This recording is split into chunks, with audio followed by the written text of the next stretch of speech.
chouette journée et je suis heureux parce qu'aujourd'hui, je vais à la pêche.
fáciles imaginar esta humanidad en armonía.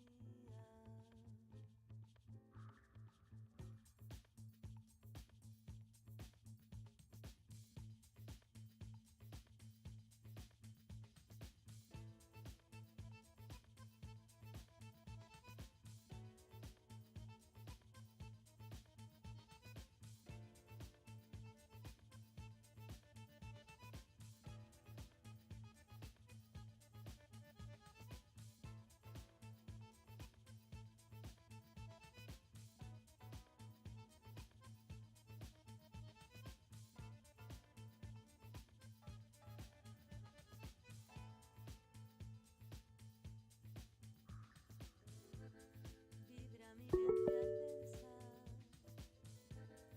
en la posibilidad de encontrar un rumbo diferente para abrir de par en par los cuadernos del amor, del gauchaje de toda la gente. Qué bueno, che, qué lindo es reírnos como hermanos. ¿Por qué esperar para cambiar de murga y de compás?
Allô, la réception de l'hôtel du Coq Rouge, s'il vous plaît. Oui, monsieur, c'est moi.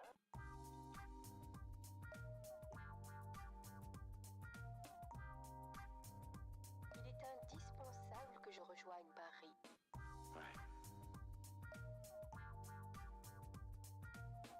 Il faut que nous y soyons demain matin. Demain matin. J'aurais dû y penser avant. Demain matin. Ah, je trouve ça tout de même assez piquant.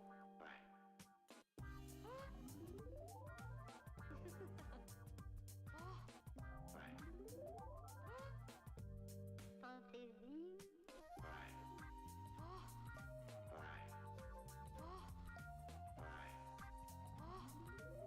Mon Dieu, c'est comme un rêve.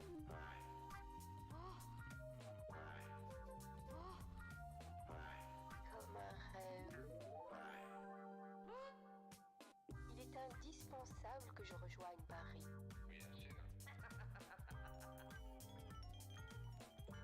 Excellent. Qu'est-ce que c'est? Les étoiles. Les étoiles. Les étoiles.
Raz, dva, krásný do...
till the day when you knock on my door. Now every time I go to the mailbox, gotta hold myself down. Yeah, 'cause I just can't wait till you write me you're coming around. I'm walking in sunshine. Oh, I'm walking in sunshine. Oh, I'm walking in sunshine. Oh, and don't it feel good?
Dámy a pánové, drazí přátelé, Ladies and fanoušci, gentlemen, dear podporovatelé friends, nových technologií, vodíkových supporters technologií. of new Jmenuji se Nikita technologies Poljakov, jsem and šéfredaktor of hydrogen. My deníku name is E15 a chci vás Nikita Poljakov srdečně and vřele I'm přivítat na editor-in-chief největší of konferenci zaměřené na vodíkové technologie v Česku N15 and I will H2 Forum. be the host of Tato this konference conference entitled H2 je Forum. organizována pod záštitou The conference is Moravskoslezského kraje, organized kterému under the chceme auspices tímto of moc the Moravian poděkovat. Silesian region. A chceme moc Thank you poděkovat very much. Ostravě.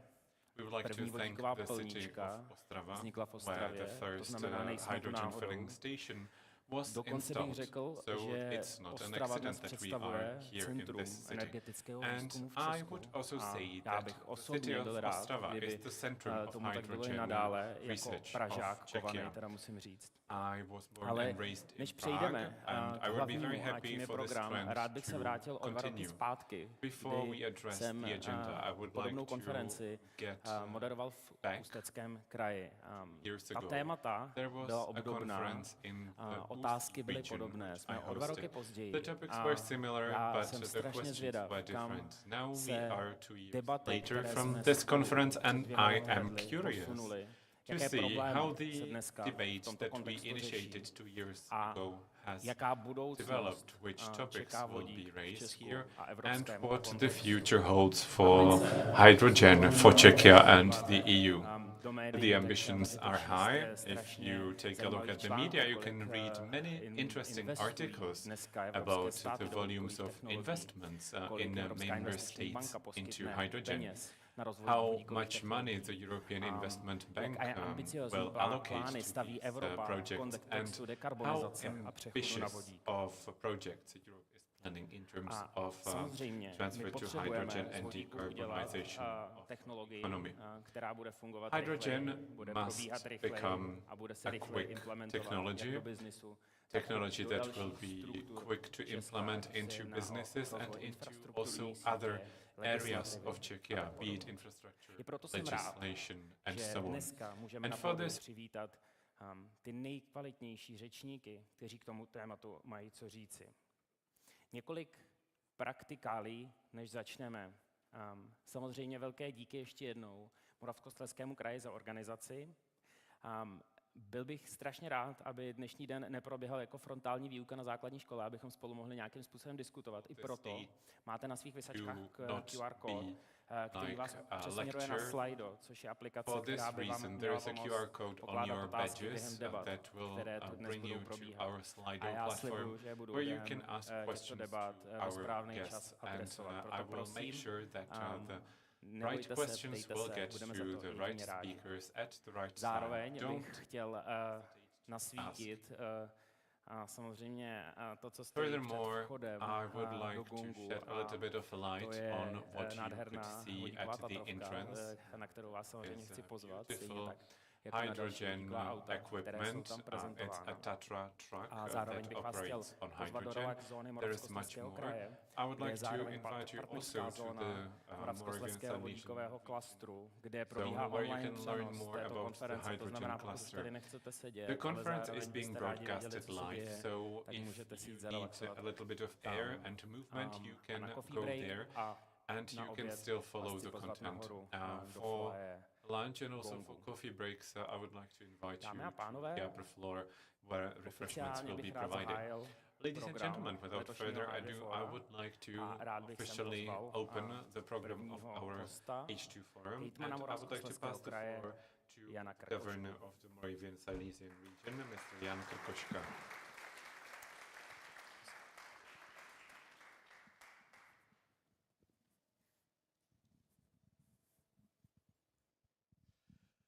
Krásný dobrý den, dámy a pánové. Byly to krásné slova, Ladies and které gentlemen, jsme good mohli afternoon. před chvílí slyšet o Ostravě, What a wonderful o tom, opening kde se about nacházíme our v beautiful rámci city of Ostrava vodíku. and about Mě to těší jako where hejtmana. we are Jsem in rád, terms že jsme of v Moravskoslezském hydrogen. kraji, As the že jsme v governor of Ostravě the a že region, s I'm panem very happy to primátorem welcome you to our sdílíme region ten zásadní and also ten to posun toho be našeho able to share regionu, this kterým, point of view with the mayor jak of jistě všichni Ostrava víte, to discuss je. here the advancement we No a have téma managed vodíku. in this area. Our Je to velké topic téma, které is dneska hydrogen. This is indeed je a skloňováno great topic všude, kam se that podíváme. you can hear and Jak bylo see řečeno, everywhere. nejenom v Ostravě, v našem It's kraji, already been ale po said celé that republice, the city of i také v Ostrava and zahraničí. also our region Všichni víte, and že náš also kraj, náš region the general byl v public minulosti abroad has been takovým working on tím this topic. uhelným You regionem. probably know that our Byli region jsme used to be a regionem coal mining region vysokých traditionally. pecí, We used to důlních be věží. a region of blast Při vší furnaces úctě and ke všem lidem, kteří tady mining pracovali, towers. With all ke vše due respect historii, towards která the tady people je, who used to work here, tak se to domnívám, our že industrial právě heritage, vodík může být I právě believe that tím hydrogen novým znakem could be našeho something kraje. That our region could be characteristic of. My dneska umíme vytvořit elektřinu, umíme We can nowadays vytvořit produce vodík. electricity. We can produce Jsem na to hydrogen. hrdý, protože And postupně I am very začíná proud být of doba, this. kdy jsme samostatní, Gradually nebudeme závislí we gain na our zahraničních independence dodavatelích.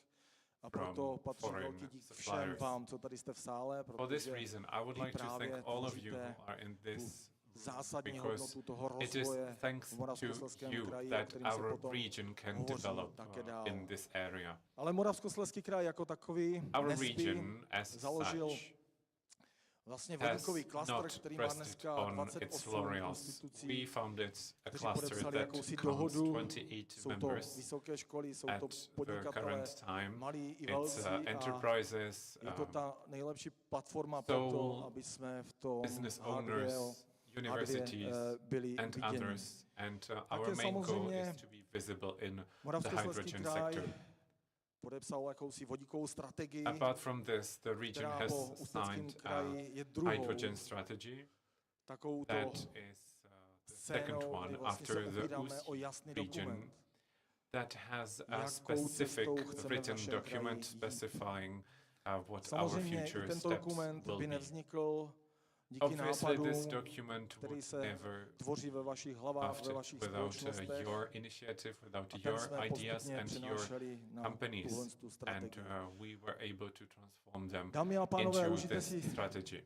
tuhle Ladies and gentlemen, konferenci. I wish you a fruitful conference. Já věřím, že po I dnešku, believe that kdy tady budou after padat další rozvojové Our projekty, program další today, rozvojové cesty, se where posuneme many zase v development rámci projects vodíku will dál be dopředu. presented, we will My move jako forward. Moravskoslezský kraj budeme with hrdým hydrogen. partnerem The včetně Moravian Ostravy Southeastern region and the city of a budeme Ostrava will společně be hlásat proud to be your to, co si každý partners, přeje, and we aby will jsme byli also be samostatní, very proud aby jsme to měli možnost čerpat do carry your banner levnější very pohon a high náš pohon, in all activities aby jsme related měli to tady transition dostatek to energie, alternative levné energie, fuels and energy kterou umíme resources. dneska Because vyrobit our goal ze is to sluníčka, produce enough z větru, electricity anebo and včetně cheap electricity vodíku. Děkuji using vám. solar panels, wind, or hydrogen. Thank you.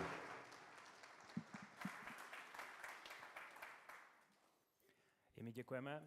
Thank you panu very Hofmanovi. much, Governor, Samozřejmě for the nemůžeme opening mluvit o remarks. Ostravě bez Obviously, zástupce, it is impossible to Ostravy speak about a Ostrava rád bych without tedy a jako další representative řečníka of the city přivítal of na pódiu Ostrava. primátora For this tohoto reason, I would města, like to Jana welcome Dohnala. the mayor of Ostrava, Mr. Jan Dohnal, on the stage. Děkuji, dámy a pánové, dobrý den. Já jsem Good nesmírně rád, že afternoon, vás ladies and mohu gentlemen. na tuto skvělou Welcome. I konferenci am very přivítat happy v Ostravě, to be here myslím and to si, welcome you ve to velice pěkných the prostorách city tohoto of multifunkčního Ostrava hotelu. in these Pan beautiful hejtman už o tom premises trošičku of mluvil. the Gong Ostrava prošla a já si myslím, že to Auditorium. možná nejzářnější I příklad think v that České republice, Ostrava ve has střední come Evropě a through určitě a v very evropském nice transformation, měřítku. which could be a great Složitým example procesem on the Czech and restrukturalizace European průmyslu. Myslím level. si, že We have doba uhlí a oceli restructuralized je the už industry za of the námi city, a the Ostrava si times dneska of hledá coal chtě and nechtě mining novou is identitu. behind us, Je and určitě. Ostrava is Tou looking novou for identitou new ways to by mělo establish být its určitě identity, jakési navázání which may na be průmyslovou something tradici, that na could které be Ostrava linked to vznikla. our industrial Ta ale heritage, průmyslová which tradice formed by the měla city. být už However, moderní this průmysl, tradition moderní needs to be technologie. modern Určitě industries věda a and výzkum. technologies, Já jsem science and nesmírně rád, research, že Ostrava, and I kraj, am very jsme proud určitě that jakoby the city of průkopníky Ostrava Ostrava and the region are pioneers in hydrogen research, because it's been mentioned already at the opening remarks. We had the first filling station here. This is something we devote our time to really seriously, because the time is requiring this, and hydrogen might be one of the technologies that have potential in the future. I am very proud and happy that Ostrava is hosting a conference on this topic. I wish the city of Ostrava and you a fruitful conference. I hope the outcomes of the conference will be interesting and that there is a lot to be excited about. I'm very happy that the first Tatra truck will be launched here today. It will be a world premiere, showing that hydrogen could be a way to go and that it's not a blind branch. Have a wonderful conference. I hope those of you who are not from here will enjoy the city, and you will all have a beautiful day. Thank you very much, and thank you for the opportunity to hold this conference in this city. I think it wouldn't be correct, it wouldn't be a proper international conference if it was without the presence of our Prime Minister. Petr Fiala unfortunately cannot attend in person. However, he had created a video for us to greet us through the conference, and we would like to play it for you now. Srdečně vás zdravím na vaší konferenci a mrzí mě, že se jí nemohu dnes účastnit osobně. Vaše konference je důležitým setkáním odborníků z firem, z akademické sféry, veřejné správy, setkáním těch, kterým jde o rozvoj našich regionů a kteří věří v sílu moderních technologií a alternativních zdrojů energie. Moravskoslezský kraj patří mezi regiony, které se dnes často označují jako postuhelné. A naším společným cílem by mělo být, aby toto označení brzy přestalo dávat smysl, abychom už neměli důvody je používat. Symbolem transformačních regionů totiž v budoucnu nesmí být něco, co dávno skončilo. Místo toho jim musíme dát zcela nový rozměr. A právě Moravskoslezský kraj na tom aktivně pracuje. Jde příkladem v inovacích a v nových technologiích a to si myslím, že je výborné. Jednou z cest transformací může být vodík, který se v určitých oblastech ukazuje jako funkční náhrada fosilních paliv. Příkladem může být třeba nákladní a městská hromadná doprava, vytápění nebo některé druhy průmyslu. Spojení podobných technologií s transformačními regiony, to dává smysl, protože jejich rozsáhlá infrastruktura, jako jsou bývalé doly, průmyslové areály, to se přímo nabízí k novému. A zároveň je to způsob, jak těchto regionech vytvořit dobře placená pracovní místa s vysokou přidanou hodnotou. Využití vodíku také zapadá do našich národních cílů, jednak z hlediska evropské klimatické politiky, ale také z hlediska naší snahy o energetickou bezpečnost a nezávislost. Musíme si dát pozor, abychom po náročném a úspěšném odklonu od ruských surovin nespadli do nové pasti, tentokrát třeba do závislosti na čínských technologiích, které dominují ve světě. Proto je skvělé, že máme firmy, které se soustředí na domácí výrobu vodíku a také výrobu potřebných zařízení. A je ještě jedna cesta, která je velmi slibná. Velkým argumentem pro využití vodíkových technologií v Česku je možná symbioza vodíkového průmyslu s jadernou energetikou, včetně malých modulárních reaktorů. Jaderná energie, která do budoucna bude tvořit základ našeho energetického mixu, může zároveň vyrábět vodík. Důležitým úkolem pro vládu je vyjednat, aby evropská legislativa takto vyráběný vodík chápala jako ten zelený. A v Evropské unii stále probíhá debata o podpoře jednotlivých technologií. V našich podmínkách je vodík z chemické výroby a jádra fakticky jedinou spolehlivou cestou, protože nemůžeme očekávat nějaký přebytek kapacity obnovitelných zdrojů. Výsledek je tedy jasný. jasný. Za prvé, So the Česko result is musí quite dál clear. budovat své jaderné The Czech kapacity Republic must a continue to build podporovat its nasazení nuclear capacity modulárních and reaktorů. support the A zároveň modular pokračovat reactors, v while prosazování continuing to promote technologické technological neutrality v neutrality Evropské in the unii.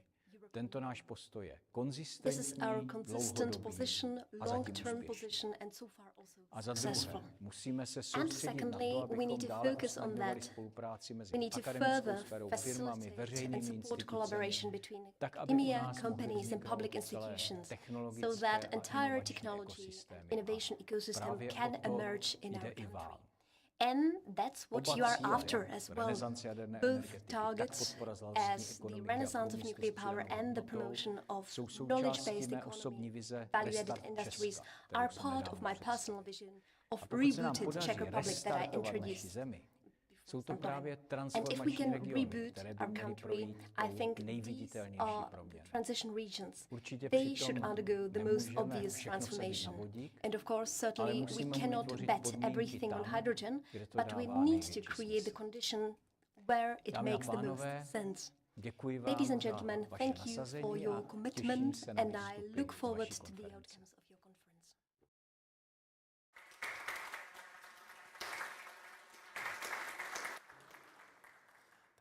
Toto byla optimistická, this was very optimistic and inspirational words by our Prime Minister, so úvodní that část je za for námi this video greetings. This was the introductory part of our today's conference, and I think it's high time to open the conference as such. And we need some frame to do that. So I'm very happy that in the next part of our conference we will take a look at hydrogen from the perspective of the stakeholders of this region. And that's why I would like to welcome the first deputy governor of the region, Jakub Unucka, who will present his view in the matter. Thank you. Pane náměstku, pultík je váš. So the floor is yours. Máte slovo. Thank you. I can't see you really well. Hello everybody, I'm very happy that you have arrived. There is a lot of us today, which is great. We will spend the following 2 days together and we will speak about hydrogen. I am firmly convinced that if nowadays we think that there are 50 obstacles on our road to our own hydrogen valley, tomorrow we will have 150. After each section, after each panels that we will go through, we will be more and more depressed, I think. We will be worried and we will ask ourselves, what have we done, what have we gone into? We will think that we can't really use hydrogen buses because they are too expensive. We will think that green hydrogen cannot be really generated because there is not enough sun energy. So that will be a lot of information, and I think under normal circumstances, the outcome of this conference would be that you would tell yourself that I am crazy and that we all should just go home and rest. But there is one big but in my opinion. The Germans said that hydrogen will be used and it will function. And if Germans say so, we should think about that too, and we should also think about how to use hydrogen. The Germans have worked on a huge hydrogen deal. They were thinking they will use natural gas. They created all the necessary conditions for that. They stopped or they decided to close down all the nuclear plants, all the coal plants, and they will use new infrastructure that they will have to build. They used the pipelines from Russia and they thought they were going to profit on distribution of gas. It was a good idea in the beginning, definitely profitable one, but Putin has actually made the whole situation completely different. So we can see this is not the way, but they have found a different way actually. They decided they will create hydrogen in Germany, they will distribute it, and that's how they will make profit. I personally think we should actually consider if we are also able to participate on this profitable business. In my point of view, we have two possibilities. I would ask the president of our hydrogen cluster to show us what the first one is.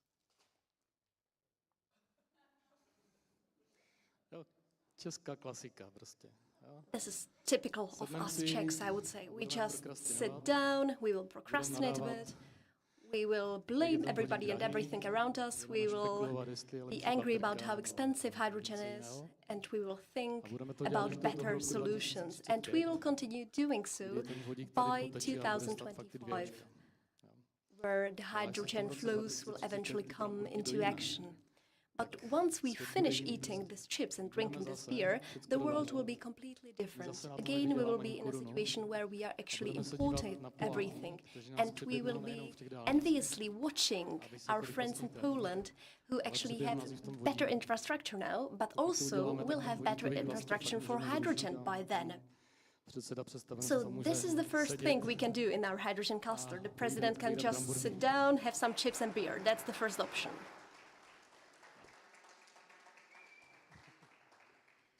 Yeah, but then there is also the second option, and that is to attend Hydrogen Forum and to speak about what our options are.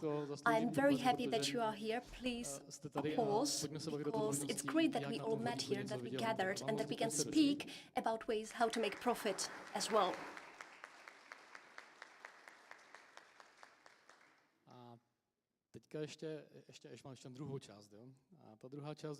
And there is also one more thing I would like to talk about, and that's the reason why we are all here today. When we were discussing the hydrogen situation in our region with the governor and others, we thought this would be a nice way to make our transportation a bit greener. We thought that this would be the way to make our 560 buses in the region a bit greener. 6 years ago, we actually exchanged all the buses that were running on petroleum for buses that were running on gas. And by 2030, we actually wanted to have a total fleet of hydrogen buses in the region. Of course, this is very costly, and we do not have a sufficient budget for that. But then we actually started the discussion about deployment of hydrogen buses as well. But what we were interested most in was the business opportunity that there is. It's great that we have the hydrogen cluster with 28 different entities, mostly private entities, and those entities actually said they will invest 30 billion into this area. Those are hard facts. We can see that the business sector actually sees hydrogen as a great opportunity. And I think that this region is the correct one to start. We are sitting in Gong Auditorium in Dolní Vítkovice area, where there were metallurgic sites still in work a few years ago. It was still in practice a few years ago, and today's conferences here, we have Colors of Austria Music Festival here, so it is completely different.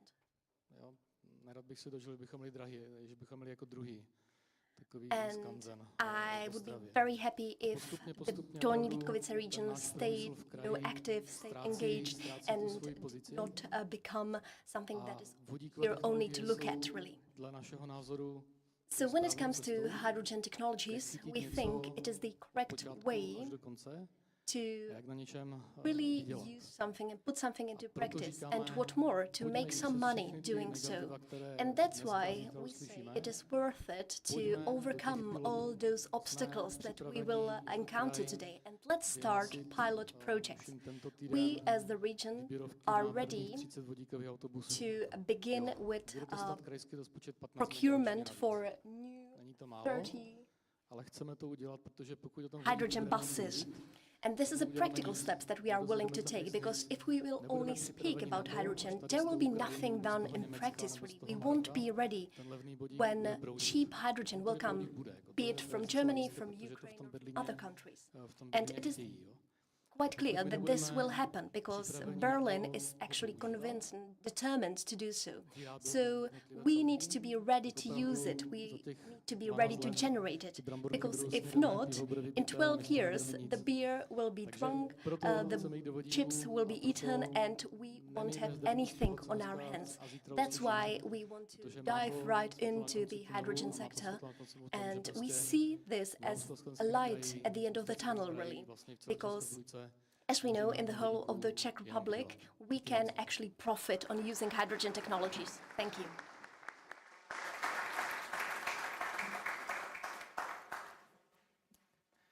Děkujeme Jakubu Unuckovi, Danielu. Thank you very much to Jakub Unucka and Mr. Minařík for this nice introduction into our topic today. And, of course, I would also like to welcome our second speaker for this part, and that is René Kolek, the chairman of the board of directors of the Regional Chamber of Commerce of the Moravian Silesian region. The floor is yours.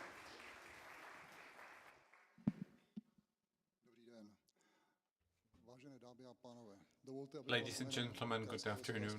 Let me welcome you on behalf of the Regional Chamber of Commerce to this conference in the Moravian Silesian region that is entitled Hydrogen Forum. The city of Ostrava, which is the capital of this region, has had a very significant industrial heritage. And the city and the region are closely linked to heavy industry and to the finishing coal mining.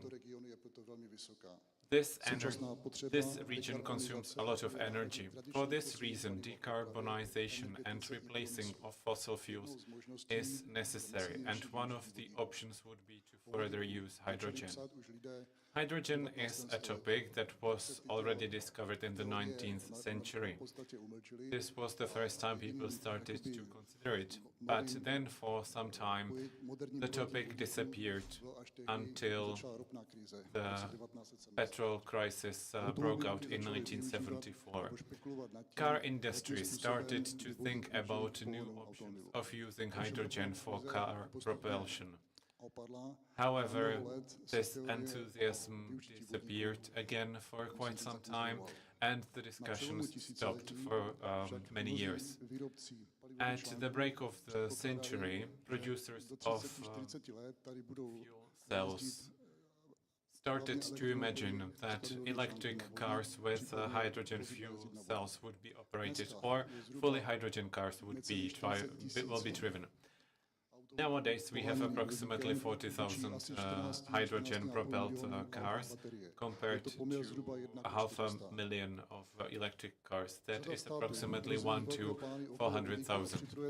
Many countries are developing ambitious hydrogen plans and are preparing for hydrogen to be number one tool for decarbonization of many sectors of industry and transportation. This development will cost a lot of money. Hydrogen technologies are, however, an area that develops rapidly. The European Commission has initially approved 5.5 billion euros to support hydrogen transformation projects. The future of hydrogen is coming to public transportation, to cargo transportation, to hydrogen accumulation that will allow us to use more renewable resources. 1 kilo of hydrogen can produce 600 times more energy than a battery of the same weight. In 2030, the costs of facilities for hydrogen production could decrease by 1/3. Green hydrogen will become more affordable, and the consumption will also grow. The Czech Republic, together with other member states, agreed to reduce the entire European Union's carbon neutralization by 2050, and this could be one of the tools to reach these goals. The region decided to be the visionary and to promote the use of hydrogen in public transportation years ago, when a memorandum on cooperation for development of clean energies was signed. For aluminium production and iron production and other areas of heavy industry that require a lot of energy and are difficult to electrify, in these areas, we suppose hydrogen to be further used than in transportation. We are very happy that the members of the Regional Chamber of Commerce contain some of the leaders in this area. Senders Holding, joint stock company, Vítkovice, the public transport organizing company, Tata Truck, Hyundai Motorcam company, and many others. The members of the Regional Chamber of Commerce fully support projects aiming at developing a hydrogen valley that will drop fossil fuels and use the hydrogen technologies instead. When there is a generous support of innovative projects that could be used globally, it's good. But when it's diminished and we lose the train, then it's a missed opportunity. And for this reason, in our region, it is necessary to produce enough hydrogen at an acceptable cost so it can be used for mobility and other industrial areas. Thank you very much for your attention, and I hope that this conference and the topics that will be discussed will be useful for you and that you will agree on them be useful for the future. Thank you very much.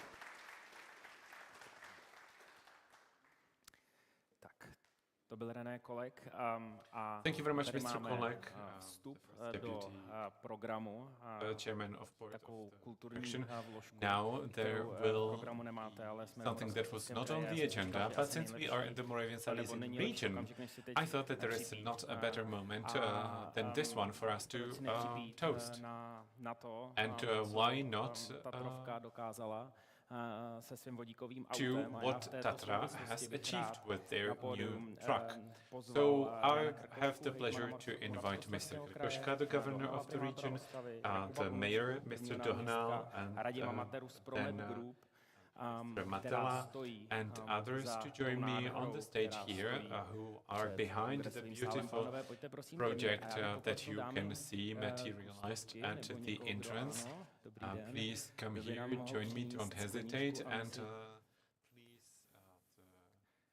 the glasses for our symbolic toast. Prosím zároveň pány fotografy, pokud tady nějací jsou, aby tento If there are any photographers in the room, já bych please poprosil ještě Materu o can pár remember this moment. Mr. Matera, would you like to say a few words? Good afternoon. I hope you can hear me loud and clear. I would like to take the opportunity to thank everybody, the organizers for preparing this conference, and all of you for coming and for your interest in this topic. What can I say about the truck? It's a prototype. There is a long road for us to travel. The road we chose was electricity and hydrogen. So we are not fully dependent on hydrogen because it's not completely available at the time being, but at the same time we focus on the customer and we want them to have access to filling stations, so we are imagining so hopefully some of us in the room will have more information on that.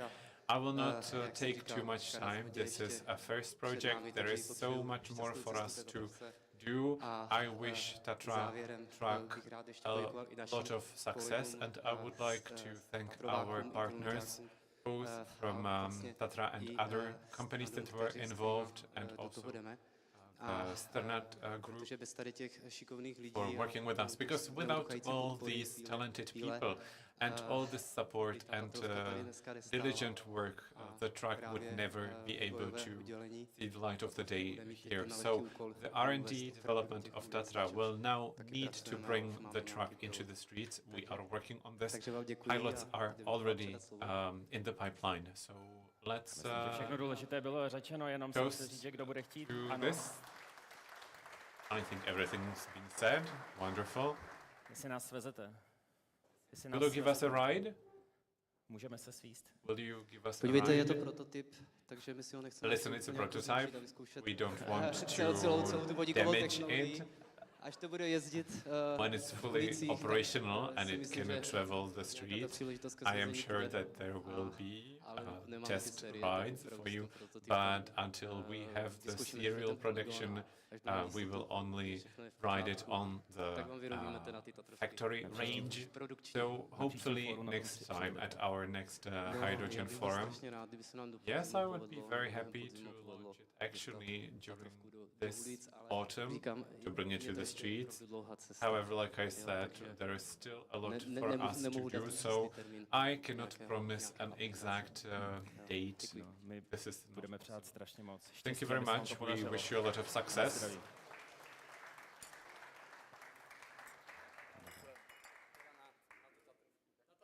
Na Tatrovku. To Tatra. Tak, pánové, jdeme. Cheers. Symbolicky.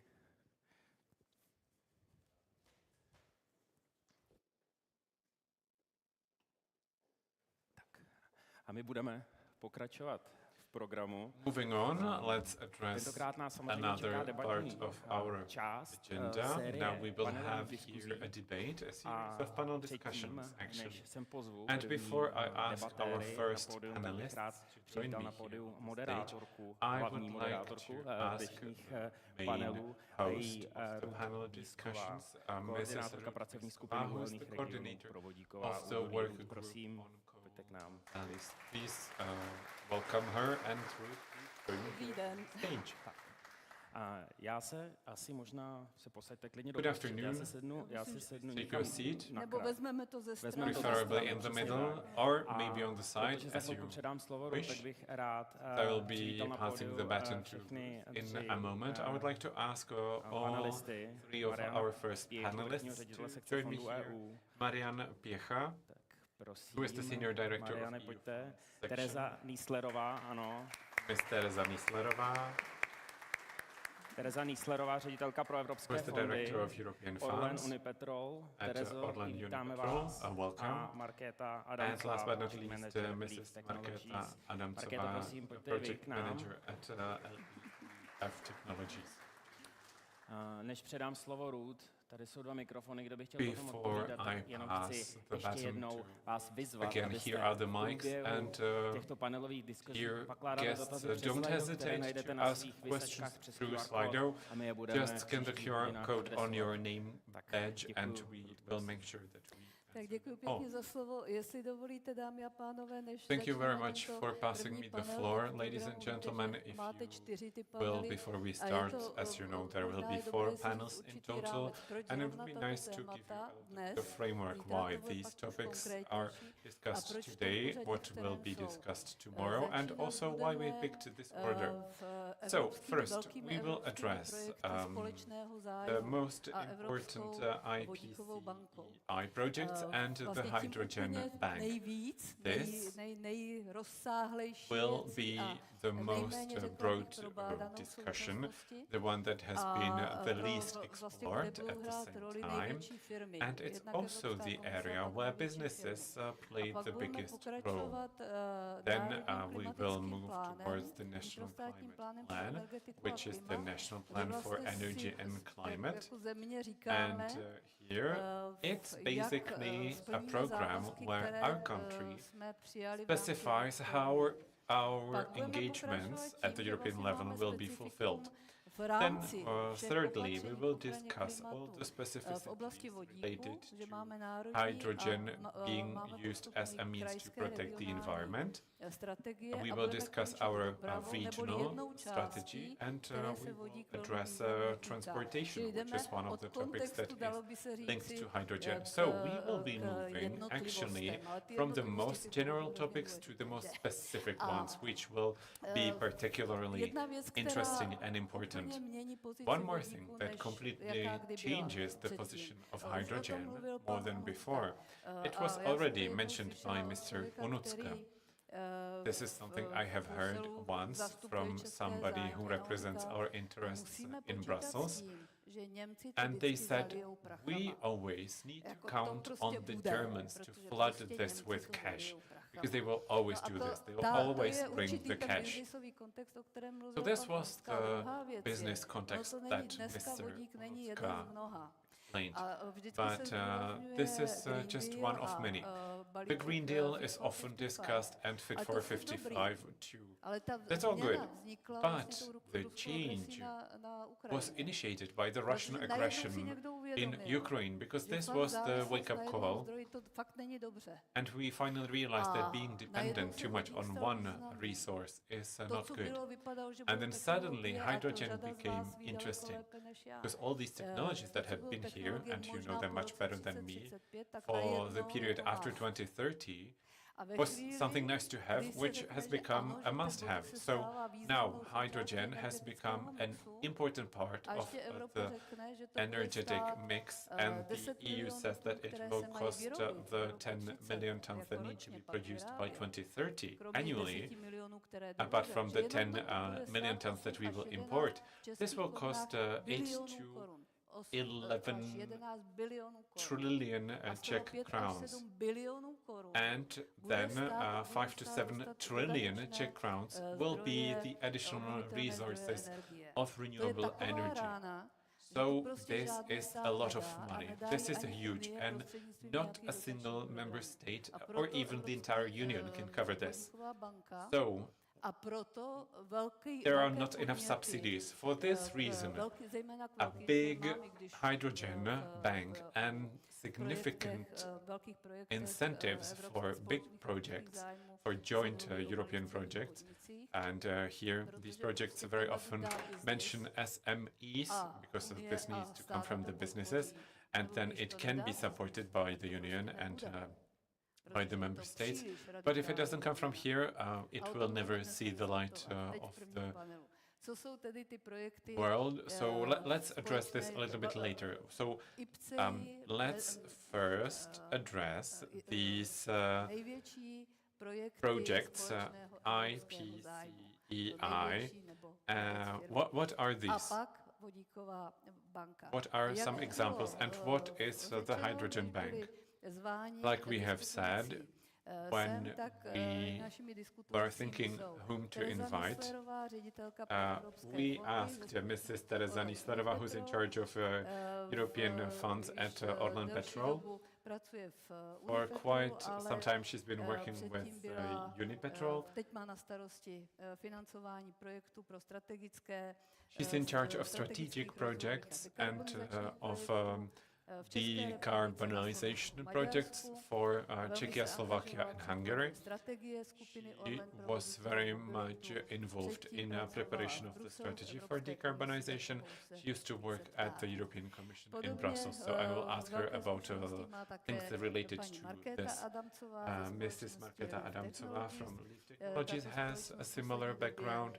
This company has recently conducted numerous surveys on this topic, namely on the usage of hydrogen. She's had over 15 years of experience, so we are very much looking forward to her input. And last but not least, our third panelist here is a huge hydrogen Mr.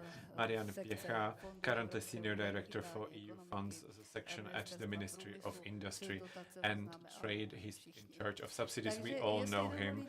If you will, I would like to ask the first question to Mrs. Nýsledová to kick off. We have two ladies and one gentleman. This is quite rare. So I would like to start with the ladies, and I would like to ask you about your experience about the topics which will be discussed. Very well. Good afternoon from me too. Thank you for the floor. I think I will speak quite directly about my experience with IPCEI. Maybe you have noticed that last year the European Commission has accepted two big packages of hydrogen IPCEI, one for the infrastructure and one for hydrogen projects in general. Altogether, the European Commission actually allocated more than 10 billion euros for investment into hydrogen projects all over Europe. Those are actually targeted to small and large business as well. IPCEI has one important disadvantage. It is actually only an general support, but there is no specific fund and no specific European budget for this type of projects. I think this is something we are still missing in the Czech Republic, because Hydrogen Bank is actually a tool, a mechanism how to get private money into hydrogen projects and how to support the operations of such projects. But IPCEI should be such tool. Each member state actually had to fund their own resources within their own budgets for IPCEI. Because I worked for the European Commission, I actually worked quite a lot in Orlen Unipetrol with this exact type of project. So that's why we actually were able to submit an application as Czech Orlen Unipetrol and Polish Orlen Unipetrol. But we were successful only with the Polish application as said. I already mentioned that at the last year's installment of the conference, the Polish Orlen actually got a promise for 100 million of euros. We already said that Poland has quite an advantage in comparison to us, but I actually checked and they actually did not get the money yet. So yes, they are ahead of us, but I think the difference is not that vast. In the Czech Republic, we come up against one obstacle, and that was the project initially wasn't big enough. I think this could be overcome. We actually cooperated with IPCEI quite closely. There was a public action that we actually applied for. We actually were in quite extensive communication with the European Commission. We got quite some input, but after all, nothing really happened. And I had the feeling that we didn't get the proper money on the state level. As I was saying, IPCEI can be also in other sectors, for example, in electronics or in the generation of chips.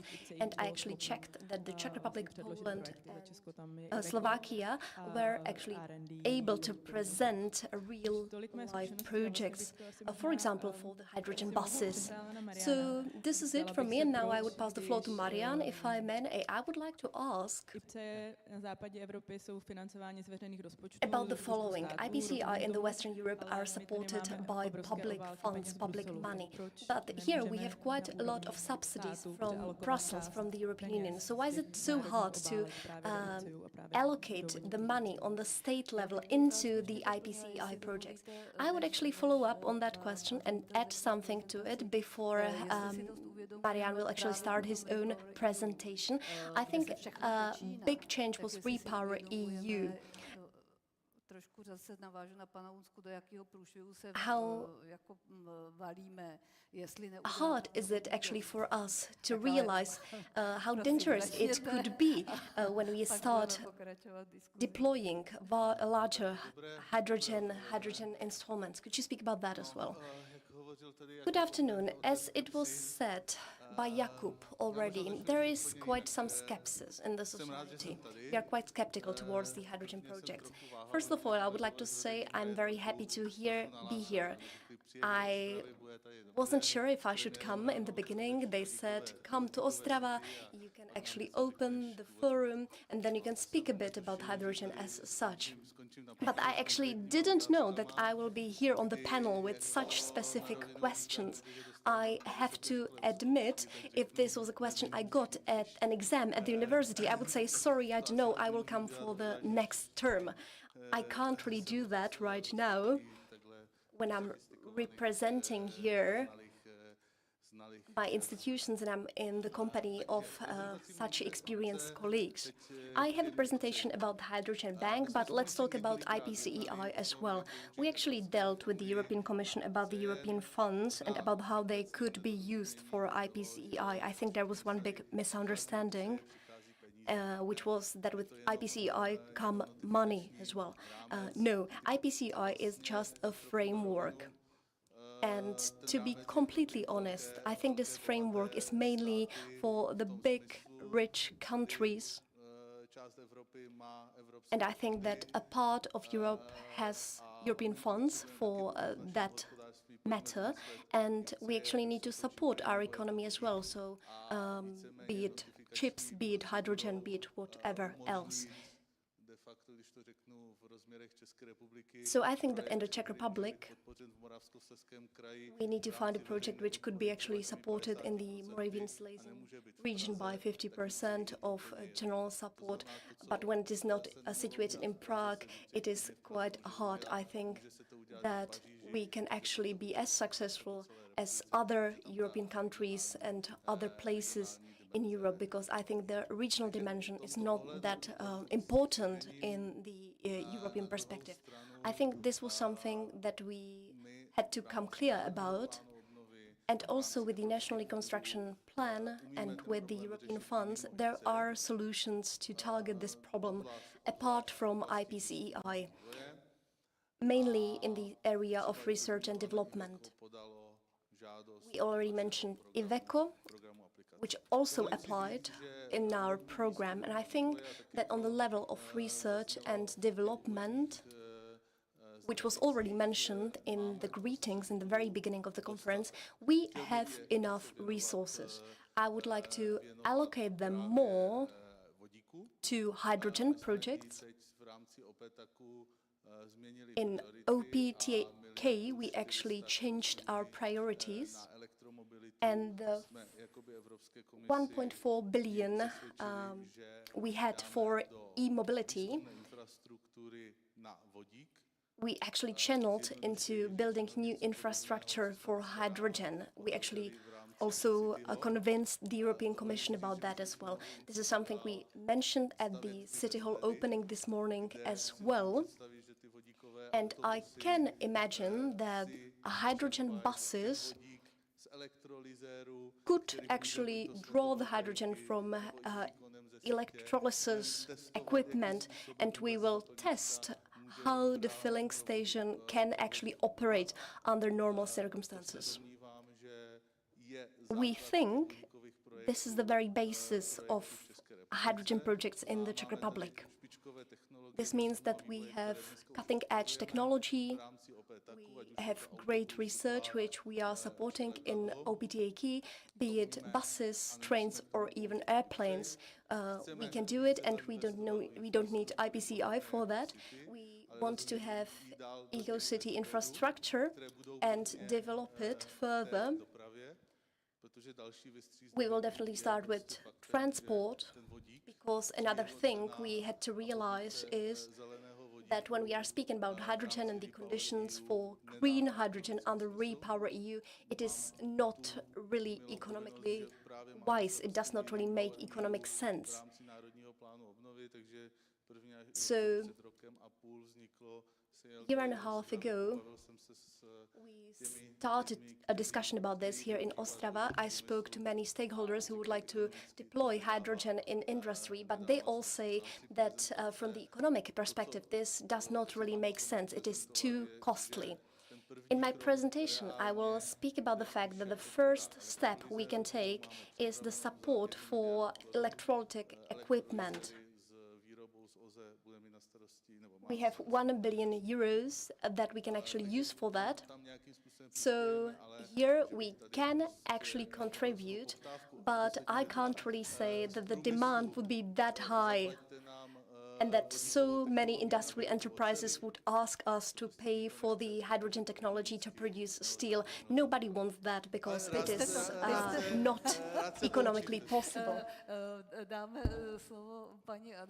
Okay, very well. Thank you very much. And now we would like to pass the floor to Ms. Adamcová. I think you have opened many questions, and we have to come back to what Mr. Unucka said. As he said, this is a great opportunity, but I hope we will address all the topics that you raised before. So, big companies and the support of the Hydrogen Bank are crucial for us. And we can imagine that nowadays we would support the projects a bit and then go further. This is not something that would be feasible, really. We need the support of Hydrogen Bank. Can you share your experience? I do not have so much experience with IPCEI projects, but I'm very happy that it was said that there are other ways to fund such hydrogen projects. And I think that for the Czech Republic, the main thing is to find enough funds for pilot projects. So those are usually small projects than those big IPCEI projects. I, for example, have an experience with a successful project under one of the funds we've mentioned. We will speak about that more when we get to hydrogen valleys. And it was not only a question of finding the right place for the project, but also about introducing the whole chain from the very production to the consumption. So this is not only a question of technology. I think we need to speak about business partnerships as well, and we need to convince the consumers so they are willing to use this technology as well. Very often we speak about transport in this sense, but this is not the only consumer that should be taken into consideration. It is a great start. It could kickstart the whole mechanism, and then we could actually continue with industry. And there is an important middle link between the very beginning, where we are now, to a wholly formed chain of demand and supply, as it was said. So now I would like to continue with the presentation about the hydrogen bank, because I think we are nicely contributing with different elements which are coming together. So now the presentation, if possible. We are trying to get it on, and here it is. Very well. Yes, what I want to say was that we can get some more context and we could understand better why these size of projects and why hydrogen bank and what the commercial obstacles could be here and where to find the necessary funds so that we can actually implement these projects. So anybody who can do basic math can see that there are some problems. And if we can't, it could be very dangerous. So once again, I think we should use these opportunities. I would like to mention something that Henry Kissinger has said. That's the former Minister of Foreign Affairs, who is now 100 years old. He gave a huge interview to The Economist, who said that AI is a huge opportunity, but a big threat as well. But I'm not really interested in the outcome, because I won't live that long. I won't live long enough to see that. But I think that we will see the outcomes of hydrogen, and that's why we should focus on that as well. Just a brief comment on the hydrogen bank.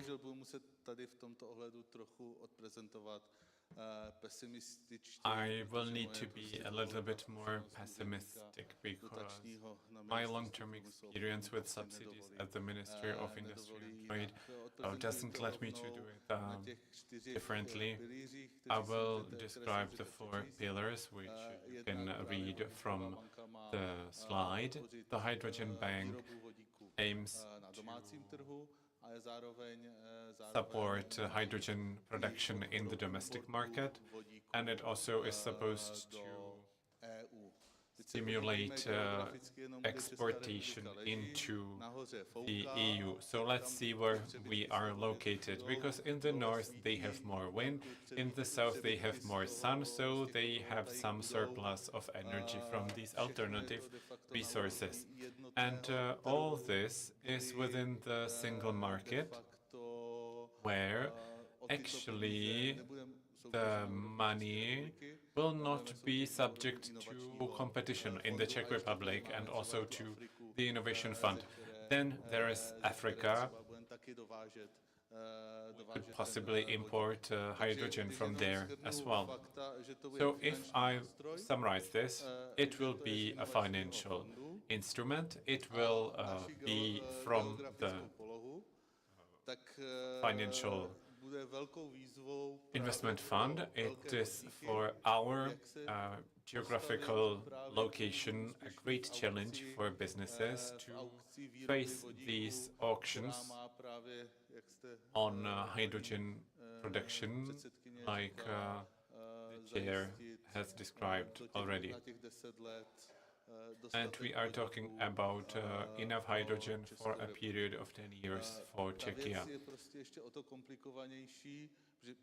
These volumes need to be secured. It will be more difficult for us because we don't have much experience with these instruments, and our competition is very fierce.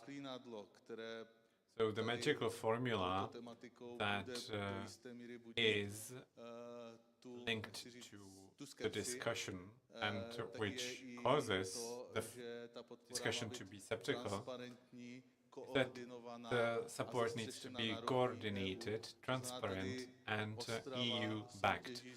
So that means that Ostrava is competing against Germany, Italy, and other big industries and businesses. And there will be no competitive advantage, even though these companies want to invest in to coal transition, even though this is within the single market. Fingers crossed, but like I said, I remain skeptical, and I am now circling back to what the Prime Minister was saying, because together with hydrogen we need nuclear energy, because at least this way the geographic disadvantage will be less prominent.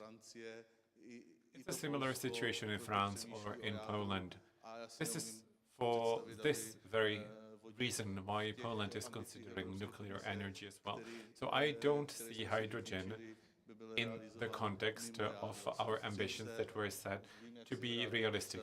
I come from Třinec. I know how iron is produced. I don't think we can make it without these resources. It's impossible without nuclear energy.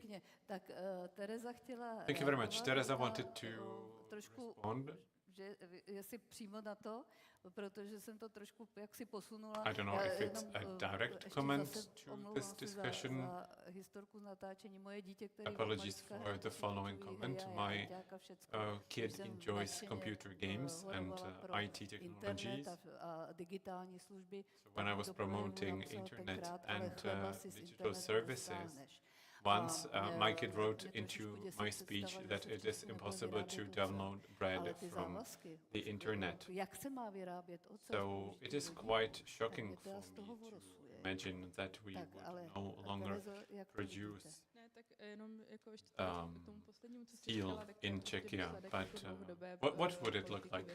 I think what we are discussing now is the outcome of long-term policies of the EU. There was a ban put on coal industries and also on steel production. This has lasted for many years, and now this is the outcome. But our neighbors in the West know better ways how to identify financial resources. Electrification of blast furnaces in France, for instance. So they seek for active solutions. And they do things. I wanted to respond to Marianne's comment. Support of hydrogen R&D is nice, but we have been discussing this for years. Now we have the AFIR, so the country now has an obligation to have filling stations at specific locations from one another across the country. Otherwise we will be penalized. Tuším, že to je nějakých 15 až 20 stanic. A zrovna tak byla schválena minulý měsíc, nevím, je to několik týdnů, nebo nevím, jestli to couple of weeks ago, I think maybe in September, byla schválena RED 3, která prostě definuje was also approved, and it's a directive that is defining precisely pro všechny, kdo uvádí paliva na trh a engagements for everybody who is introducing fuel to the market, and there was a specific chapter on hydrogen. So these requirements are here and we need to address them. So be it R&D or not, I think we are further now. We need to support development of infrastructure and specific CAPEX structures. So, yes, at Unipetrol we have been working on a very specific project of electrolysis, and this has been discussed many times already. So just a quick summary. 26 megawatt electrolyzer will probably be the biggest one in Czechia. And then stations around the facility. And this was a part of the IPCEI I mentioned, but it wasn't possible. You could apply for the modernization fund, however, there, and I'm happy about this, we received 20% of CAPEX, but we couldn't get more. So it's quite disproportionate, because in the West, through IPCEI, companies can get up to 50% of funding. And here we are told that yes, there is a modernization fund, but you cannot reach 50%. So it's a disadvantage of our industrial businesses. I know, sorry for being this crude, but this is what it is. Teresa, a year ago we went together to see the Deputy Minister Verbík. We talked about V-Power EU, and we wanted hydrogen strategy for railroads be prepared. We mentioned that hydrogen in transport is the base of everything. We are aware of this at the ministry, and for this reason I also talked about the test beds for buses and trains, which could actually verify the technologies and also test them regularly at one location, be it sunny or snowy, no matter what climatic conditions will be there. We can do these tests because this is still R&D. As for transportation, the Ministry of Trade and Industry is fully supporting this, and we need to start here. In terms of transformation of coal mining regions, like Mr. Unucka mentioned, we could actually imagine using grey hydrogen in a transformation, which would be accelerated, probably.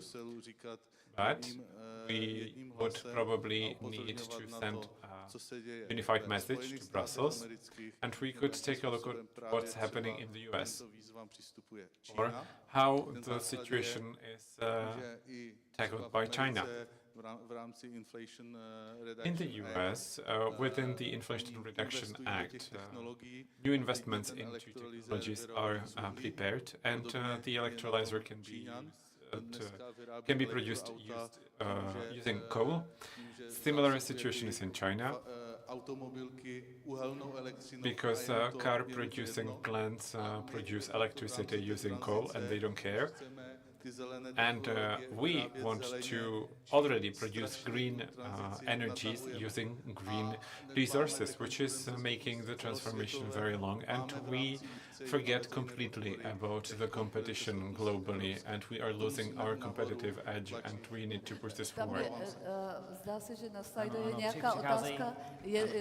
There seems to be a question on Slido. I have two little comments, if you will. People who work in the area have identified numerous challenges and opportunities. What Teresa was saying is that we need to support the people in charge of hydrogen activities, or that we need a larger team that could start all the initiatives that there are or could be. Our situation is not ideal, but it would be a great challenge for all the businesses. You've conducted a financial survey. Did you include the cost of hydrogen? You worked with ČEZ, if I am not mistaken, the possibility of use of hydrogen in the energy grid. So how could we complement the centralized energetic system with possibilities of using hydrogen as a means of energy storage without having additional expenses? From all the studies, not just the one that we conducted, we saw that the electricity price is the main factor, be it a renewable source or nuclear energy or something that has not been described yet. I think what my colleague was saying here, it is true that the rules are maybe too strict. Our ambition needs to be to set up a transitional period, and these rules about only renewable hydrogen being used needs to probably be reconsidered for these pilot projects, because otherwise we cannot move forward. Let's have a look at Slido. I will interrupt you, if you will. We have interesting questions coming in.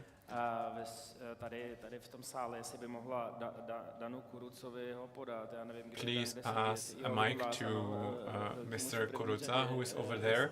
in the Ne, front to ne, line? kvůli nahrávání to potřebujeme, ale než k vám dojde mikrofon, tak já položím jinou otázku na pana Piachu, konkrétní dotaz. In the meantime, before you get the mic, I have a question about the electrolyzers. What are the options? Could you please put the presentation back on? Tak já poslední slide právě prezentace. It's the last slide of my PowerPoint, where there is all the information about the bids for electrolyzers. It's 1 billion Czech crowns. The work group is currently preparing this project that will be announced next year. Just a quick question. So how many people are involved in this hydrogen bank project?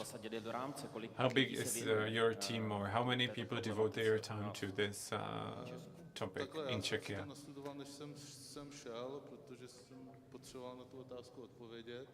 I know I would be asked this question, so I have the answer. It is the Ministry of the Environment that is in charge of this, because they also take care of the Innovation Fund. In my department, we also have a group of specialists, but Mr. Mervart, as the person in charge of hydrogen, knows it better.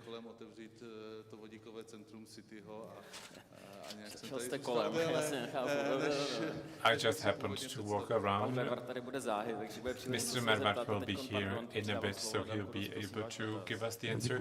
Mr. Kuruca, your question. I have many questions, actually. I'll ask one. When I saw IPCEI, we have been discussing production of our own hydrogen. But somebody said that the foreign hydrogen will make its way through to Czechia anyway. It will be brought in the form of ammonia from the Saudi Arabia, where there will be a big pumping station for hydrogen. And this station has a range of 1,000 kilometers. 1226 kilometers is the distance between Ostrava and Rotterdam. And after 1,000 kilometers, you need to repump the ammonia. So it will need to be done by the Polish or by the Austrians, maybe by the Slovaks too. And I think that if somebody works on this project, Ostrava could be a real competitor to the Germans or to the Polish. So I'm shocked that nobody has considered this, because the hydrogen will come eventually in the form of ammonia. So this could be a different branch of our discussion. We could discuss this with the Ministry of Trade and Industry. I will not do a lecture on this, but I think that the industry is ready. We have the trains since 2022.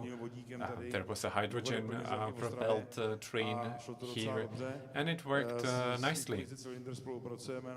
We have been working on mobile filling stations that could run on the railway to transport the fuel where it is needed. I think this could help too. We are also talking about filling stations that could be based in Olomouc, Opava or other areas. I see here Mr. Gross from Veolia. We have been talking about hydrogen production in Krnov. There are many options. The industry is ready.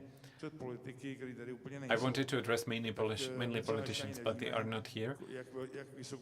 The thing is that we don't know how much high-pressure hydrogen can be transported on the railway. We don't know, 300 bars seems to be the answer, but it is not fully adapted, so we will see. For this reason, we need pumping stations. So this was question, but also many remarks, so I leave it up to you. So Teresa, will you start? Yes, I would like to comment on the infrastructure development for hydrogen mobility. I have been at the meeting with Mr. Verbik, thank you for that, but I would like to comment on the state of matters in the financial support for hydrogen stations. Orlen Petrol is the only company which has a functional hydrogen filling stations which work around the clock. We have the first one opened in Barrandov and the second one in Litvínov, which we opened in June. And one station actually costs up to 60 million Czech crowns, and Unipetrol committed to net zero by 2050. Similarly as all other companies, we see hydrogen as a possible future fuel, which we would like to offer beside the standard fossil fuels. So it is electricity and hydrogen for us. But when you imagine you are building the infrastructure and the demand is around 28, I think, registered hydrogen cars that we have right now, then you can actually see that all the stations are immensely costly. So without funding, without subsidies, there are too many challenges to overcome. Without them, we cannot really build the hydrogen infrastructure. And if we take a look at the funding from OPD that we have, it is quite a lot. It is 85%, but a subsidy can never cover 85% in reality. So if you wanted to build such a station yourself, you would get only 60% from subsidies, really. That's what we calculated. That is to build one station, one filling station. And after all the crises that we've been through, the costs are increasing, not decreasing, of course. We had another subsidy available in spring. We had 3 new successful projects. One of them should be implemented in Ostrava, but I think from them it got quite problematic. In May, we were told that there will be another possibility to fund filling stations, but it's being postponed by a month, then by another month, and now it is October, and we don't really know if it will become available in November or December or when. So the companies are trying to govern their investment activities according to that. It is possible that there will be other activities, maybe private activities, private filling stations, but those are not filling stations that are available around the clock. You have to call in advance and then you can come there and fill your car. So this is not a blanket solution, as to say. So it is a question for the Ministry of Transport, but also for the Ministry of Industry and Trade. I would like to follow up on that. I would like to ask why it takes so long and why does it take so long to evaluate the projects as well. But I think that Mr. Pěcha has a microphone as well, so he could maybe talk into that. Možná pan Pěcha, chce zareagovat, že ještě neměl prostor. Would you like to respond to that, Mr. Pěcha? I'm very sorry, I will jump into that. I think this was a question for Mr. Mervart. I think the main thing is to have a very clear scenario to develop hydrogen infrastructure. As a coordinator of 3 coal mining regions which would like to become hydrogen valleys, I'm quite concerned about the following. What if the state does not realize how important hydrogen is as a medium? I think the Czech state doesn't really see the competitiveness and how it could be ensured under all circumstances and all conditions that we have to deal with nowadays. We will definitely follow up on the question. We won't forget about that. We will speak about national and regional strategies and also about technical norms. But what I would like to point out is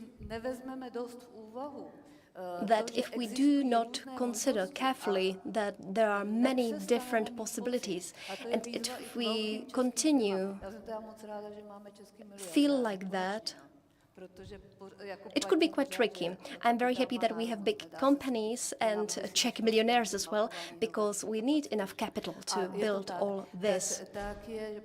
And we have data proving this. So if we do not work so that our companies can get this international funding that is available, we won't be able to implement any projects really, because there is just not enough funding in the Czech Republic as such. I think the big challenge is to imagine a scenario how this all could work. We need to calculate the necessary funding and then to see to what extent it can be covered by the state and to what extent it needs to be covered by other sources. I think the main message from the panel and from the topic as I studied it is not to disregard big European projects and IPCI projects, because those are not only in the area of the generation of chips in IT, this is something we are very good at, but we are an industrial country and I think hydrogen is really crucial here, and it could be very tricky if we do not jump on the bandwagon. So if we want to be part of it and if we want to be a part of this infrastructure, then we need to act on it now and we need to find a way to produce hydrogen. So how to do it? I will get back to the question and also follow up on what was said by Teresa. Let me start by that. The costs of the filling station in Barrandov, I actually live nearby and I see it every day in the morning when I drive to work. It does not really mean sense because given the number of cars that we have and one bus that runs on hydrogen, it does not really make sense because of this. So we need to find a way to start. I don't know if this is the correct way, if the correct way is to build hydrogen filling stations similarly as we did with electric cars, because this is something we discussed with the European Commission. Yes, the electric mobility is here, but let's not forget about hydrogen mobility as well. And when we said that, we actually didn't quite realize that the rules for support for electric cars and cars that run by hydrogen are quite different. As we all know, for electric car, you actually need a plug and electricity coming from the grid. But with hydrogen, when speaking about road transport, we need to really generate the hydrogen, because it's quite hard to get a trailer there with the hydrogen container on it so that the buses can actually take the hydrogen right from there. That is not really realistic. It doesn't work like that. And this brings me back to railways, because when we transport hydrogen on railways, it is much better, it is much easier to get the hydrogen we need this way, and it is easier than to actually get the hydrogen to a filling station somewhere on Barrandov. So yes, we should definitely start with transport, and this would be a great opportunity for research and development. For example, mobile train filling stations. Yes, let's start with that. Let's support that from the European funds. We have the representatives of these funds here, so let's get into it. And if the math does not really work, we've mentioned the test beds actually as well, which is something we would like to fund as the Ministry of Industry and Trade, because we think that once we actually generate hydrogen in the place where it is consumed as well, it can work much better, even for a vaster bus transport network or for train transport network. So this could actually work not only here, but also in some former coal mining regions. So in a logistics center, for example, it would be also possible to switch to hydrogen as well, from forklift trucks to a huge van and trucks. Everything in the center would run on hydrogen within the testbed project. So I think this is something we can offer as the Ministry of Industry and Trade, and we would love the companies, the businesses to respond to it. So I think the filling stations are not really the way to go, because the technology will develop further, and in 10 years' time we can see this was not a good solution. And we definitely don't want to miss this opportunity. Thank you very much. I think we can conclude by saying that not only Orlen and Unipetrol, but also many other companies that are represented here today should actually respond to this challenge, because you shared the possible challenges with us, you shared your experience with European projects, but again, I think the companies should take this into consideration because we need it. And hydrogen is something that will come, and there is no way to avoid it. I think the people you can see on the podium now can advise you on this matter, can calculate some stuff for you as well, and can help you find a feasible way forward. We've also heard the perspective of the Ministry of Industry and Trade, and I think it is quite clear what they can offer. So I can see that things are already in motion, and we will see them taking more and more momentum. So it's important to know what we want, actually. It was mentioned that the companies will eventually find a way, but it's always good to support the research as well. And not only from the funds we have here, but also from the external ones, because this is not only a question of green hydrogen. So we need not only that, but also other types of it. So when we join forces, I think we can find a way forward, and we can participate in international projects to draw funds from the Hydrogen Bank. It is important to realize that we are not a small state. We are not the last ones in the line, only if we tend to think so. Thank you very much. Já chci moc poděkovat. Yes. Big thank you to all the speakers. Thank you to Ruud. And ladies and gentlemen, we will continue. Before the coffee break, we will actually have another panel discussion. Ruud can actually stay here with me. And thank you for all the questions that you are sending to Slido. We haven't managed to address them all, but we will definitely try. So please keep asking them. And now I would like to welcome other panelists that will, in the following hour, speak about the Czech Republic and the Energy Climate Plan on the way to hydrogen. I would like to welcome Petr Holub, the Senior Director of the Climate Protection Section of the Ministry of the Environment. Then we have Stanislav Myšák, Director of CEET. Hello to you too. And last but not least, we have Karel Tichý, Project Manager, Economic and Social Council of the Ústí region. Karel, welcome to the stage.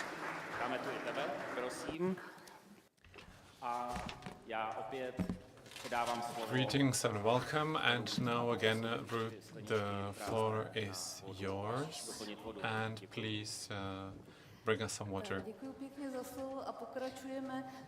Thank you very much for passing me the baton. Let's discuss how we will fulfill these European targets. And that is easy, because apart from the European strategies and other engagements we have in this context, there are many things which are discussed connected to the European Investment Bank, but most of you know this better than me. Everybody is raising their eyes to the National Climate Plan, because here our engagement in terms of industry decarbonization are the largest ones and also the most imminent ones. At the same time, the targets are set, and we don't expect everything to happen overnight. We have done some progress. Last week, the government has approved the national program for climate and environment. It needed to be updated because we have the RED directive. The targets have been raised, which could mean a lot of things. So we are happy to address these questions with our second group of panelists, Mr. Holub, who is a senior director, whom you know. He studied physics at the Faculty of Environment and other related things. He founded Budovy 21 initiative. He has been known as the head of department and counselor of the Minister of the Environment, and he's currently holding the position of Senior Director of the Climate Protection Section at the Ministry of the Environment. Thank you very much, Mr. Holo.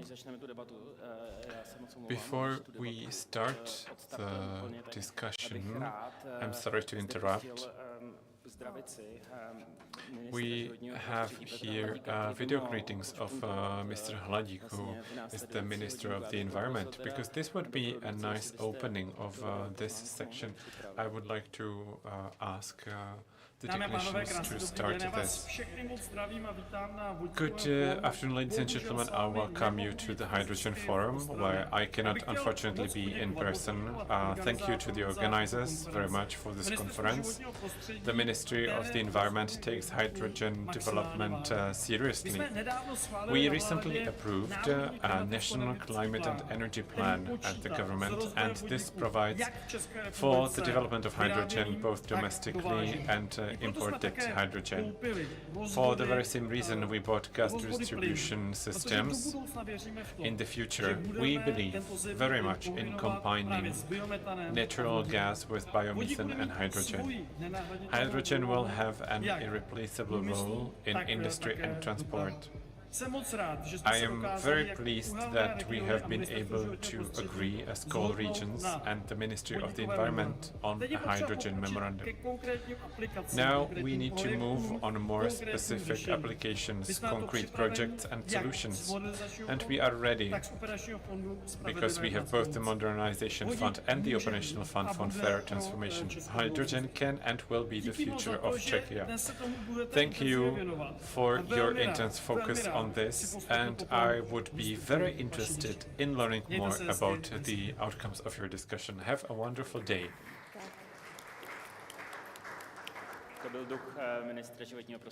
That was quite the spirit, and let's move back to our discussion. I think it was important to hear this because we have discussed this with the Ministry of the Environment quite a lot about these post-coal mining regions because of different fundings. And at one discussion, there was one participant who was late to the meeting. And he was late because he went to the wrong ministry.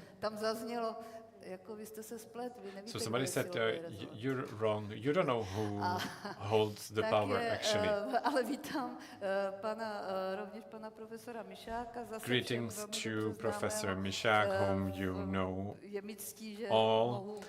I am honored to see CEET2 here and CEET1, even though it's remotely. He was the man behind these institutions. Thanks to him, energy studies were clustered at the University of Ostrava. So I am very happy that the research is located in Ostrava. Everybody will participate, but the capital will be the city of Ostrava. There is approximately 1 billion in funding. You can read his CV online. And he believes that the only thing that is a limit for us is the limit of our imagination. Last but not least, our third panelist, Mr. Karel Tichý, who is here representing the Ústí region. He's the project manager at the Economic and Social Council. He was one of the initiators in this region, and he is a co-author of the first hydrogen strategy for the Ústí region, and he was also the first one in Czechia, and he's also the man behind the first hydrogen valley. Greetings to you too. Moving on to Mr. Holub with this first round. Good afternoon. I came here mainly to listen and to learn, but since you wanted me to take part in the panel, I will say a few things. I think we started the third stage of our reflection on hydrogen. The first stage was hydrogen, question mark. Number 2 was hydrogen, exclamation mark. Now, something that goes nicely with the logo of Ostrava is hydrogen with 3 exclamation marks. But now we need to analyze it at a deeper level. We need to understand what and how we can do with hydrogen, because hydrogen is something that's positive. You've heard it as a position of the Ministry of the Environment and of the government of Czechia. Let's now see what's inside. 3 brief comments regarding the National Energy and Climate Plan. Then 1 little comment about the usage of hydrogen, and then funding. So, the national plan has been approved by the government. It was approved last year. We are number 15 out of the EU, so not the first one, but not the last one to adopt this. I wanted to prepare slides, but I was late, and due to a technical hiccup, it will not work. But I will walk you through this. By 2030, there will be 2 measures that will have a strong impact, and 2 measures that need to be initiated in order to have a huge impact after 2030. So those with a huge impact, with immediate impact, will be building renovation and renewable resources, PV panels, and especially wind plants. This is something we need to work on, because this will complement our energy production, and it is important for accumulation purposes. The 2 measures that need to be initiated shortly, but will only have an impact after 2030, are hydrogen development and nuclear energy development. Regarding hydrogen, you have seen the presentations. They are not secret. You can access them easily. It is divided into different sectors. By 2030, the accent is put on green hydrogen production domestically. After 2030, import kicks in. Until 2050, we will get to 35 terawatts annually, but nobody knows where this will come from. But this is not a prediction, it's a modulation, okay? So that means that this will probably not happen. This is just a support document for legislative purposes, for policy making. Now that we have validated our national plan and we submit it to the EU, we are initiating the second stage, where we need to discuss our national conception and environment protection. The process needs to be an open discussion to the measure of the possible, and on the list of the things that we need to do by the end of the year, and we know that this will spill over to Q1 2024 at least, because we want to do this correctly with all the stakeholders. With the Ministry of Trade and Industry, we need to work on this. Last week I was in Madrid. 10 or so member countries only have 1 ministry for both energy and environment. We have 2 ministries, and we work together. So this national plan for energy and climate was prepared together with both ministries, because each ministry is in charge of a different thing. So actually these are 2 sides of the same coin, but they need to be on the same page. What is coming now is really important, because we will look into the detail of all the things hydrogen entails, but not just hydrogen, also the possible ways for us to further develop.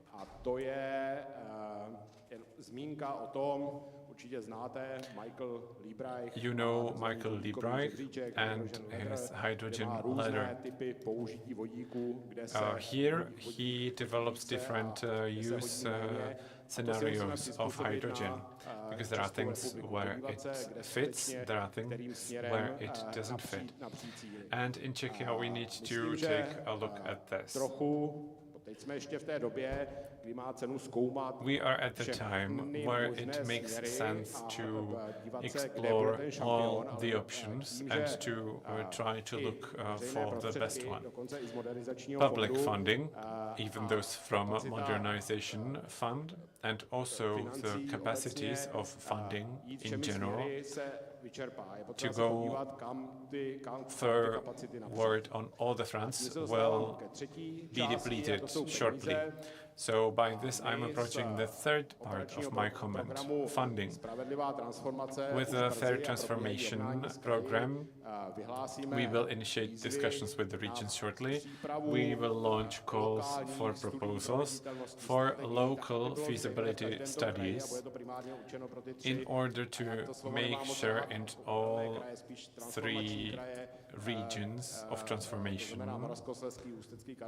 namely the Karlovy Vary, the Ústí and the Moravian Silesian regions, to direct our efforts. And then funding from Modernization Fund will be linked to this.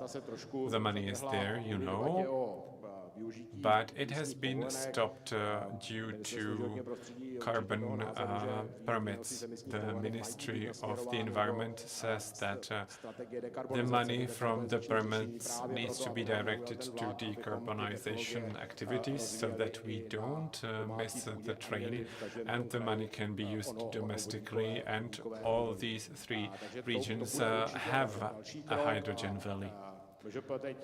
So that's another step. Then the Ministry of the Environment is negotiating this.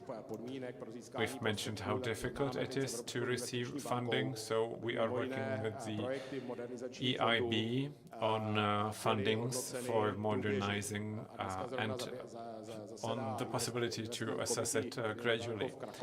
There's an assessment committee holding a meeting in Krakow this afternoon. Our colleagues are there, and they will be defending some of the projects. The tranches are launched for every semester in spring and in autumn, and it cannot be postponed. So now we are commenting on the process of evaluation of these projects, because sometimes you miss some administrative things and then you get a semester of delay. Thank you very much. What are the most recent technologies or the nearest ones? What is your stance on this, Mr. Mišák? You who are holding a finger on the heartbeat of the time. I'm a technician, I'm not a politician, so that's great, because what we can imagine is feasible. It's not always the case in politics. From our point of view, it's clear the future of energy is a mix of these two. There needs to be a central energy management that will be based on nuclear power plants,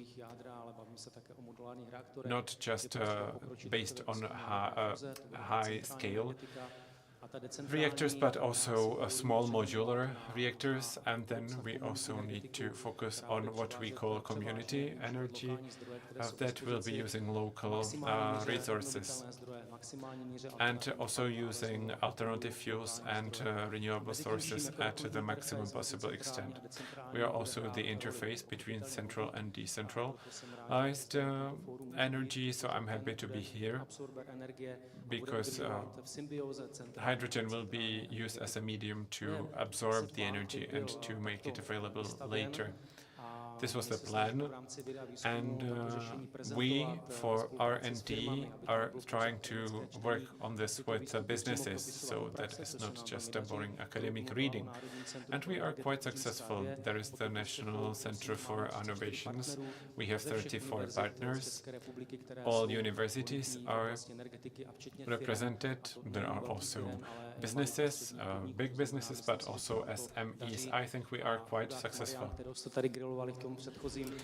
Marianne, who was grilled by our audience in the previous panel discussion, was a big supporter of this, not only in the ministry but also in Ostrava, and he wanted to support something that was actually said multiple times, but we didn't actually say what it was. It was the Center of Energy, Climate and Other Technologies Explorer, which shows how to get and generate hydrogen using local sources, and this is something we see a big potential in.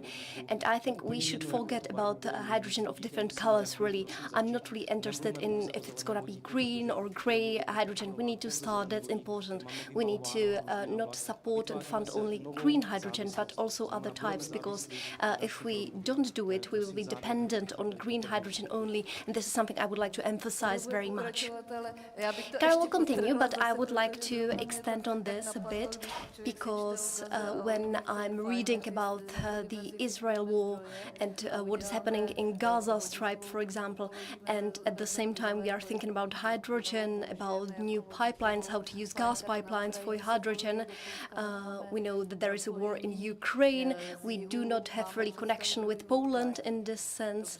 In the south, the situation is unclear as well. So it is quite difficult to say to what extent we will be resistant to this. So how much resistance do we need? How self-sufficient do we need to be? To what extent? And what obstacles are there? I know that hydrogen valleys are crucial for this. I am quite intensively studying REPower EU because I feel like not everybody really understands how much the situation has changed since spring, so in a year and a half, roughly. So Europe is actually calling upon the creation of Hydrogen Valley, so that we are resistant, so that we are self-sufficient, and at the same time it is also important to decrease the price of hydrogen, because the transportation is quite a big challenge for us. And this is something that will come into the discussion also when implementing the climate energy plan of the Czech Republic. Yes, you are quite right. I would like to welcome you once again. I'm very happy that I can be here. I can't see you very well, but I know there are many people that I know, and I will be happy to talk to you all during these 2 days. Yes, the last forum of this type was held 1 year ago, but I feel like there has been a lot of things that were happening in between. And I think it's very important to see a clear way to achieve our goals within the National Climate Plan. It is important to know how we achieve these changes. The first thing I would like to mention is something that we can see quite nicely, and I think that we are being much more honest with ourselves after this year that has passed. I think that many things were said quite openly on the stage, and I think we will be even more open during the coffee breaks, for example, when we talk to each other. And I think that's very good, because from the stage where we are trying to put labels on our dreams and our initiatives, we are now coming to a stage of practical implementation, and we are really talking about what is and what is not feasible and what can be done in a short time horizon. In the afternoon panel discussion, no, sorry, it is tomorrow. In the tomorrow's discussion, we will talk a bit more about this from our perspective of Ústecký region, but we can see this in the cooperation with our partners, be it cities, be it regions. So we can actually see that in the last year there has been a lot of changes going on. People started to be interested in what hydrogen is, how they could use it in the area of transport. And we, Gabina and I, quite well remember that some 4 years ago, some representatives of transport companies said that they are not really interested in hydrogen and it is not something they would like to pursue.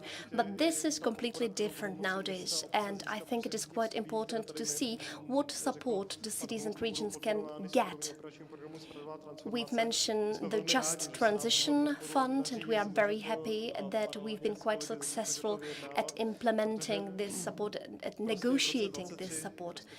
Because in 2023 and 2024, there will be entities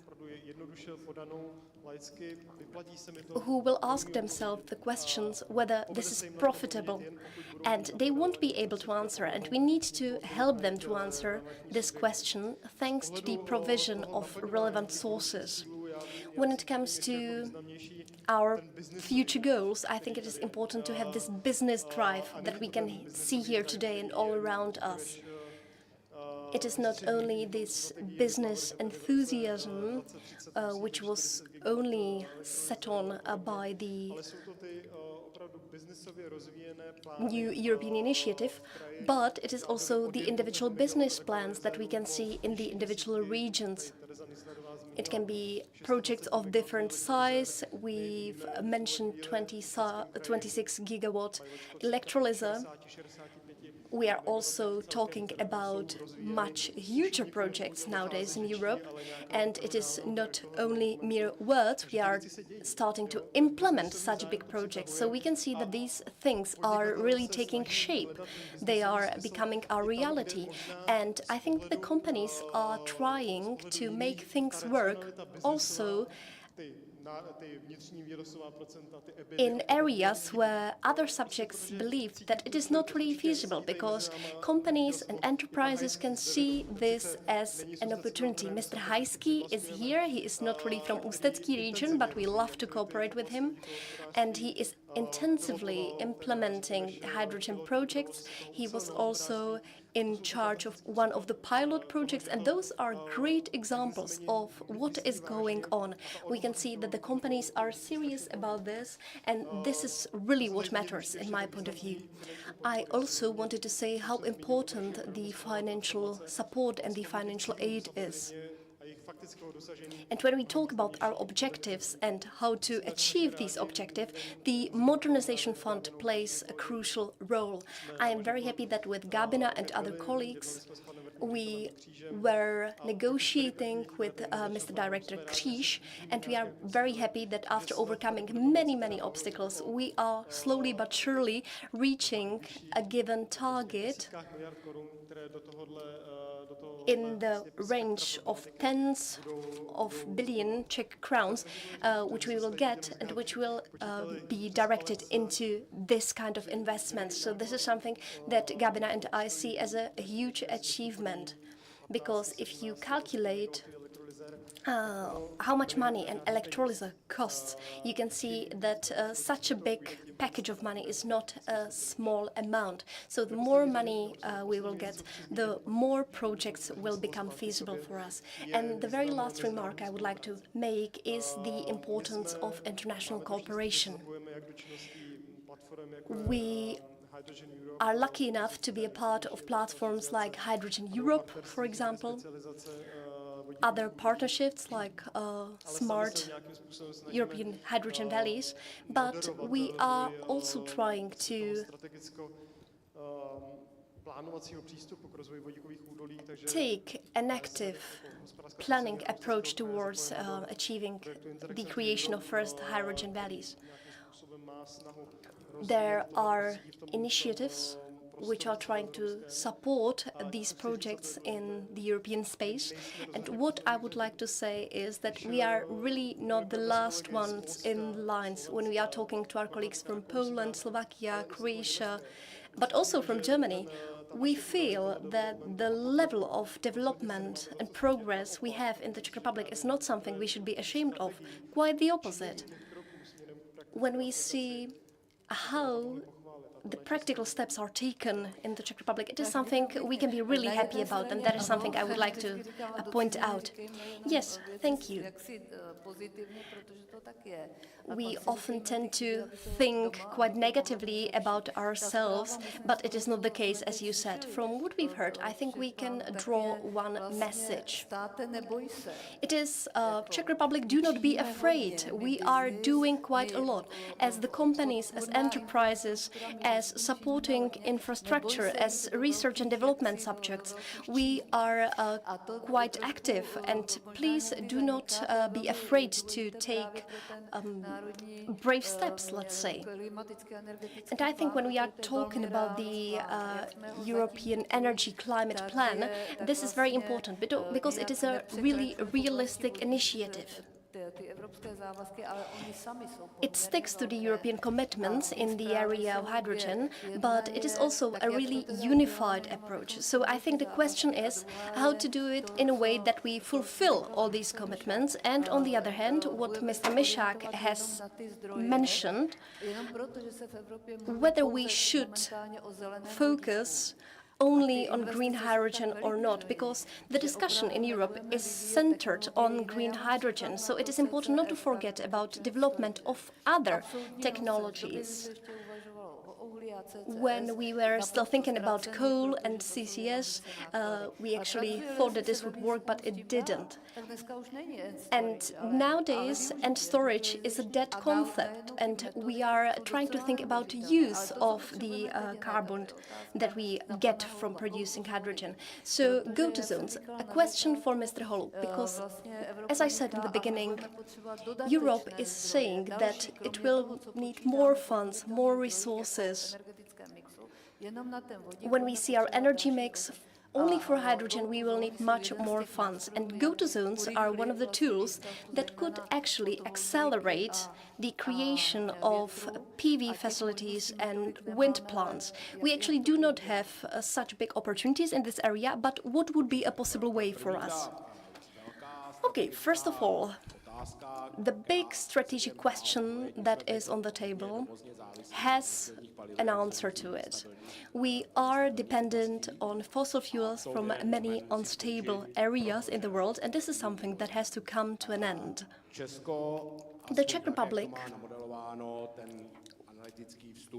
as we see from the analysis, I like the word scenario more than a plan, is going to remain dependent on imports. That's quite clear. But this dependence won't be that insecure anymore, because this will be clean energy and hydrogen from Europe or from near countries, from neighboring countries. So yes, we will remain dependent to some extent. When we take a look at the analysis, it is unavoidable. We will have enough resources in future, but we have to actually think about where is it smarter to transfer into clean energy and where is it smarter to focus on hydrogen, because there are applications, there are projects that are based on electricity and some that are based on hydrogen. So that's the question that we actually have to resolve. There are new resources that we've already mentioned. This is the situation that we have, and we have to count with the risk of it. So we need to calculate carefully what we will actually construct. So is it going to be a few modular reactors? Is it going to be only one? This is something that we are discussing now, and in the next decade we will actually see what the resources will be and what the situation will be. And I think the very same thing applies to RES. The scenarios predicts the installed capacity of PV 10 gigawatts by 2030 and 26 gigawatts by 2015. And 1.2 gigawatts of new wind plants and up to 7 gigawatts to 2050. So those are the numbers that we are predicting. We are supporting photovoltaics from the modernization funds. That's very good. It is already up and coming. We need to support it, of course, but we can see an increasing tendency in it. Something that there are quite a lot of obstacles to is wind energy. Nowadays we are not really constructing new wind plants, and to get to the numbers predicted by the scenario means that we will need to start with projects about 600 to 800 towers times 4 or 5 megawatts depending on the specific locations, so that we would be able to achieve the numbers that I've introduced in the beginning. So by 2030, we need to create the infrastructure that would be able to generate electricity.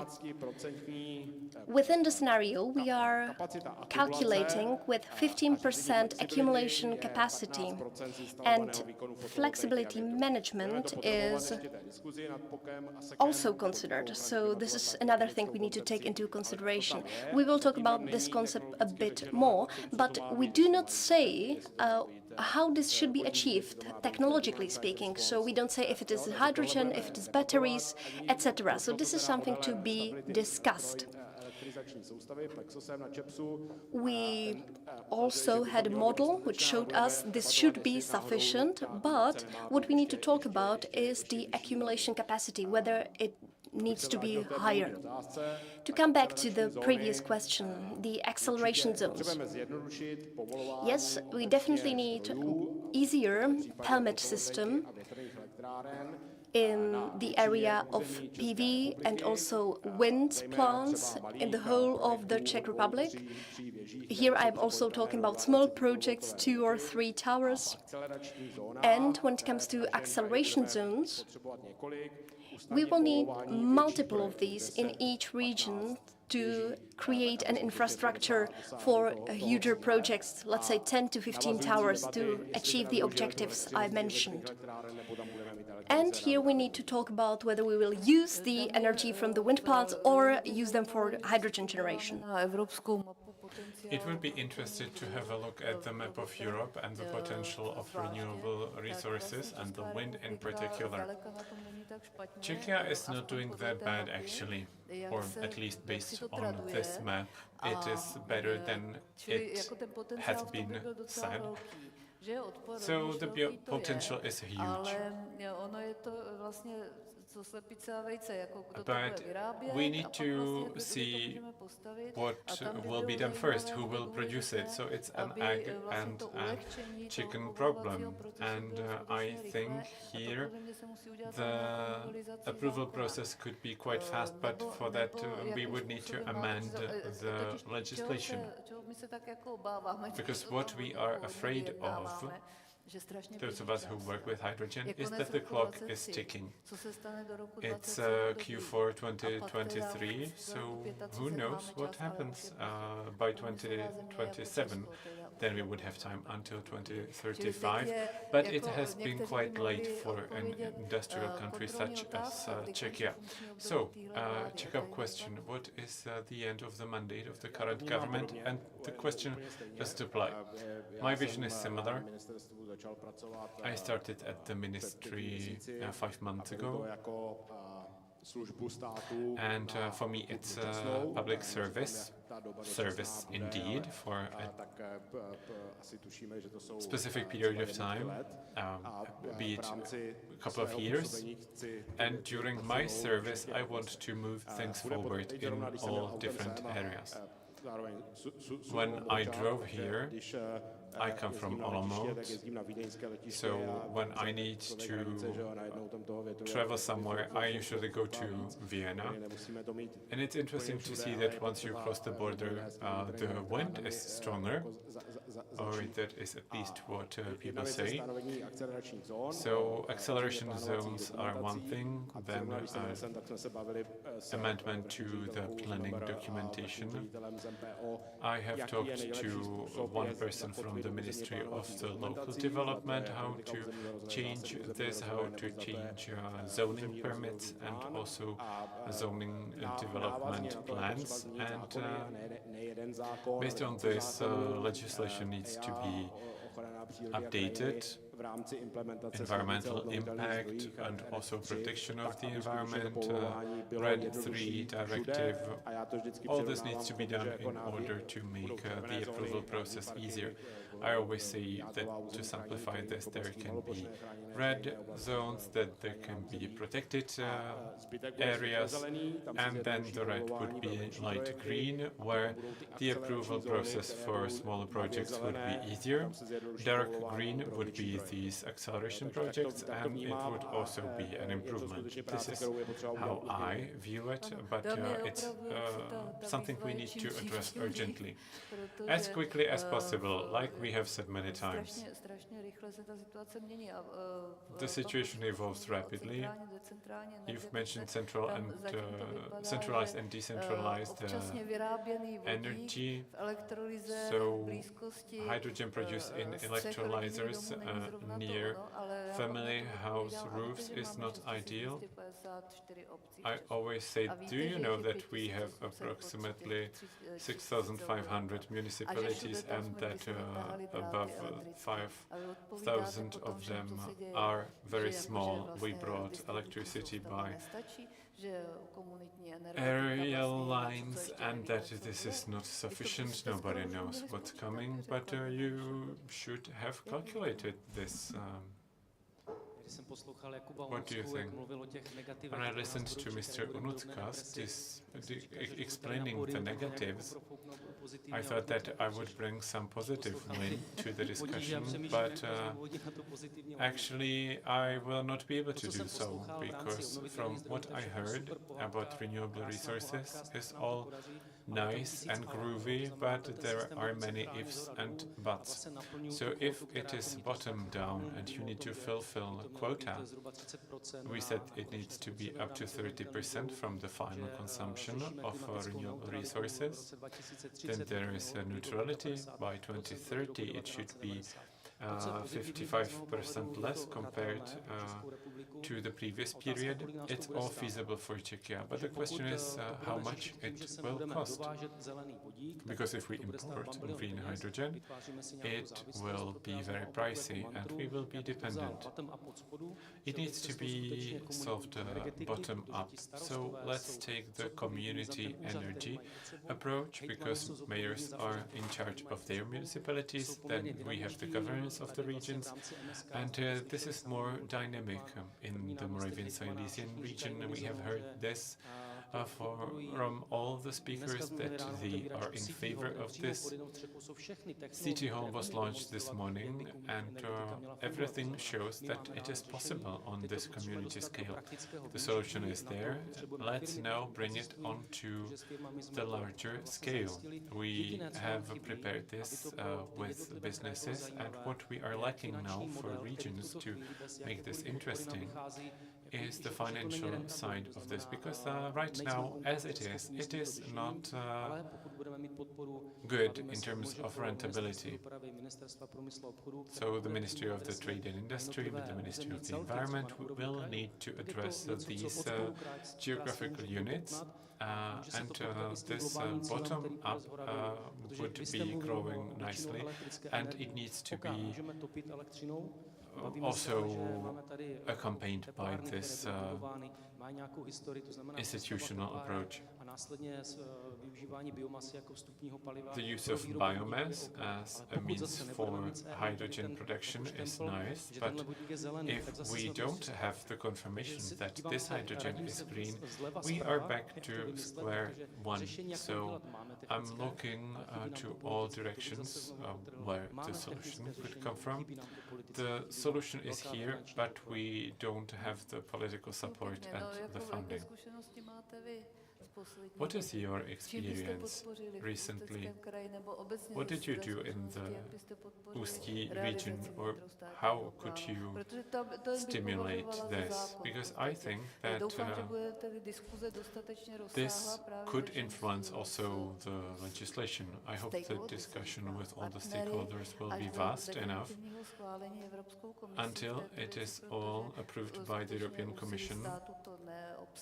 I don't think that one state's effort can do, but without this it will not be possible either. So what do you suggest? The three regions, Moravian Silesian, Karlovy Vary and Ústí, mean one thing, production of hydrogen and a huge also part of consumption, and then meeting a part of the targets in terms of hydrogen. This will rely mainly on these three regions.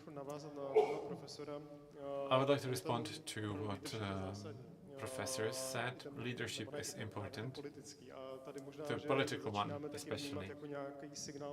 We start to see here first ideas suggesting that hydrogen indeed has its meaning. The Prime Minister's opening remark was about this. And I was also very happy last week to see at the Ministry of Transport where the minister himself, who is a politician, said that he was fully aware of all the obstacles on the way. But we need to beat the path, and it's better than to just wait and see how things evolve. You asked about what we have been doing. I'm very grateful for how the meetings progressed, and I would like to thank for the support of our region. There have been the operational programs for the support of transformation, and also there were these feasibility studies and the Just Transition Fund mechanism. The question whether or not these investments make sense, and we have been discussing this for quite some time, that even negative outcomes are a good thing. So if the study concludes that in terms of transportation and hydrogen mobility concludes that it doesn't make sense, and if there were an operational support, it could work, this is something we need to focus on, because with sufficient political leadership, we know what can be done.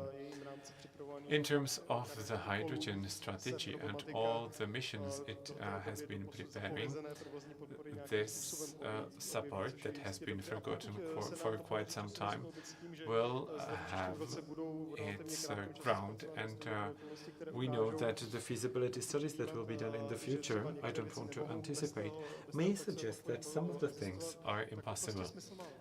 So I think that even this has its sense, and it will help us progress in our endeavors.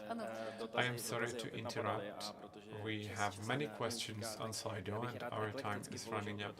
So I would like to address these questions coming from different areas and touching upon different topics. How many megawatts of supporting services is ČEPS planning for accumulation by 2030?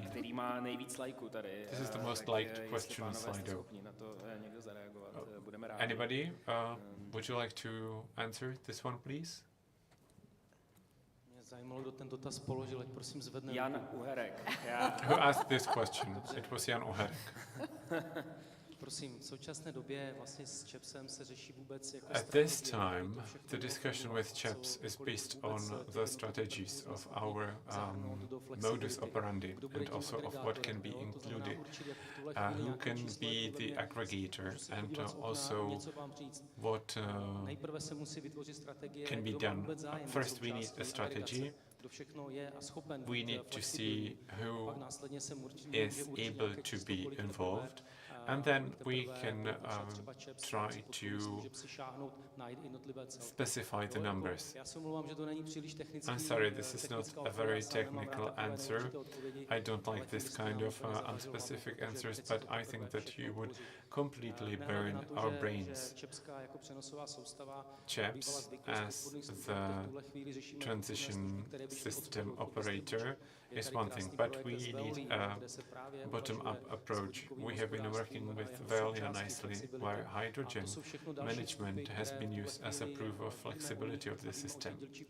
These are the options we have. We know about the existence of the individual projects, but we don't have the final numbers. I'm sorry for not being specific enough. We can exchange your contacts and I can keep you updated. Just a brief comment linked to what I have said about the courage. In the Ústí region, we know there are entities that are working on supporting service projects linked to hydrogen. I don't want to use the term startup, but these are mainly small enterprises who are young and courageous. And when we discuss with CHEPS or Seven or others, usually they raise their eyebrows and ask us whether this is supposed to be taken seriously. It is. Around the city of Most, there are many projects in the pipeline. Hundreds of megawatt hours of peaks are already there, and I think we only need to address this. So it only takes courage, and I think that the invisible hand of the market will take care of it. Yes, we will see how that goes, but I think everybody want to have energy in their plugs, in their grid, at the same quality, and without CHEPS this won't be possible. I would like to follow up quite quickly. I'm glad that there are tasks not only for the ministries, but also for other entities. I mentioned the global number that we got from the modal prediction that was evaluated and also analyzed, and we are counting with 15% of the total output power in accumulation. So that is a global number without distinguishing between individual regions, between the technology applied. So we will be happy to learn more in future, so we can work with that as well. Thank you very much for your answers. Another question from the previous discussion relating to the skeptical approaches that we've addressed. Maybe Karel could talk about this a bit more. Why does it take so long to get the approval for a project? Why does it take several years? Can you elaborate on that? When you take a look at us, I think we all could comment on this. We could start with Ruud, who has extensive experience in this area. I have the advantage of having been through quite a lot. We've been in the public administration, so we were actually creating the methodology. And subsequently, we were also trying to give a stimulus for the possible solutions and to find funds. So the simple answer is it is not easy. It is quite difficult to find a methodological framework for this, to find compliance with all the different rules and guidelines there are, be it from the Czech state or from the European Union. And it is quite hard to ensure that drawing from these funds will be completely transparent. So this is all that plays into the fact that the process in general is very lengthy. Gabriela and I, within the Just Transition Fund, tried to address this some year and a half ago. We thought that it was over, that we've achieved it, but it is still in the process, so we hope we will come to a conclusion quite quickly. I will also mention something briefly. It was something I was quite unpopular for in my previous workplace. I said that we could actually let off half of people who worked in the European funds and make the whole process much more efficient by this. But of course, when you see the methodology guidelines, they are quite extensive, and it's very difficult to follow all the individual steps that you are obliged to follow. So I think there could be only checks for huger projects, and you should also delegate powers to those entities that you give monies to. So, for example, if you decide to fund a university, you won't go and check every single crown and how it was invested. No, you will apply some internal audit systems that will check this for you. So I think the delegation of powers is the key. But we need to implement hydrogen infrastructure till 2025, and I think it is now too late to change anything within the process, really, so it won't be influenced by that.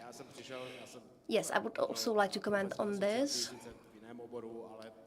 I also worked in a professional association in a different field, but still, And I think it's important that the state actually creates predictable, stable investment environment. And of course, there are different tools and mechanisms for subsidies that we need to implement in it, that's for sure. I think it should be long-term and as stable as possible. The administration burden shouldn't be that big, of course.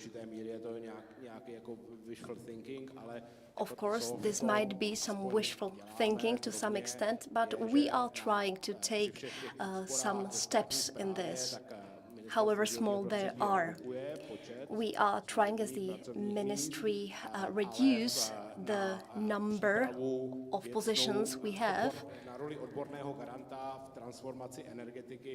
and at the same time, we are trying to have more experts involved in the field. Let's say we will create some 10 to 15 new working positions and find people with enough expertise to fill them up. So we will try to have experts, in-house experts as well, so that we can actually take informed decisions. If this happened 5 years ago, it would have been better, of course, but we are trying.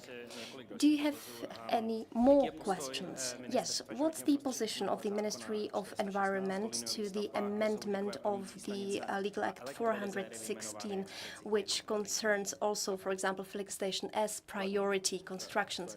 Positive approach, I believe. Yes, definitely positive approach, but I have to say this is not really the area of my expertise. I know there has been amendment, there has been positive opinions on that, negative opinions on that, and I am not sure what the results in the Chamber of Deputies were. I know there was a meeting which concerned it. I think the amendment was approved and we actually issued a positive opinion on that. Yes, and when it comes to the accumulation of energy which is needed for the stabilizing of the grid, this will have to change depending on the energy situation. Is something responsible for this, and where will we get funds for this?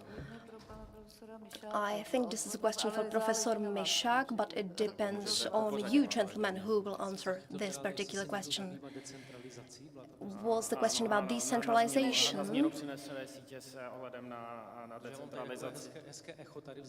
Yes, there is a big echo, so I can't really hear properly. So energy accumulation needed for stabilizing of the energy grid. So the grid, we will actually have to change depending on the decentralization. Is there anybody responsible for this, and where we will get funds for that? This is a very good question, because we can create plans, of course, but if we do not have the infrastructure, or if we cannot implement it on the infrastructure we have already, this can't be really put into place. So this is again a question of the entities in the generation of energy and distribution of energy that we have here in the Czech Republic. We are trying to create a symbiosis between these individual elements of decentralization so that we will be able to share this know-how, and that we will be able to generate energy and use the surpluses in places where there is not enough energy. To answer the last bit about the decentralization, yes, we are tackling this question. We have studies that are telling us what and where should be done in order to get the grid ready and get the distributors ready for this as well. And it is not a question of decades, but of months and years, and there are also elements being implemented already. And as for the first question about the accumulation, this is another very sticky topic, because we are talking about hydrogen here, of course. This is the topic of this forum, but we are forgetting about the heat accumulation and other types that are available, and those are eventually preferred solutions by many plants. So this could actually help us to get through some periods which are more intensive, like, for example, winter or spring months, and then to use the surpluses from summer months when we need it afterwards. As it was mentioned by our Prime Minister, hydrogen is just one part of all the things that can be used to decarbonize our economy, and I think this really makes sense when you combine it with other elements. Is there anything you would like to add? It is a broad question and a general one for that matter, but I think that our colleagues from the Ministry of Industry and Trade have prepared an amendment, Lex OZE2, which also takes into consideration residential buildings. From this year, it should be applicable. We hope it will be approved. It seems that it is on a good way to be approved quite soon. The ministry is preparing calls for new pilot projects so that it can really be put into practice on different levels, be it region, be it, for example, residential house, be it a city, be it a group of family houses. Hydrogen could be also considered in this area, so we could use that as well. And we should also build bridges to implementation, think about investment.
Number of small cities, and this is something which is disregarded quite often as well. So we actually lack decentralization, we lack this concentration, but this is different in your region, isn't it? Yes, it is. It is something that we can actually use, and it is something I also commented on already. We are talking about the brown coal mining areas, and the total area which will be shut down for coal mining in the years to come is tens of kilometers square. So this place could be actually used for development of more ambitious project in the area of RES. As we said, the projects that are still in pipeline are in the total amount of hundreds megawatts of power. I know that there are not many projects concerning wind plants, so I think this is something that is influenced by all the factors that we actually mentioned today. Another problem is that people really do have this not in my backyard approach. They do not want wind plants near their homes, but I feel quite a big potential in these areas that you mentioned, in these areas of coal mining, brown coal mining. And when we talk about projects like these, it is also important to think about services which are associated with this and which will also evolve dynamically. Thank you very much. There is one more question. Let's maybe address this before the coffee break. Will it be possible to use the operational program fair in just transformation for project documentation, even though the supplier has been selected, maybe providing an expert opinion that the price is habitual? I don't know. We are discussing this. Maybe Karel will know. Maybe address Mr. Kříž, who is the head of section. They will let you know, or they will put you in touch with the right person. We have been negotiating this, we have been defending our interests, but it is uneasy. Mr. Holub, your colleagues have made it clear that the public support and motivation are not enough, because this builds a wall to this retroactive acceptance, even though the consumer follows all the rules that are defined by this. We don't give up, because we believe this has its sense. So this retroactive approval could actually be considered. We shall see. It would be interesting also to see how many projects are concerned. The classic answer is that as long as it has not been approved by the monitoring committee and by the fund until the calls for proposals are launched, which will be the case in December, it will be difficult. But the question is how many and which projects are concerned. We may be able to do something about this. At the Ministry of the Environment, we have witnessed great support, and the minister's opening address also underlined this. The discussion has been great, and I see here a shift towards the powerful minister, professor. So this program for climate and industry will mainly be your work, or maybe the climate policy could impact everything. This is what the Green Deal is about, by the way. So if you strengthen one strategic unit, and we try all the different scenarios, this could be good. I would just add that our minister had a meeting with Vice President Šefčovič and with the Commissioner for Climate, Extra. So they will specify the rules and schemes. This will be the topic of the discussion. I have mentioned one, the not approval of projects after one semester, but continuously. Then the public support is something that was created back then, and it had its right to exist, but I think now it is slowing transformation down, and the public support and DG Competition and DG Growth. The discussion has been about our effort to be directed towards this area. Thank you very much for this comment. It's important to work together towards this final goal. Hydrogen holds a great potential. It has been said here many times. We mentioned what kind of technologies are being created and will be created. Some of the branches are blind, but some of them have proven not to be blind. So hopefully hydrogen will be one of them. And when this is approved by the Commission next year, and when the national plan is also approved, hopefully we will see the correct proportion of hydrogen there. So hopefully this will also be one of the competitive edges of Czechia. Thank you very much, gentlemen, for taking part in this discussion. Já bych také chtěl poděkovat. Thank you very much. Thank you, Ruth, for chairing this panel. Dear friends, ladies and gentlemen, now we will have a 25-minute coffee break. The refreshments are ready for you upstairs. Let's meet here again for another panel discussion. There are things to look forward to. Thank you for now.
to always think twice.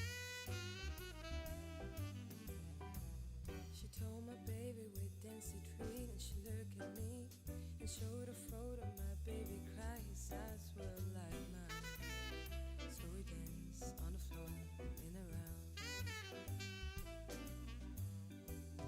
People always told me, be careful what you do. Don't go around breaking young girls' hearts. She came and stood right by me. Then the smell of sweet perfume. This happened much too soon. She called me to her room. Billie Jean is not my love. She's just a girl who claims that I am the one.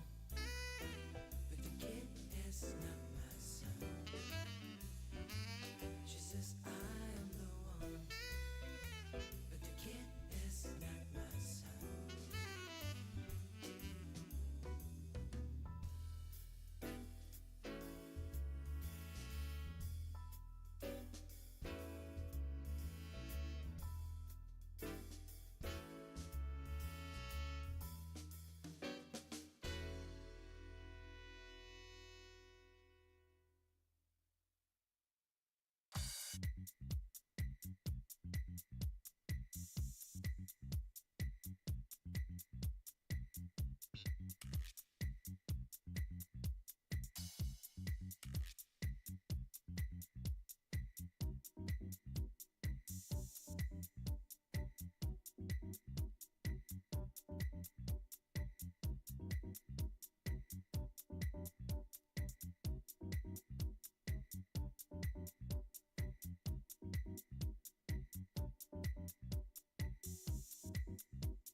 This is the way we dance, dance, dance. This is the way we feel inside, inside my mind, your mind. This is the way we groove, we feel the funk, the soul in the minds, in the bodies. We love to feel the dance. Now dance, baby.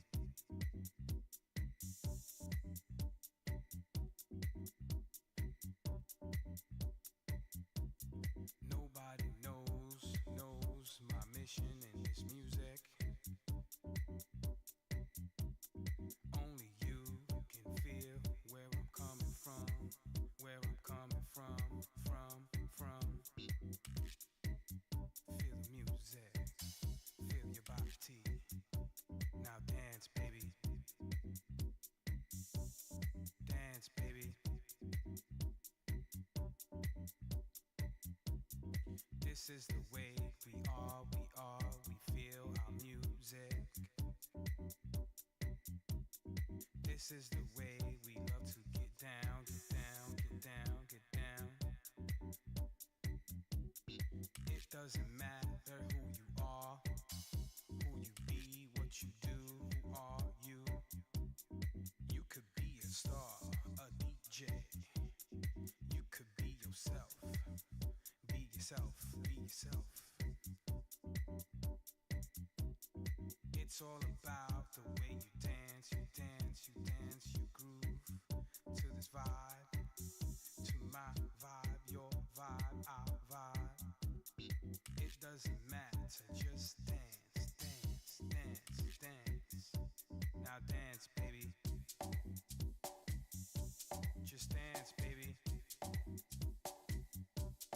Dance, baby.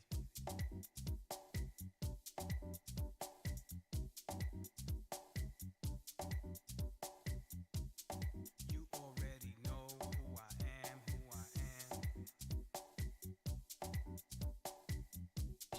Look at me now, I'm shaking, I'm feeling the groove I got with you. I don't care what you think or who you are, I'm having fun, fun.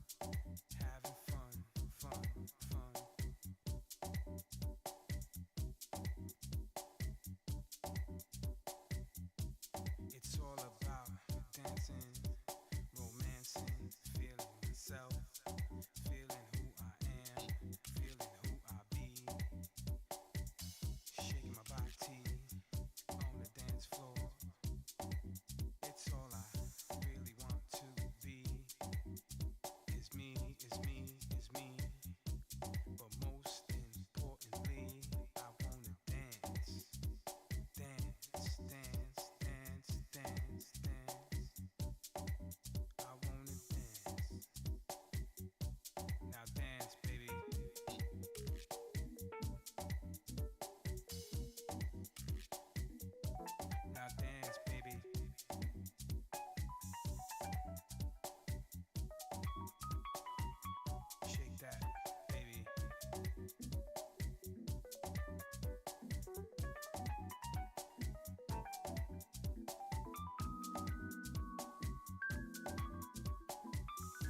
paintings. Can someone human size me? Tell me how they feel.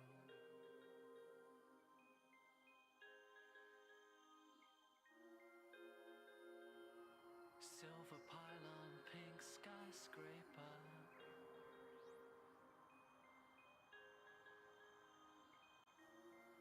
Silver pylon, pink skyscraper.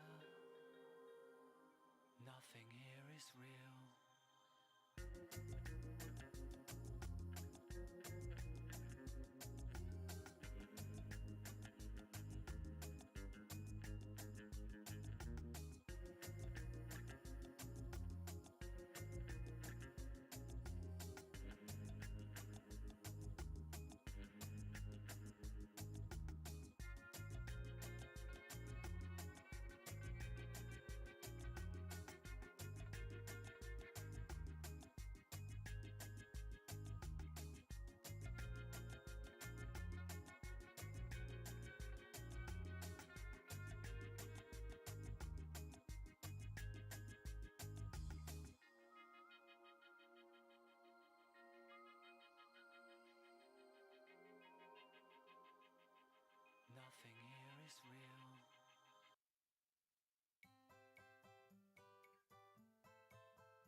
think maybe you love me now, baby, I'm sure. And I just can't wait till the day when you knock on my door. Now every time I go to the mailbox, gotta hold myself down. Yeah, 'cause I just can't wait till you write me you're coming around. I'm walking in sunshine. Oh, I'm walking in sunshine. Oh, I'm walking in sunshine. Oh, and don't it feel good? Hey, don't it feel good? I used to think maybe you love me. Now I know that it's true. And I don't want to spend my life just in waiting for you. Now I don't want you back for the weekend, not back for a day. No, no, no. I said, baby, I just want you back, and I want you to stay. Yeah. I'm walking in sunshine. Oh, I'm walking in sunshine. Oh, I'm walking in sunshine. Oh, and doesn't it feel good? Doesn't it feel good? Yeah. Oh, don't it feel good?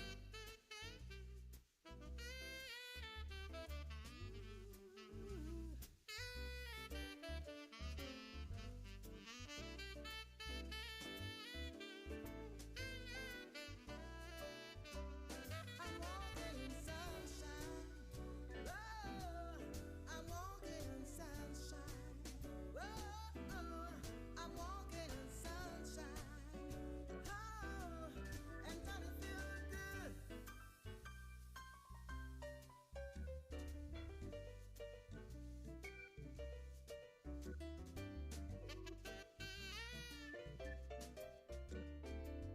I feel the love, feel the love, feel the love that's really real. I feel the love, I feel the love that's really real. And I'll say it again, oh yeah. I say it again, yeah, yeah. I'm walking on sunshine, baby, yeah.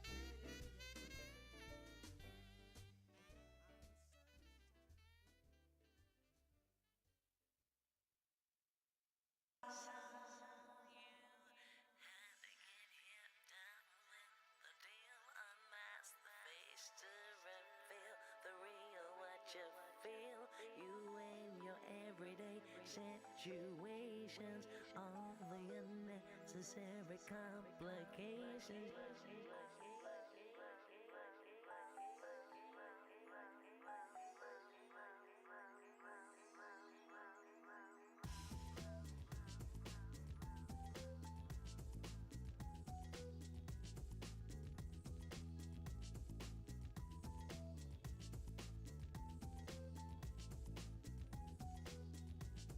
So you had to get hit down with the deal on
Drazí přátelé, dámy a pánové, krásné odpoledne. Ladies and Děkujeme, gentlemen, že dear jste se friends, vrátili good z coffee afternoon. breaku, že jste tady Thank s you very námi. much for Ti, coming kteří back tady from ještě the coffee nejste, break. tak Thank vás you for being with vybízím, ať us. jdete k nám. Those of you Čekají who nás are ještě not dvě panelové here, please diskuze return to a your potom seats. společná There are večeře. two more panel Ještě jednou discussions bych tady rád and představil then a dinner that we will spend která together. bude dnešní Ruth zbylé Písková panely will be moderovat. chairing A these tím two panel discussions. tématem bezprostředním, The kterému se dneska topic pověnujeme, je vodíková that we will strategie be Česka discussing na will be the cestí Czech Republic's aktualizace. Já bych hydrogen tady rád strategy at the crossroads of updating. naše řečníky, I would like opět to ask our speakers, our guests, to join me here, and then I will pass the baton to my colleague.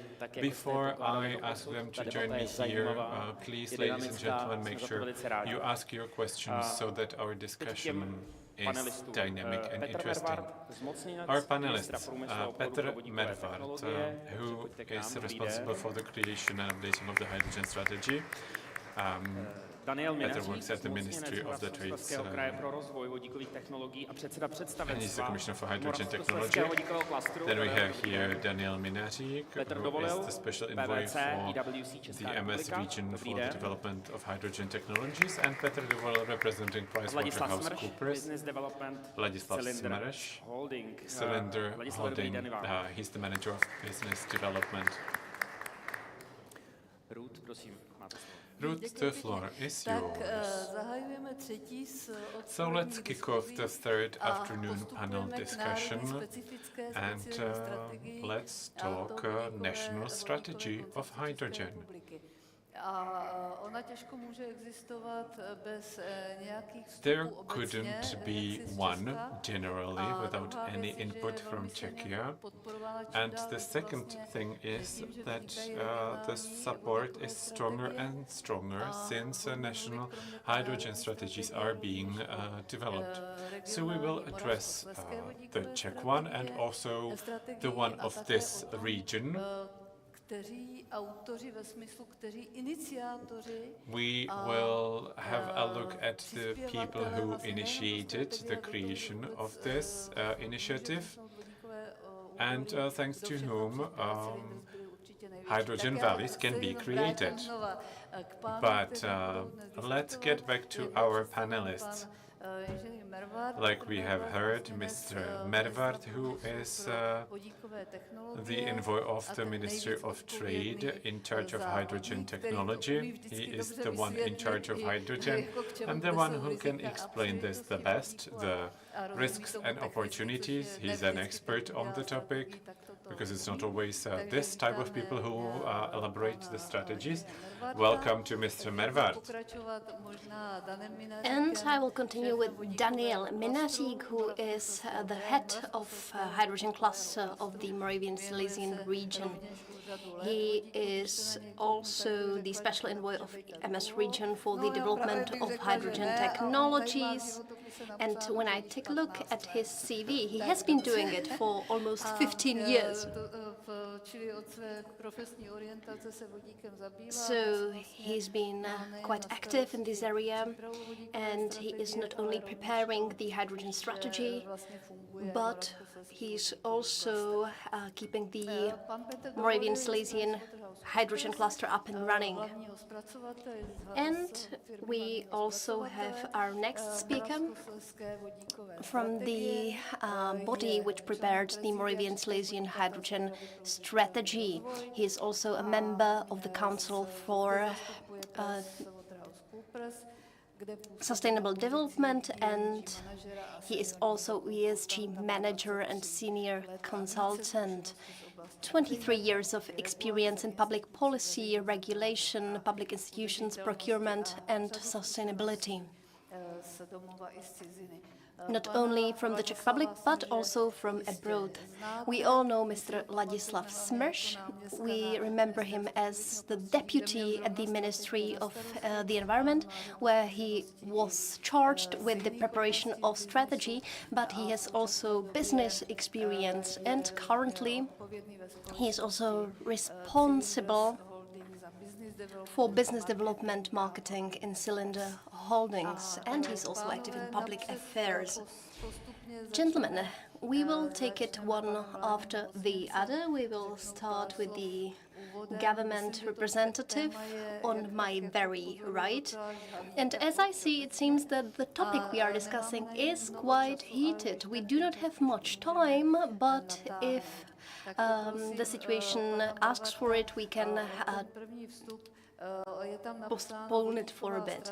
And as you can see, the name of our panel right now is the hydrogen strategy at the crossroads. So are we really at a crossroads, or are we at the roundabout, more like? I was quite scared when I saw the name of the panel, because when we are standing on a crossroads, we usually tend to look at the signs and we are deciding where to go next. But I believe we know where to go. When we were preparing the hydrogen strategy, there was quite a heated discussion going on. And one of the topics that were raised and that we took away from it is that the journey to reach net zero and to deploy hydrogen technologies won't be quite straightforward. We actually deduced that it would be best to go against the wind. So if I decide I want to go this direction, I may notice that the wind is blowing against of me, so I will need to take some turns to get where I want to get. And when we took this journey, we actually found three main areas. We named them local islands, global bridges, and new technologies. And these three stages are actually quite different. They are different in a way that we need different sources to achieve them. We have different objectives we want to achieve, and another difference is that each of these stages are defined quite a different hydrogen price. We can assume that the hydrogen price will decrease with the emerging new technologies that will be deployed. So what are these stages? In the first stage, which is called local hydrogen islands, we would like to produce, or we need to produce, hydrogen locally because we do not have any other option. And our main goal is to create as many hydrogen islands as possible. So these islands are actually spots where we won't only generate hydrogen but also consume it. And in the Czech Republic, we are talking quite a lot about green hydrogen, green sustainable hydrogen, and it's quite hard to push the price any lower than €8 per kilogram. As you can see, the second stage should be a bit cheaper because we will be importing hydrogen from countries where there is a surplus of hydrogen. So we can get to 2.7 to 4 euros per kilogram. And in the third stage, we would like to actually go even lower. The main goal for the second stage is to maximize the consumption of hydrogen. We already said that if we are going to import hydrogen, we won't be quite self-sufficient. So now we need to find ways to generate hydrogen at home as well, and for that we need new technologies. And I think we could actually get the price as low as 2 euros per kilogram of hydrogen. So now let me take a closer look at these individual stages, and I hope I will be able to address some questions that were raised in the previous discussions. I think my tasks are quite hard because the minister said that what is happening in the Moravian-Silesian region is quite complex, but my tasks do not cover only the Moravian-Silesian regions, but many others, including Prague. So I need to address all these problems, and some of them are even interconnected. So, as I said, my role is quite complex in this way, and I need to remain optimistic even in this sticky situation, as I said. When it comes to local hydrogen islands, one of the main goals is to have two basic pillars for our energy sectors. One of them is the nuclear energy, as we said already, and the second one is RES.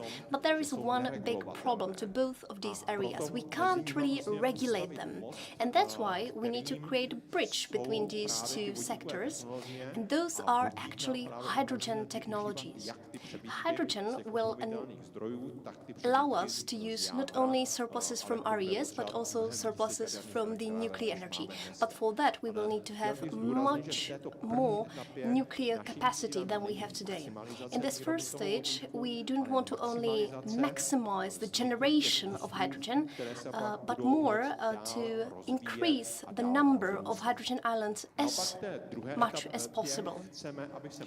When it comes to the second stage, the global bridges, here we actually want to maximize the consumption. But here we also need to import the hydrogen from places where there is a surplus. And here we are talking about two main routes. The first one is Czech-German hydrogen interconnector between Germany and Bavaria. We already said that Germans are making quite a progress in their grid, and they are also trying to adapt the infrastructure for that. So we can actually use this route to get hydrogen to the Czech Republic by 2030, but maybe even 1 or 2 years before that. And the second part is Central European Hydrogen Corridor, where we would like to generate hydrogen in Western Ukraine, emphasis on Western here. And we are also counting with wind-generated energy, because when you take a look at wind production energy, you can see quite some black spots, which shows us where the windiest areas are located. And Western Ukraine is actually one of them, because of the mountain ranges that are situated here. So, these are the main corridors, the main routes to get hydrogen to the Czech Republic. And I think a big advantage is that getting the hydrogen to the Czech Republic using pipelines is very cheap. It costs about 1 to 15 cents per kilogram of hydrogen per 1,000 kilometers. So, in the second stage, we actually want to interconnect all these local islands and to flood them with cheap hydrogen, basically, and hope that they will grow even more and they will be more and more numerous. As I said, with import, we are also increasing our dependence on the countries we are imported from. We can import hydrogen from many more places than we can with natural gas, but still we would like to be self-sufficient, which means that we have two technologies at hand which we could deploy in future. It is geothermal energy, and the second one comes from high temperature electrolysis, where many sources of heat, around 700 or 800 degrees of Celsius, are needed. Those can be created only thanks to new nuclear reactors which are now being developed. So I think we will see first results about 2045 or 2050. So this was just a short introduction, and I would say we are not at a crossroads in a sense that we do not know where to go, but that we will have to adapt our journey as we go. Thank you very much. Now I would pass the floor to Mr. Minařík, because we just saw a map, and this brings me to something that I've already mentioned. I think from historical point of view, this is quite interesting, because when you take a look at the economical development of the countries, then in areas where coal was mined, it was actually always interconnected with heavy industry. So we are thinking about the cities like Ostrava, then also Brno in a sense of post-production of steel and iron. And if we take a look at the routes that the pipeline takes, they are actually avoiding the centers where the majority of hydrogen is produced nowadays. I will later ask if we will be able to commit to our goals and to fulfill them by 2030, but tell us more about the situation in Moravian Silesian region, please. I would like to say hi to all who are present here with us, and I will try not to spoil anything that is about to come tomorrow, that is the introduction of hydrogen strategy for Moravian Silesian region. I am trying to take a look at the overall direction of the Czech Republic, which is represented by the National Hydrogen Strategy and other documents which are being prepared right now. As for their content, it is mainly the action plan. In Ostrava, I think we have our specific way of working, but it is not necessarily a wrong way of work. Because when you take a look at how Ostrava is trying to support a hydrogen transformation, we didn't really start with formulating a specific strategy, but we started with practical specific ideas, practical specific projects, and we actually employed this bottom-up approach. Based on that, we can actually introduce our Moravian Silesian strategy, saying that we know very well what we want to achieve. Together with Peter, who is the main producer of the strategy, we strongly believe that everything that we are going to present tomorrow and that we are going to mention today as well are meaningful, and it really makes sense. In the debate, it was said that it's good to start with transport. Yes, the region has this ambition. The individual transport companies also have it as well. But how to do it in practice? The strategy's aim is to say where we will generate hydrogen and how we will use it. So this is the main highlight of our strategy as it is created, we feel. We as the region understand very well the objectives set by the Czech Republic, by the state. They want to get any hydrogen that is available.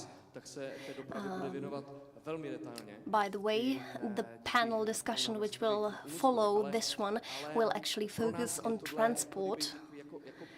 But for us, it would be very good to have it done already, to have it right here, right now.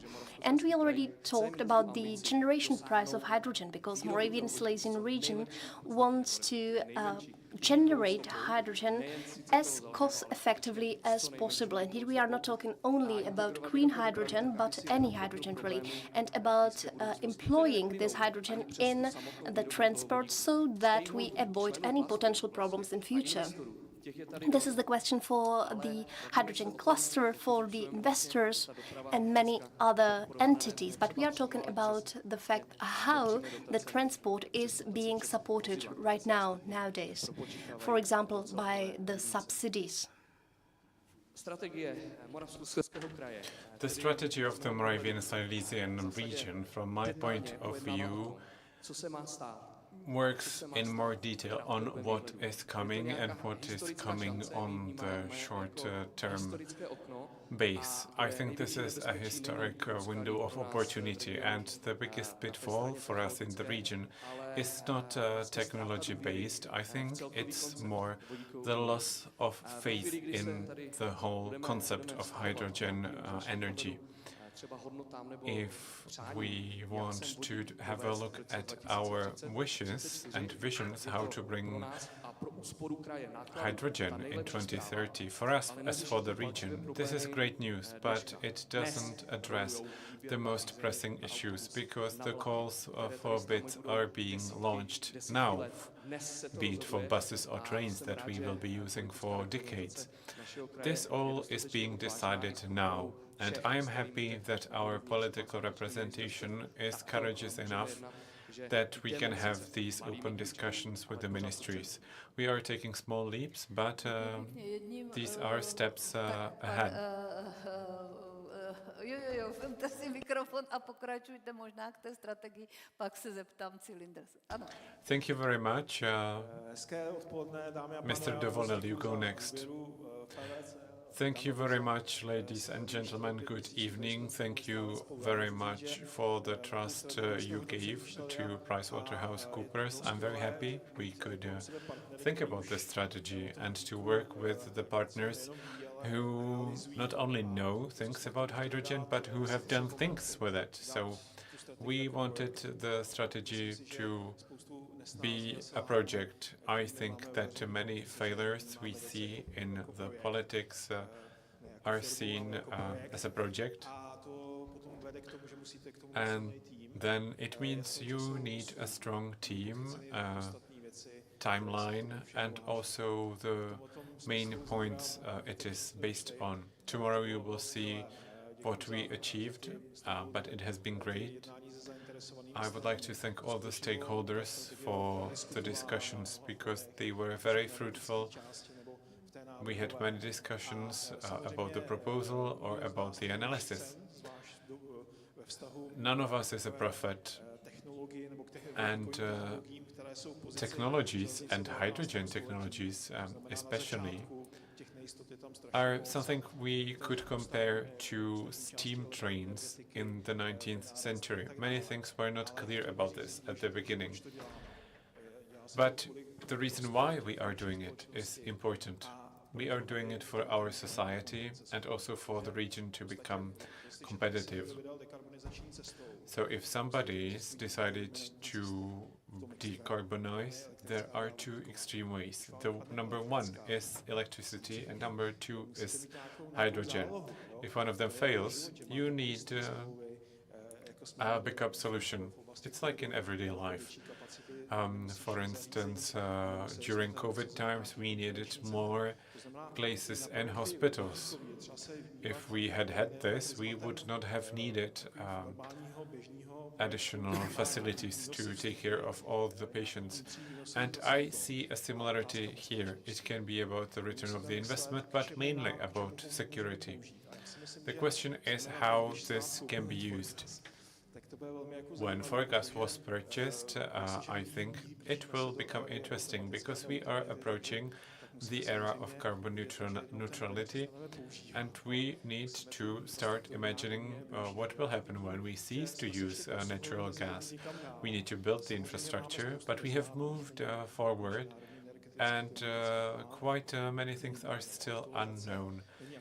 We have discussed the updating of the national plan and strategy, which needs to take place, but our national conception for energy has not been updated either.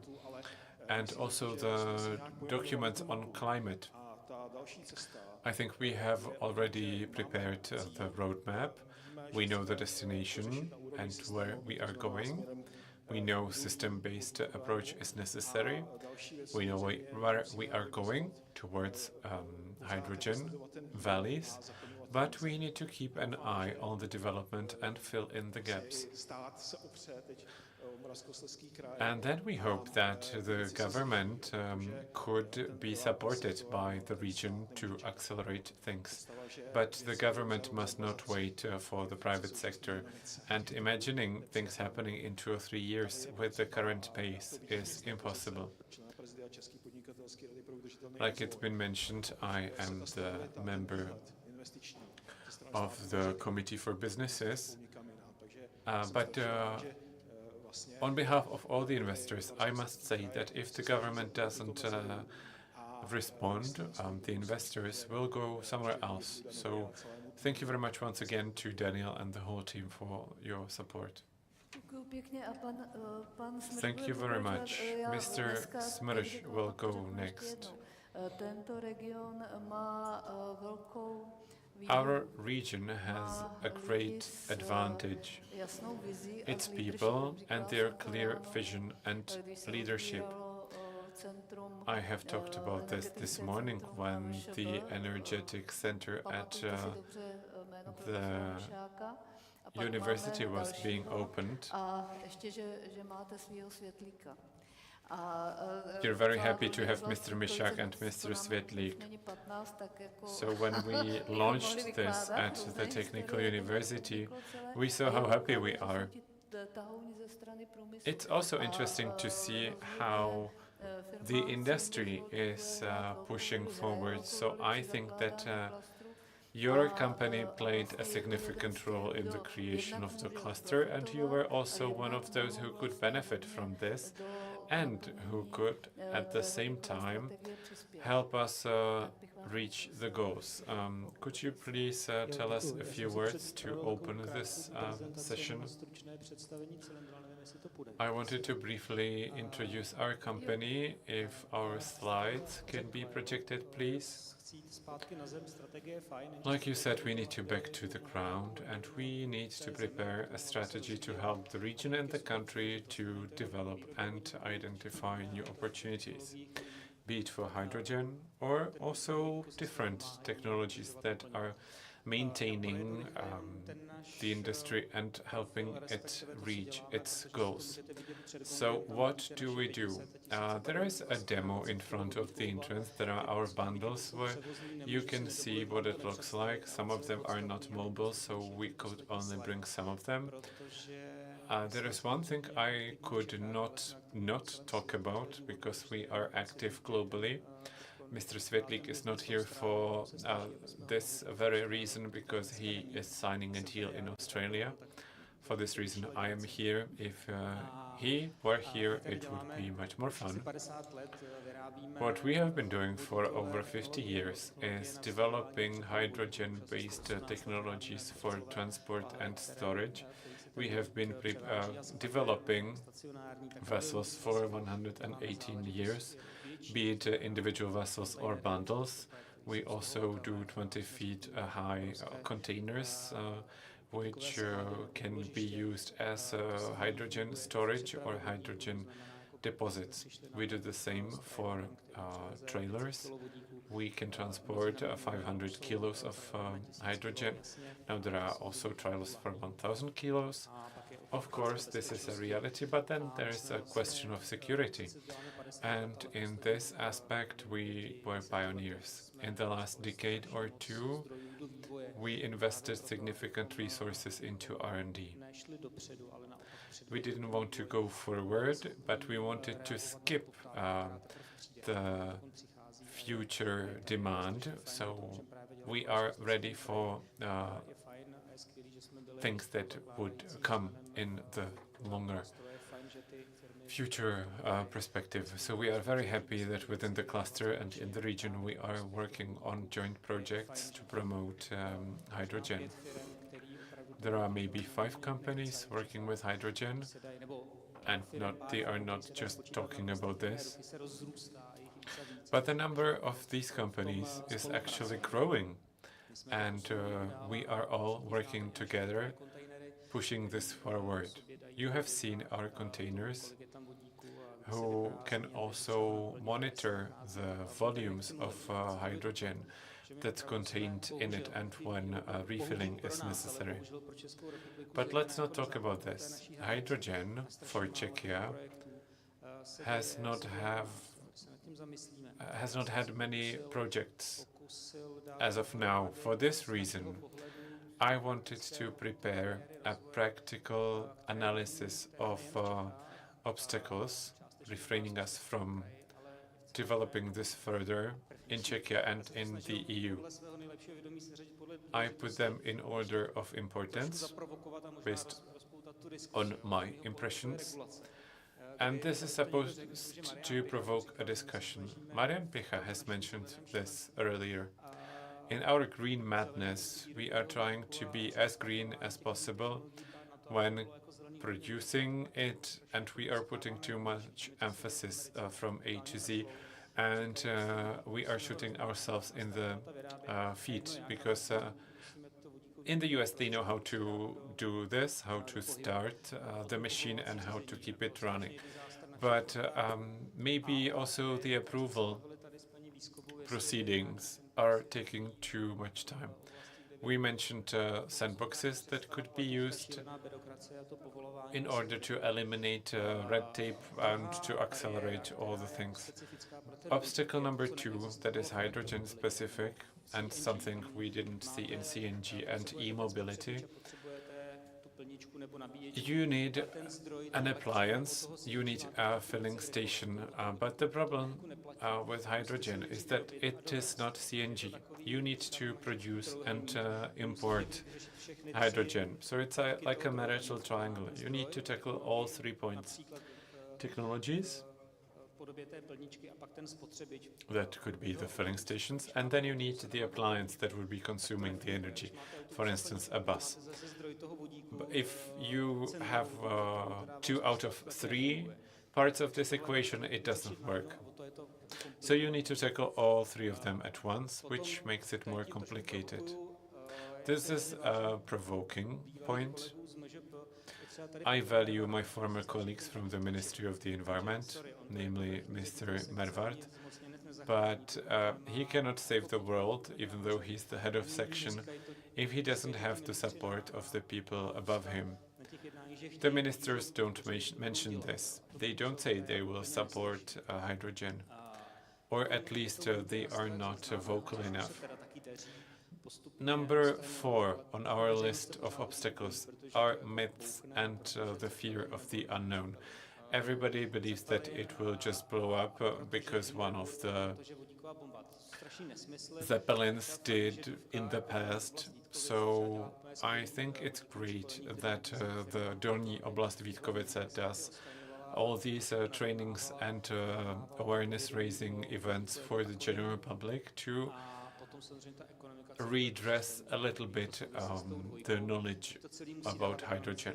And number 5 is the economic side of it, because subsidies are nice, but we cannot work solely with subsidies, because once you start the machine, it needs to keep running and to be meaningful.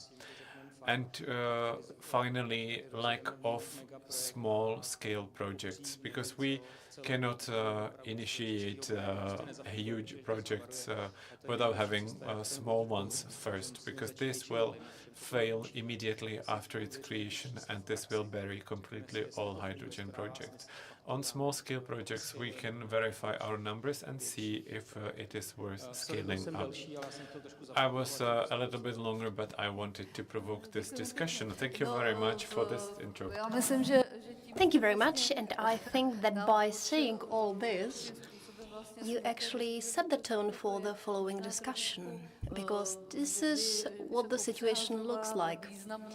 Maybe we could change the priority of the questions you listed a bit, but also the PR activities are very important. Those are quite present here in Moravian-Silesian region. You all obtained an issue of the magazine we were distributing, and it is full of it, actually. And when people are really discussing the topic of hydrogen in general public, and when you can really see hydrogen-powered cars in the streets, I think this is how we overcome the obstacles we are facing. We shouldn't speak about whether it will explode or not. We should try it, and when we see it doesn't, it is quite clear. But the first question that was raised was quite important, because we are talking about the strategy at the crossroads. And I think it is really a crossroads of a sort. So, do we need to import or produce? One of the speakers said that we will first produce, that there are individual stages, and that we can't really go any way around it. And we were also discussing the hydrogen valleys. And that's quite an important topic too. But for me, one question is left unanswered. Today, in the last amendment to the law, RED 3, the limits are actually set. What should we achieve by 2030? What are the limits for transport, and what are the limits for industry, and also by 2035? So will the hydrogen strategy involve a similar thing, so the individual stages, and what should be supported in the individual stages so that we actually fulfill all these commitments that we pledged to Europe by 2035?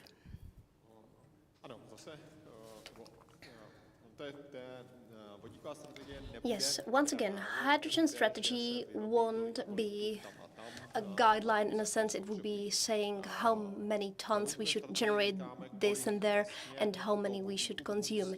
It is saying how much hydrogen do we need to generate in the Czech Republic and how much do we have to consume so that we fulfill the targets. As for the industry, the only company that has to substitute a part of its generation by hydrogen is Barsochem. Then there is a big part of hydrogen that needs to be created to make our transport greener. And here we can either add hydrogen into the fuels that we are already using, or the one that is preferred by us is using hydrogen as a fuel as such. The second option is better, yes, but we need to have enough transport, enough vehicles which could run on hydrogen. That means tens of buses and some cars. It is about 19,000 or 20,000 tons of hydrogen, roughly.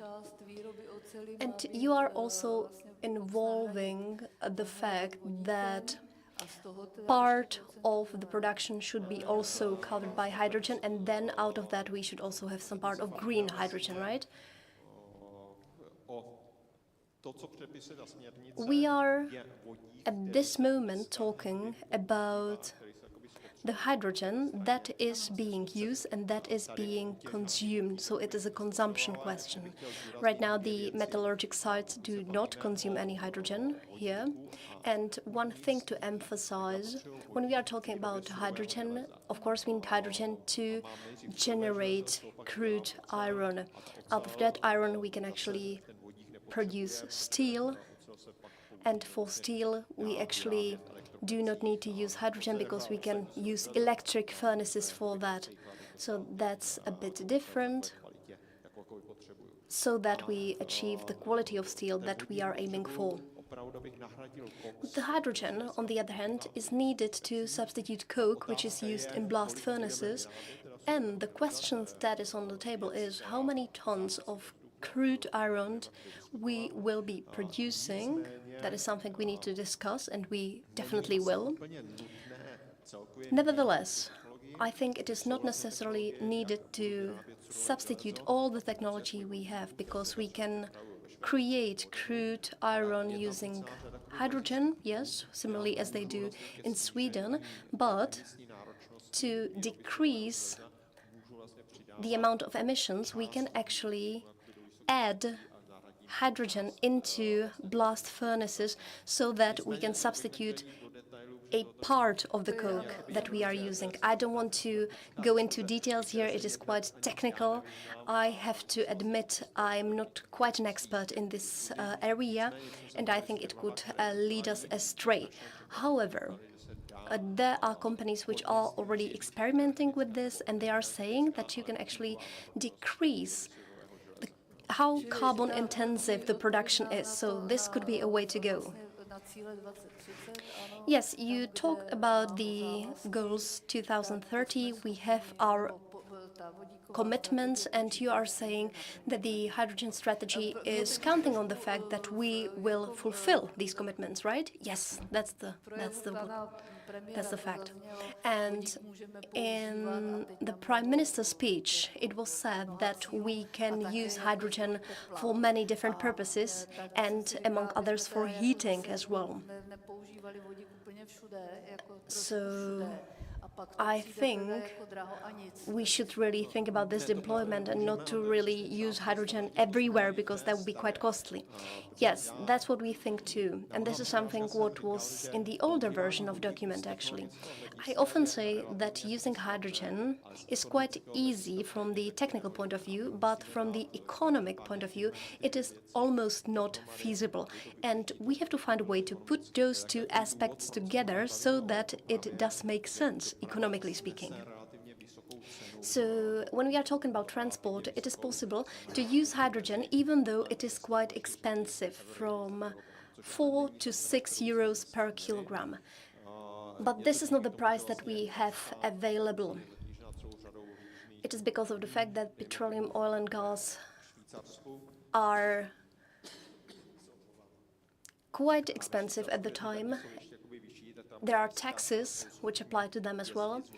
But in Switzerland, for example, the taxes are quite high as well, and at the same time, they are able to use hydrogen-powered cars today as well.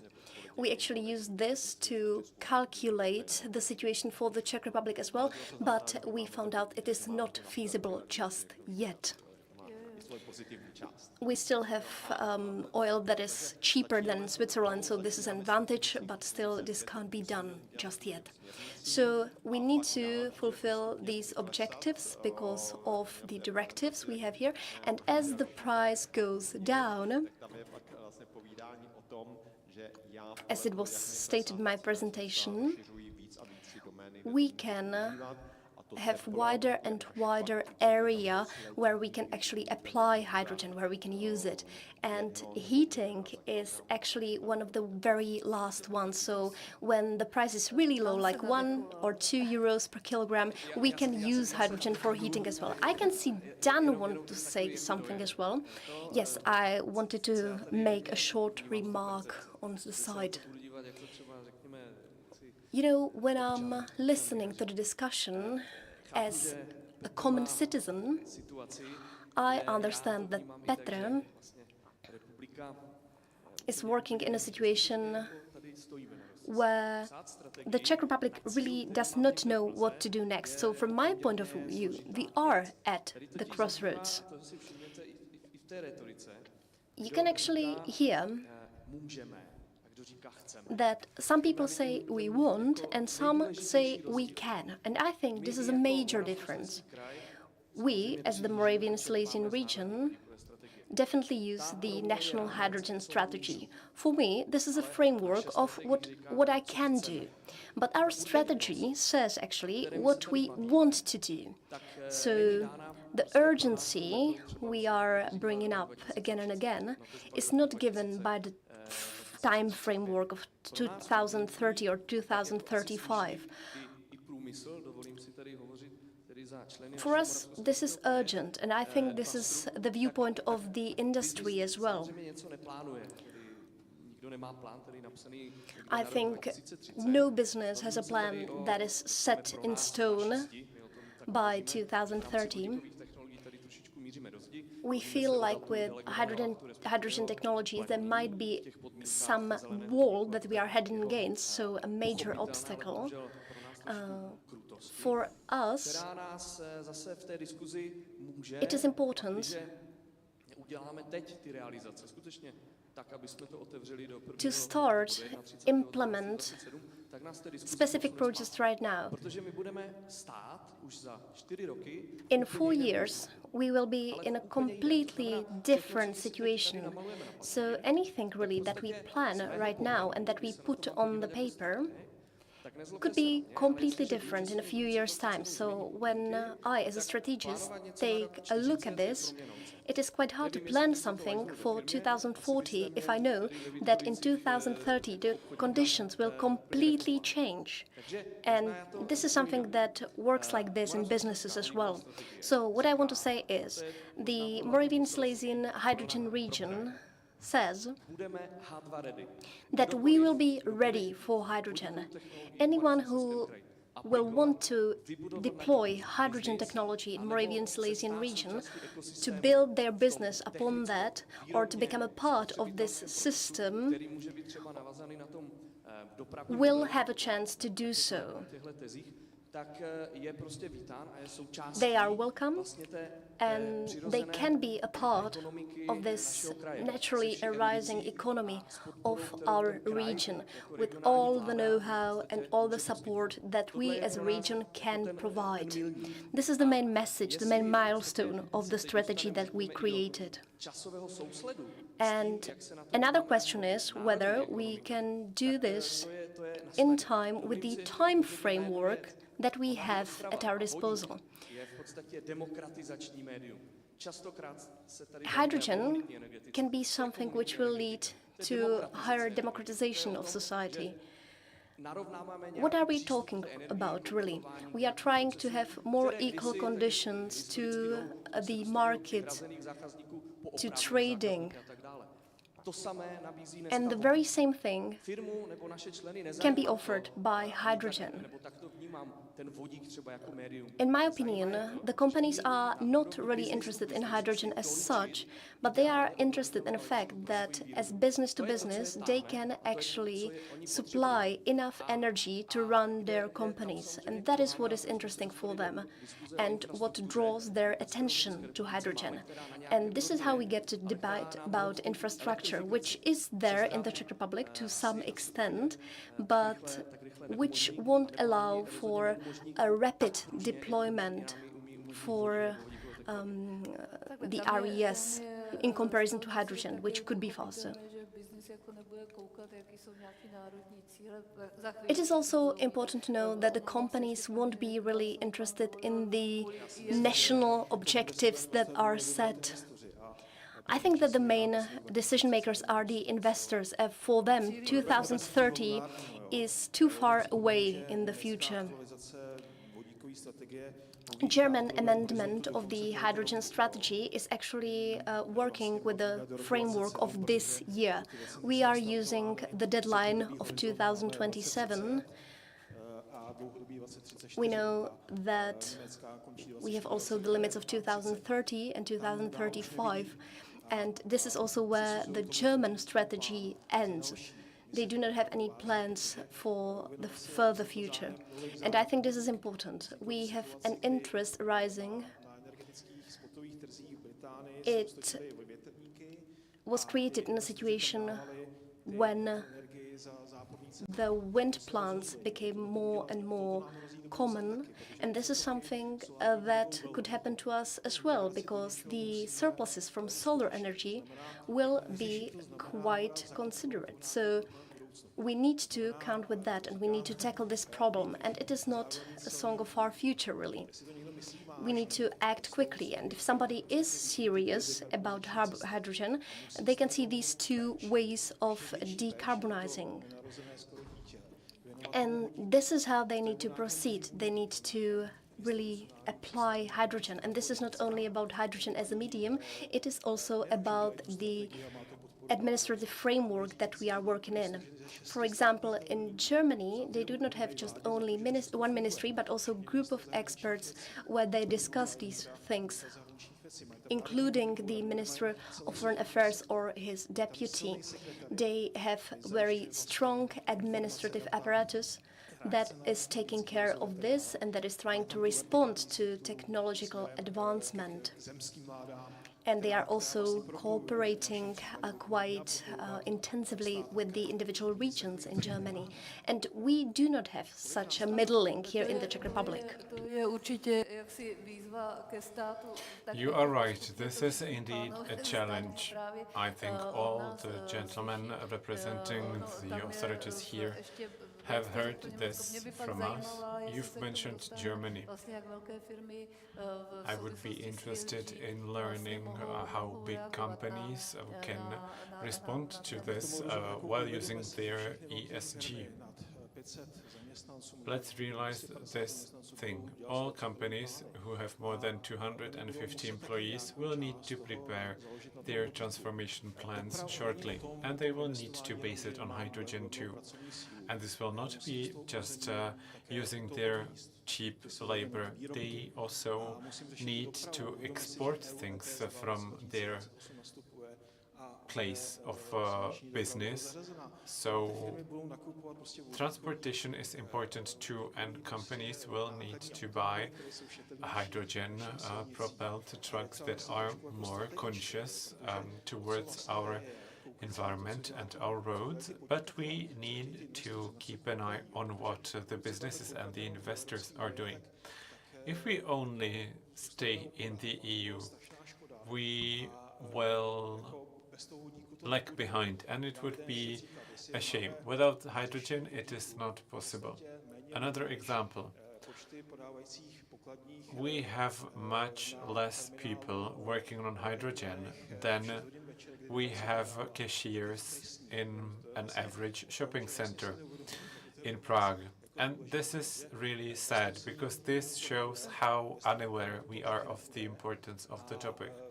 So without this, it will not be successful. And another thing is, yes, the urgency is here, the urgency is now.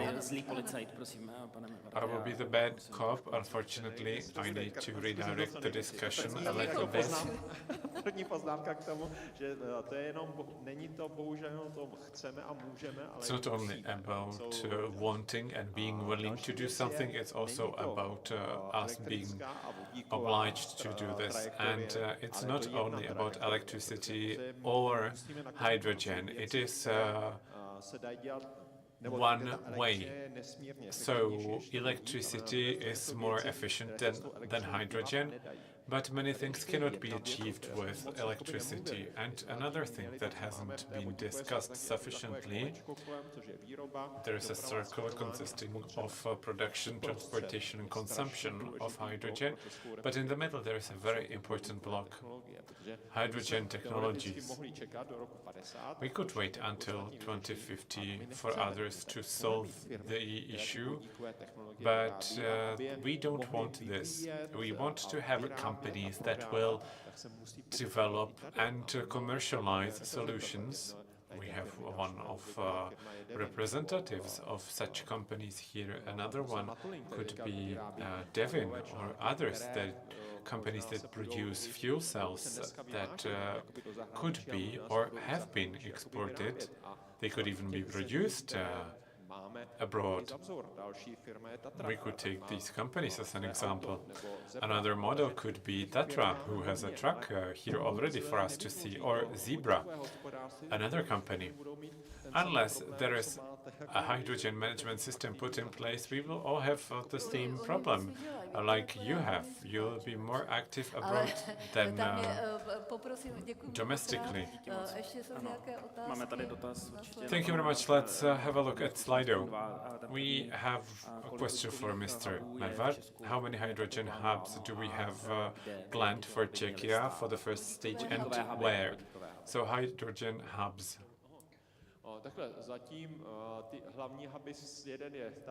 The main ones are here. The second one is in the Ústí region. The third one is discussed for the Vysočina region and for the Central Bohemia region. For a hub to be a hub, or for a valley to be a valley, we need to talk about a huge complex, but actually what we need is a series of small production facilities. Another one will be launched by the end of the month near Zlín.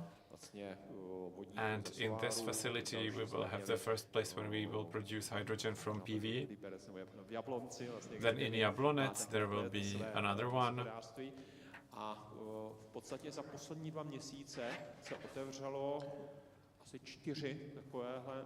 In the last 2 months, 4 facilities of this type have been launched, similar to the one in Ostrava. I'm an optimist, so I believe that more and more sites of this kind will be opened. My way is to prepare, my job is to prepare the arrival of these sites. Without sounding a little bit passively aggressive, what has changed, Mr. Mervart? What have you done since the last conference? And what are you missing in terms of hydrogen promotion? Why are politicians scared? I wouldn't say I'm too enthusiastic.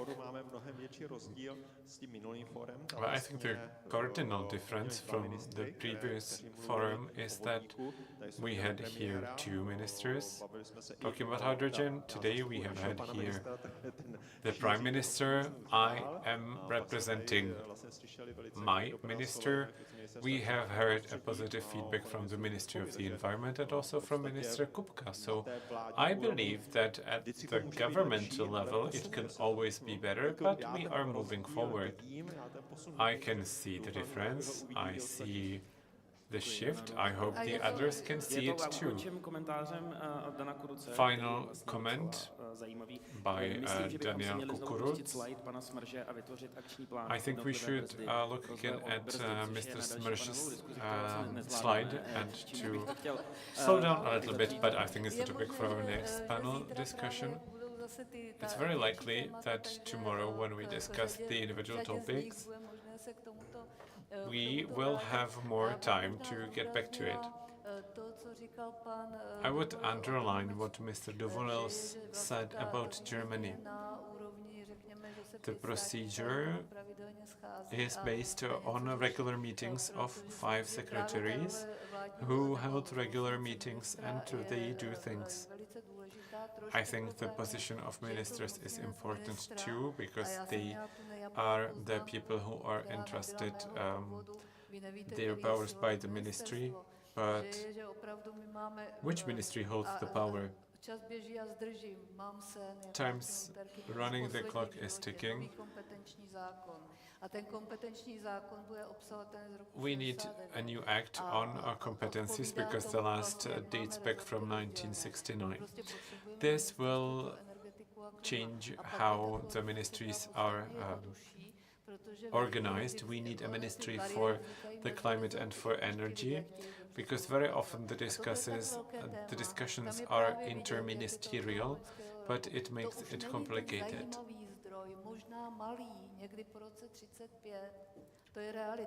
And hydrogen is not a little source of energy that may be relevant after 2035. No, we have reached a point where we really need to urge the ministers to respond. Closing remarks. How many people you have? 1.5? No, 3. And there is half a person at the Ministry of Transport. Okay, so 3 people dealing with hydrogen introduction in Czechia in total. And you, at your position, you don't have anybody above of you who would be in charge of hydrogen. You need to know that Petr does it with only 2 people. He has a really difficult job. I liked what Marian Picha mentioned, the call for production that will be launched in a year and then assessed. And then hopefully by 27 we'll be able to build the electrolyzer. But we need to use the current resources. We cannot take it from the grid. It's not strong enough. It can in no way compete with hydrogen. That's just an overview of what we need and what we receive. But there are also good examples. Last thing, the business will make this happen. And we have seen it with the Moravian Silesian cluster for hydrogen. It's not about only big companies. There are also small and medium companies in the IT sector. But the clock is really ticking. Our time is up. So I'll wrap it up here.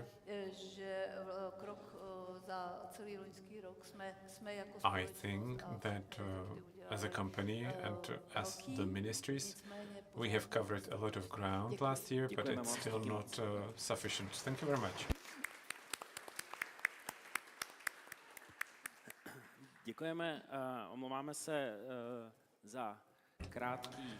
Thank you and apologies for running a little bit longer. Děkujeme. Díky pánové. Thank you to all our panelists. A my už teď přejdeme na last but not least, jak se říká, panelovou debatu před our final panel discussion before we wrap this first day of our wonderful conference. Let's address mirroring AFR and RED III in hydrogen legislation trends. I would like to invite Jakub Unucka, who is the first deputy governor of the region, to join us. Jakub, please come back again to the stage. Greetings again. Tomáš Vrbík, náměstek ministra. Tomáš Vrbík, who's the Deputy Minister of Transport. Good afternoon to you too. A Veronika Hlídková, and Mrs. Veronika Vohlídková, who's a member of the board of directors of HITEP. Good afternoon, Jakube. Please take the seat. Dámy a pánové, pokládejte dotazy přes Slido. Ladies and gentlemen, please ask your questions on Slido. We will try to answer them all in the upcoming 40 minutes. Ruth, the floor is yours. Let's open the last discussion that is about mirroring AFIR and RED III in hydrogen legislation trends. So it's becoming more and more red tape focused. So what is AFIR? Since 2021 already, from the end of this year, regulation was published focusing on transport infrastructure creation, establishing quite many things that we need to address. TEN-T, for instance, and also in city centers. We cannot avoid this.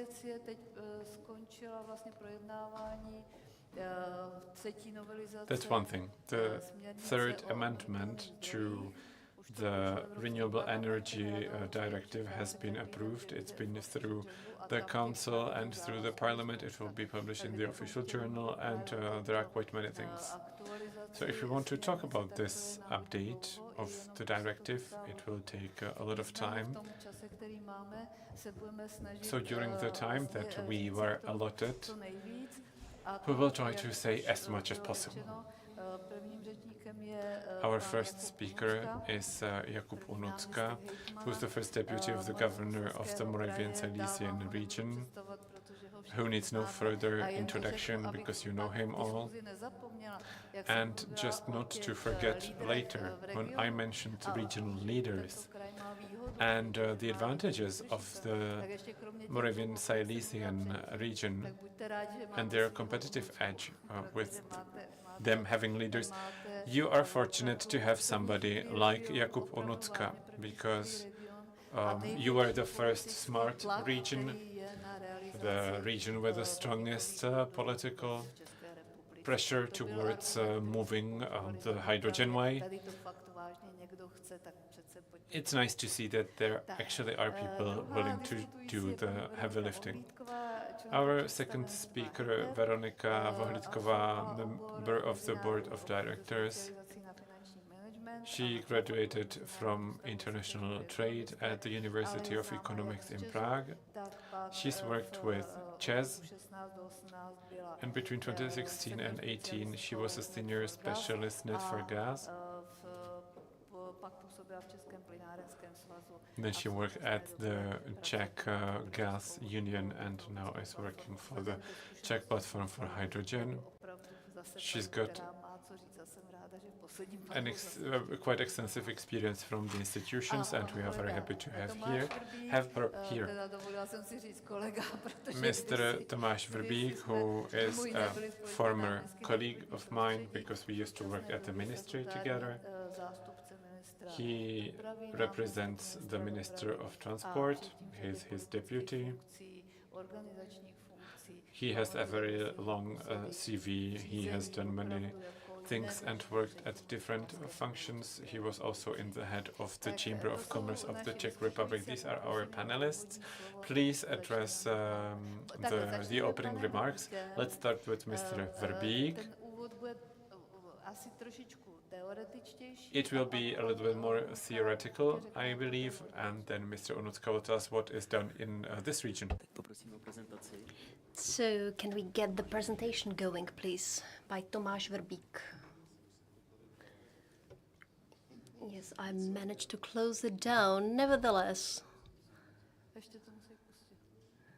I will try to move on. Have you found it? Please excuse the technical difficulties.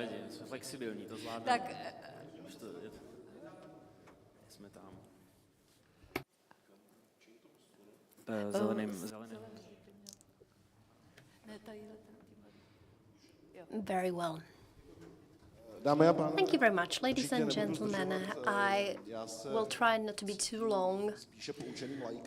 I feel like a knowledgeable layman, really, than somebody who could share their wide-reaching expertise, predictions, and analysis. And I will be very attentively listen to the debate that will be going on subsequently, and I will draw a lesson from it for my further practice at the Ministry of Transport. We as the Ministry perceive the importance of hydrogen mobility. We always emphasize the principle of neutrality. And we know that it is not possible to rely only on electricity or batteries, that we have to actually look at the hydrogen as well. In this association, we also started specific activities relating to this area. We are already in operation program OPD2, where we supported 9 different hydrogen stations. We were present at the very beginning of forming the hydrogen infrastructure, which is needed to promote hydrogen mobility. The problematic is, however, that these calls were actually done in the COVID pandemic period, which was a huge problem for supply chains in general. The call actually produced only 2 finished hydrogen stations, but at the end of the last year we started first round of a new call with 300 million crowns, and we have 6 different filling stations which were supported within this framework. A good news is that we are planning a new round of a hydrogen call in December.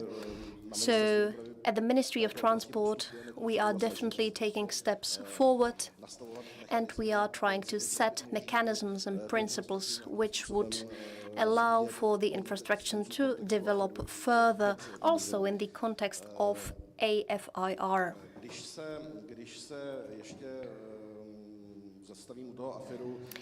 Speaking about that, we know that one of the requirements is to have hydrogen stations every 200 kilometers, according to TENE.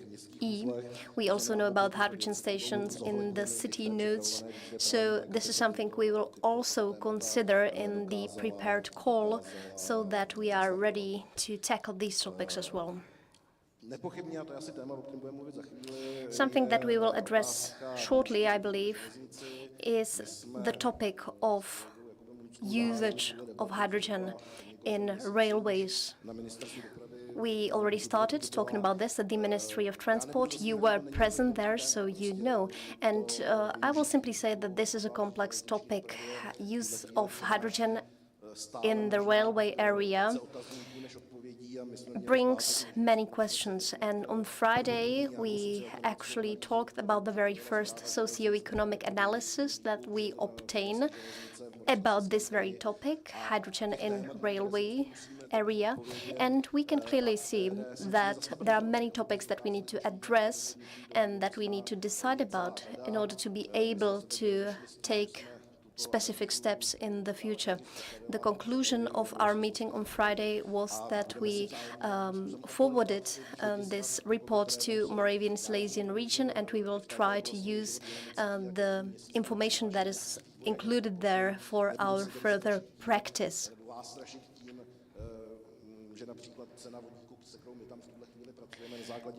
There are some things which could be rather concerning, but I don't want to mention that. For example, the price of hydrogen that we got from the report is quite different from the one that we saw in the previous presentation, but that is not something I would like to address right here, right now. As I said, those are topics that need to be discussed further, that need to be analyzed further. And we know that this is a situation where we do not have so much time to take a decision. So at a given moment, we will have to take the responsibility and to make significant decisions about how we will move forward. For example, at the Ministry of Transport, I feel like we have a courageous minister who is willing to make difficult decisions. And I feel like there is an effort to try this, even though there are significant risks. as for the transport of hydrogen on railways. The minister was quite clear. We should be working on this in the next work period as well, and within 6 months we should be able to come close to the moment where we will take a specific decision. So, in my opinion, at the Ministry of Transport, hydrogen is definitely not a taboo topic. We are talking about that. We know there is a need for political courage, and every time our minister decides about something like this, I tell him I would like to remind him of a famous quote that courageous political decisions are usually taken before resignation. So always when he decides about something like that, I tell him. But I feel like this is a correct moment for such decisions. I would like to thank the Moravian Silesian region for this courage they proved. Of course, when you deal with something only on paper, it is quite different because red tapes work completely differently. But I'm happy that we have people who really want to dive right in and try it in practice.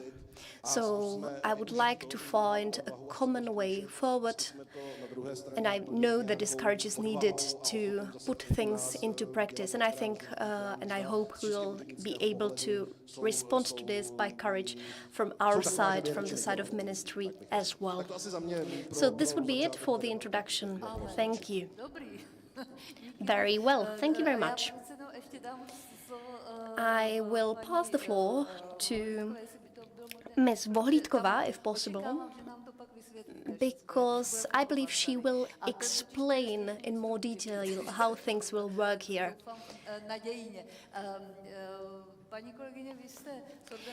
Ms. Vohlídková, you are from an organization which is one of the most supporting entities which are working on the development of hydrogen ecosystems. You have quite extensive experience with this area, so I would like to ask how tangible is hydrogen in the area of transport, and do you feel like we need complex ecosystems or individual measures that could be applied? So please tell us more. Good evening, everybody. We know that our panel discussion is called Mirroring AFIR and RED III in Hydrogen Legislation Trends, which is a great name. Nevertheless, the hydrogen legislation on the national level is not really present at the moment. And what is ahead of us? We need to implement and transpose the European legislation into the national legal framework. Here we are not talking only about AFIR and RED III, but it is many other legal acts. With some of them, the legislation process on the European level has already concluded. With some of them, it is on the way. I hope that the European Commission will give us some time to breathe, to implement what has been already done, and then we can actually begin once again. I hope we will have enough time for impact assessment as well, because, for example, with RED II, we didn't really manage to implement it in full, but before we even got it on the way, we already got a proposal for a new directive, which was already finished on the European level. So right now we are waiting for RED III to be ready to be implemented. And for example, some amendments are still only in the in the Chamber of Deputies. So sometimes things are running much faster on the European level and we are not quite able to keep up. When I come back to AFIR, I have to say I've been active in this area for 13 years and I've become quite Eurosceptic, I have to admit. I remember that when I started, European legal acts were quite a rare thing to see, and that is something that changed completely. For example, with my colleague Honza Sochor, we have noticed this. I am very glad that he is a part of my team. I'm sure many of you know him. And right now we are actually waiting for the publishing of RED 3, and we are paying close attention to other documents which are being published. And it is a huge number of different regulations relating to one direction. So for those of you who do not know what the difference is, regulation is directly applicable, which means that the European member state has to comply with the regulation right ahead. With directive, it is slightly different. It has to be implemented into the national legislation, and the member state can actually slightly modify it and find their way around it. And this is what brings me to AFIR, because in its very beginning, it was a directive, so we actually could implement it. But 2 or 3 years ago, there was a public consultation at the European Commission level, and this is something which keeps changing. If you are interested in this topic a bit more, you can find that the questions tend to be quite biased, I feel. They usually say, we will issue this regulation, and what is your opinion? How do you see it? And you can't really express your disagreement. So this was the public consultation concerning AFIR when it changed from directive to regulation, because now it is regulation. They were also suggesting to set regulatory goals back then, but as I said, AFIR is now regulation, which makes our situation much more difficult. AFIR sets goals which we need to fulfill, and we do not need to implement it into national legislation. The question is how to fulfill these goals. There are goals concerning filling stations. I know that when it comes to green mobility, we are trying to be a bit more ambitious. We want to have more stations by 2030. And with AFIR, I would say that this mirroring in Czech legislation that we are talking about is a bit easier. There is quite a short time that we have for that. It is only 18 months. So it seems like the clock is ticking, the time is running up.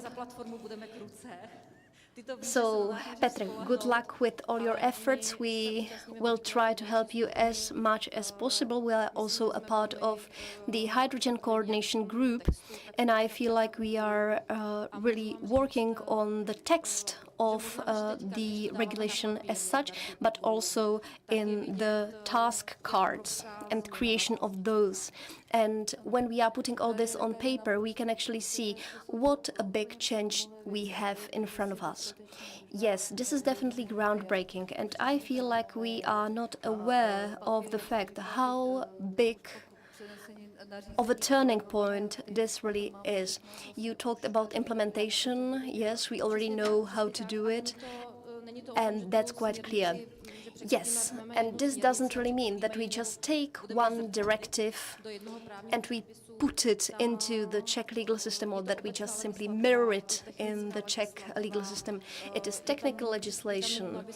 It is necessary that the ministries actually take an active role in this as well. And I feel like this really asks for conceptual thinking. It is important to hear how active the companies are in this area. That's what I've noticed here today at our conference. So that actually gave me a more optimistic approach to this, and I hope that after tomorrow, when we will learn more about the strategy that will be introduced, will make the whole situation even better. But we already feel that, at least with RED 3, it will really be a lot of work. And that will be also reflected in association with the points that were introduced by Mr. Minařík, because we need the political support as well. And I'm sorry if I'm running a bit longer, I will wrap it up. I just want to say that political priorities and political will is crucial. I know that our colleagues are doing their best, but as long as we do not have these brave, courageous people in the government who will decide on the fact that we will actually deploy hydrogen, we won't get anywhere. This would make the whole situation much easier. I think you've been working with nice companies. Yeah, the best ones. I have 4 pages of notes I took from all the panel discussions because it's so inspiring. Then I will address all the speakers and then confront them with what they said and how they are going to put this to practice. To jsem slyšela zatím v Česku poprvé a naposledy. Tak pane náměstku, jak to je? Deputy Minister, can you tell us what's coming next? Just to respond to Mr. Verbík's comments, thank you very much for last Friday.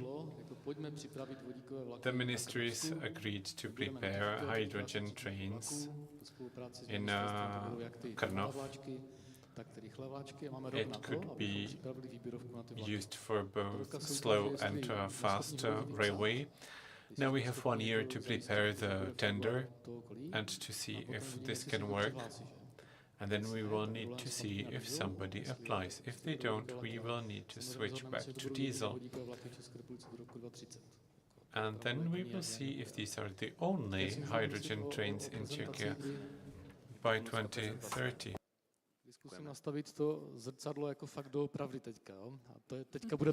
Let's face the reality, because this is going to be cruel. Let's see how it works. In our region, we have 560 buses. Each of them travels 50,000 kilometers a year. The consumption is 27 kilos per 100 kilometers of CNG, which costs 33 crowns per kilo. And let's do our math. It's quite simple, actually. We see that CNG costs 250 million crowns every year. If we switch to hydrogen, it's 1,100 million. They will put us in prison. This cannot work. This is not a solution. There is no solution at all. What can we do? The competition is for the next 15 years, not just for 2023. The tender is for a longer period of time. Petrol and CNG will not cost this little, so I will put there €1 extra for the carbon permit. So we will end up with approximately 60 crown by 2030. And the difference is still 660 million, which means prison for us again. Impossible. Price of hydrogen. We agree that it's not 15, but if the industry is not greedy, they can get 12 euros. So if we put 12 euros into our formula, then the difference is still 440 million, which is still a lot. Our budget cannot support such a big difference. Moving further, I can buy a bus for diesel or for gas, but I cannot get any subsidies. For hydrogen, I can. Let's be optimistic. Let's assume we get 85%. But the difference is still 200 million crowns if we operate it on hydrogen. So the problem is that if I ask for subsidies, I need green hydrogen, but I am not able to produce it. 24/7 I need to produce, and the sunlight is only available for 3 hours a day. So if I count in all positive and negative sides, that means that any reasonable deployability of hydrogen buses in the short-term point of view is impossible in Czechia. With the hydrogen bank, if somebody gives us the missing €4, it adds up, and it would be wonderful. If somebody cancels the condition for buses to only operate on green hydrogen, perfect. We can use methane, and we can make it cheaper. But then the producers need to do their part of work, and they need to stop reconverting old buses into newer ones, and they also need to tackle the average consumption. There might be a solution. We need to get below 11 kilos, but somebody needs to find the solution and literally have the balls to say, let's do this. If we go fully hydrogen, somebody's mentioned 20,000 tons per year, we can get 1/10 of the budget. And where are the 9 other regions in this? What's the current state here? We will be launching 3 calls for bids for buses operating in Třinec, Těšín and Havířov. They will consume approximately 1 ton of hydrogen every day, and we need to justify these investments. The strategy will be presented tomorrow. Then we need some time to assess how it went, what changed. Hopefully things will change. And then there are 3 options. The pessimistic one says that we will drop it because no one's going to pay for this. Then there is a little bit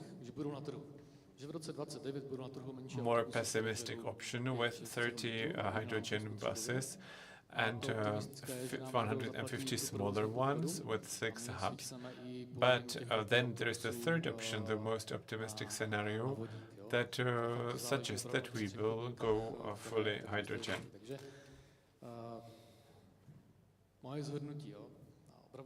So my conclusion is as follows. Nothing can be done without without a derogation, and the Minister of the Environment and the Prime Minister need to negotiate this. They really need to take the train to Brussels and to negotiate an exception on the green hydrogen. If they fail to do so, we will be just watching the trains leaving the station, and Poland has been quite rocking it. They disregard everything. They just sense business opportunities and they go for it. Maybe we should get inspired by them. We should do it the same way, because mirroring conditions is useless unless somebody finds the money, and none of the regions can bring it to the table. Thank you very much. I cannot see Mr. Kurz, but now it's the time to ask the question. But again, Mr. Kurz, please, we don't need fixed filling stations for trains, maybe. Here is the microphone, so our online audience can also hear you. We do need filling stations, stationary ones. My bad, sorry. Yeah, they don't need to be that many. Some of them could be replaced with the mobile ones. That's what we wanted to present here. But when we talk about trains, the difference between the trains and the cars is that the flows are defined because you know where the train will go and when. So in terms of supply, it's easy. The consumption is higher. I was surprised to learn that 11 kilos is the average consumption of a bus.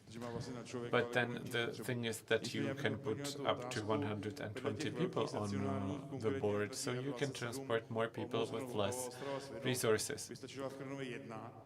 Then for the train between the airport of Ostrava in Mošnov and the city of Ostrava, you would only need one filling station, but we would need to have all the operators work together, and we would need to find the cheapest option.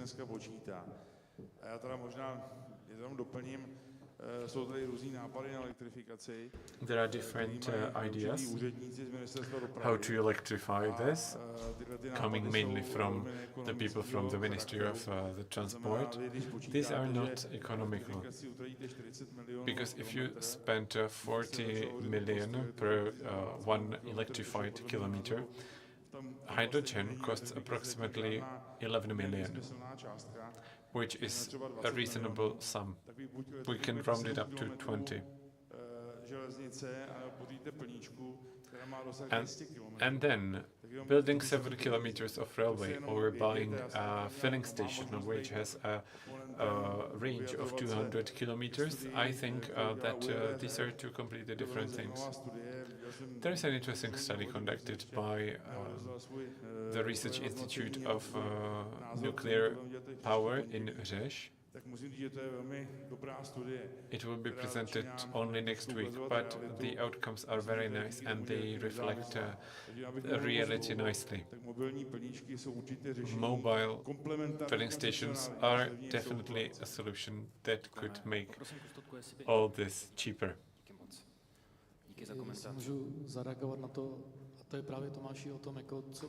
Just a quick comment. This is about what we need. We can take care of the buses ourselves, but we need more than one filling station for trains. This is what we will present tomorrow, because it's not like buying one bus and one mobile filling station. The whole process around hydrogen is much more complicated. So for each 3 to 5 stationary filling stations, we need one mobile, so that the whole infrastructure we built makes sense. The legislation needs to mirror this, to adapt it to the local situation. There is one more thing, and Mr. Smrš mentioned individual points of the pros and cons. With the amendment of the legislation, it would be nice to implement sandboxes. That means supervision of authorities over projects to see if they are viable and they can work. If they cannot, that's fine. We wrap this up. If it works, it can be implemented on a larger scale. It would be a great opportunity. I don't know who implemented it into the amendment project of Act number 416, but it also could be a great improvement. So this is a great step forward. It's something needs to be built by 27, and if it's not built, it will not exist. This could help us a lot. We did what we could. So the 416 amendment was on the table. I would like to thank all the colleagues who worked diligently on this project. We tried to do what we could and what would had taken much longer in the regular legislative procedure, because it would need to be discussed at all the individual levels. So they seized the opportunity and they prepared the amendment project during the summer break. The third lecture is scheduled for Friday, If it goes well, if it doesn't, it will be in 2 weeks. We will try to push it through the Senate by the end of this year for a signature, for it to take the effect on the 1st of January. I'm happy that my colleague here said one thing, and that is that sometimes the speed the European Union has towards some things is, to put it mildly, not wise. We haven't electrified, we haven't implemented e-mobility for trucks, and now we already have a first, second and third wave of hydrogen. Sometimes it's easier to take a step backwards, to assess things and to check if it is all reasonable. And it also needs to be economic, because we cannot dissociate what we like and what we want from what we can pay for. So this has been the discussion, and it was the discussion last Friday at the ministry. So, one thing is that these projects need to make sense economically in the future as well. When we evaluate it, we need to find ways which will be economically substantiated. I will also ask for questions from the audience, but first your comments, please. I would like to talk about the Speed and Energy Legal Act, because for many years we were actually tackling the question of hydrogen in the energy sector, but as long as it is not in the energy law, we can't do much. It took us 1 year or almost 2 years to get it in there, and we were hearing all the time that something takes priority, that this is not really something we should focus on right now. And then the Russian aggression in Ukraine happened. And that showed us really that if the need be, things can happen rather quickly. So we can see that speed is actually something that works both ways. We are talking about the acceleration zones, both new legal acts, also in association with the European legislation, and to the fact that the exception will cease to take effect in a few years' time. The Czech Republic could get another exception, but that's a completely different topic. And I think there is a need to make these changes as quickly as possible. You, as an independent entity, could actually say that this is also a question of pressures between government and other entities. I have a question for Petr Mervard as well. I will give him a mic so that he can respond to it, because this is the last moment where we can actually address some questions that are there. How is it possible that Operation Program Transport has stations with 85% support and the prepared call only 30% support? How to increase these percentages? I have to admit that I don't really know what's the final form of the call. I know it has been discussed at the level of the European funds. I understand this question, but it is quite hard for me to tell what the current situation is. If the person asking this question will reach me afterwards, I will be ready to give him contact to the responsible people in my team. I actually wanted to elaborate on that as well. It is a question of public support. And I hope we will get an opportunity to work on this. Another question. Subsidies. Will it be possible to use subsidies from transport also for trailers, or is it only for a filling station for end customers? I am very sorry. That's too specific. I'm not really able to answer this correctly. I think we can see these questions as speaking points that could be forwarded to the Deputy Minister so that people who are working on these texts, these documents, can actually involve these things too, because we know there is a willingness from the ministry side, so let's give them these speaking points. I have to jump into this now and have to say I'm afraid no, because we actually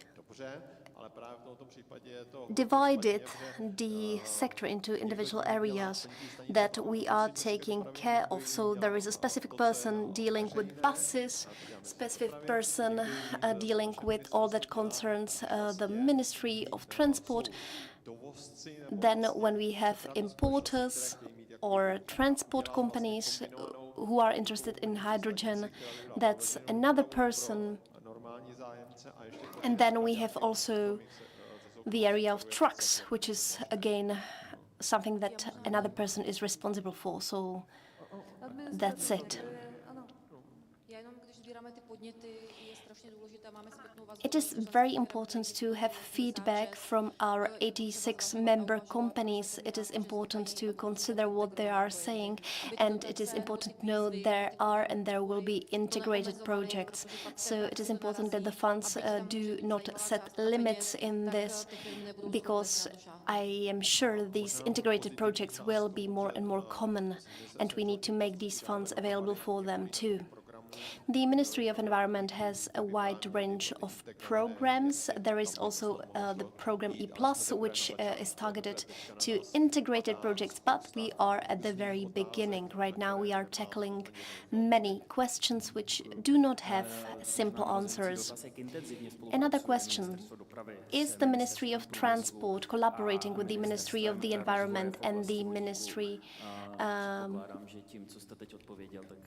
so do they collaborate on the development of hydrogen? Yes, there is a very close cooperation also with the Ministry of Transport. You also have your own person for clean mobility. We have been in touch, and there is also a vivid collaboration with the Ministry of the Environment. And I have to say I am very satisfied with this cooperation. We have great discussions. We are talking about the new programs, so the cooperation is very smooth. Question for Mr. Unucka: where do you draw inspiration from when it comes to the development of Moravian Silesian region as for the hydrogen? Do you draw inspiration from abroad? Because the situation in the Czech Republic is quite limited. It is one or two regions. Yes, I think there's nothing bad about copying successful solutions which we see abroad, for example, Germany, the Netherlands, and others.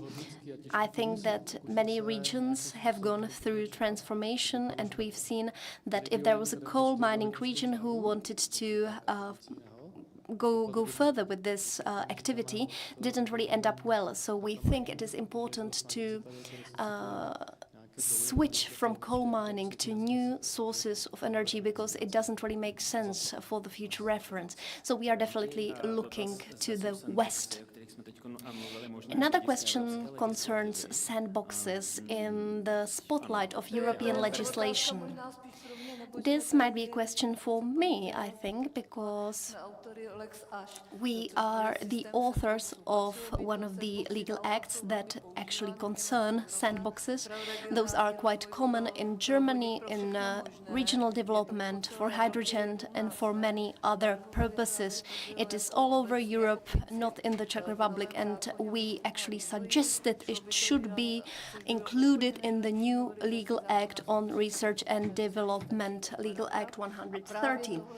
It would be enough to have one paragraph dedicated to this, but so far we have not been really successful, but we think this would be very advisable, because then you will be actually able to try out things that have not been tried out yet, and there will be also, let's say, a legal loophole which would enable you to do so legally, because then the decision makers could decide that this will be experimented with at a given place in a given area, and they could evaluate the results and see whether this is the way to go or not. A remark on sandboxes. We actually wanted to put them into the Energy Legal Act, but then we thought it would be better to have sandboxes in something that is more generally applicable. So it is important to keep this all legal. That is something that is included in the suggested regulation, but we also need to think about the financial side of things. In Germany, we have a railway project where we see this can actually be feasible, where you in advance say that it can be quite costly, and it makes sense. And I think this would be one of the ways to overcome barriers that we are facing. Peter, thank you. Thank you to all our speakers. Thank you for this debate.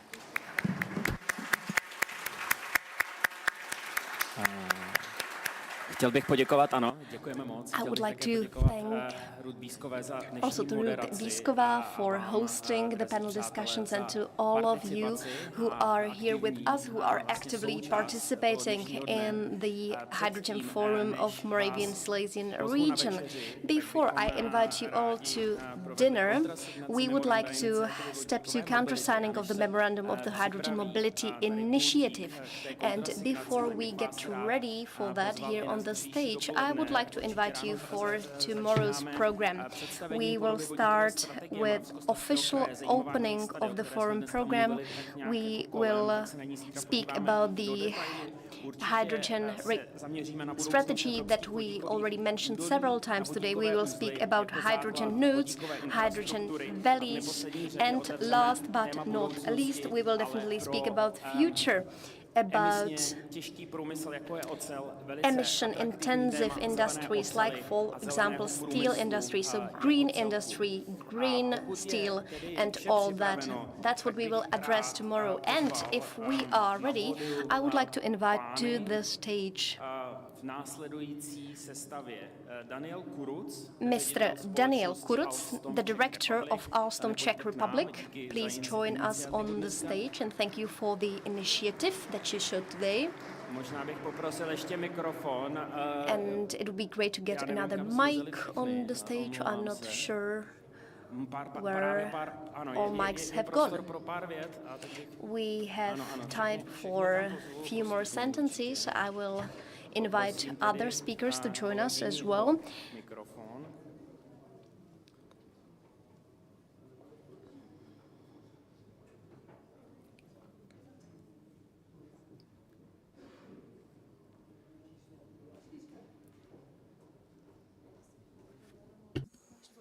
Skvěle, děkujeme vřele.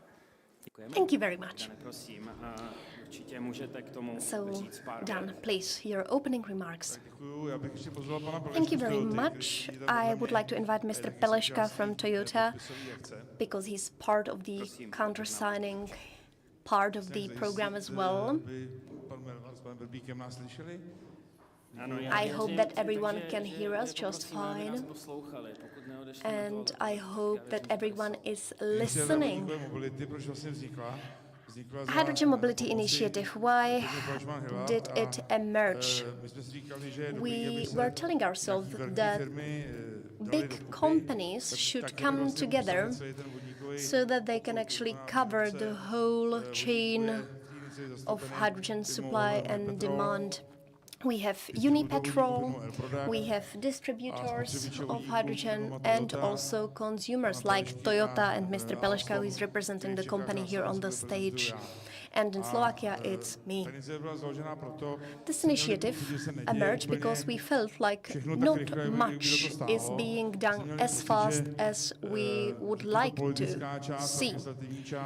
There is the political side and the legislative side, and they are always dragging behind business, we feel. And we think businesses and companies are more or less ready. For example, with new hydrogen-powered cars, as you can see in front of the building, or other vehicles that are already on the roads. They are easy to fill. We know there are filling stations available. The company is also creating their hydrogen here in the Czech Republic. And we didn't really know how to go further because it was before the respective legislation was put in place. We have great relations to Moravian Silesian region, and we feel like we are able to start many new initiatives here, like, for example, hydrogen-powered trains in the future. Thanks to this initiative, we could approach many ministers, Kupka, Sikora and others, and we have come quite a long way. Last Friday, a deal was made. Minister Kupka would initiate a working group of these three ministries, and then our initiative would be asked to join too, because we can bring an innovative solution as to the speed of implementation of projects. There are other people that not on the list, but they are of the same importance. I would be very happy if these people could grasp this and start working with us. So for this reason, we called the Moravian Silesian Hydrogen Cluster, and we hope that other clusters of business people in this region or elsewhere will help us move forward and to influence the ministries. I must say that all three of these ministers were very open to this idea of cooperation. The Minister of Transport has been working with us the most. Minister Kupka is one of the people who push things forward. They are not slowing this down.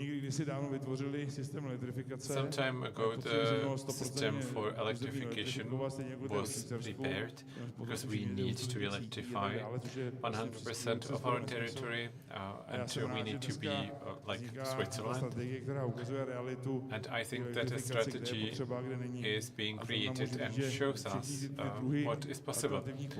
All these alternative propulsion or low-emission fuels, be it electricity, hydrogen or fuel cells, have their space in Czechia. And I think that's all from me. My colleague would like to say a few words too, so I hope I haven't said everything. I am very happy for the initiative and of the cooperation of the cluster. Thank you very much, Mr. Peleška. Please, all of you, come here and join us on the stage. Vlastimil Pavlíček, Petr Eštempa, Daniel Minařík. Please, all of you, join us here on the stage. Martin, please, could you say a few words about the initiative as well? Good evening, ladies and gentlemen. I am very happy to be here. At first, I didn't feel legitimate to be here when they asked me to come to the stage, but we wanted to show the faces behind the initiative.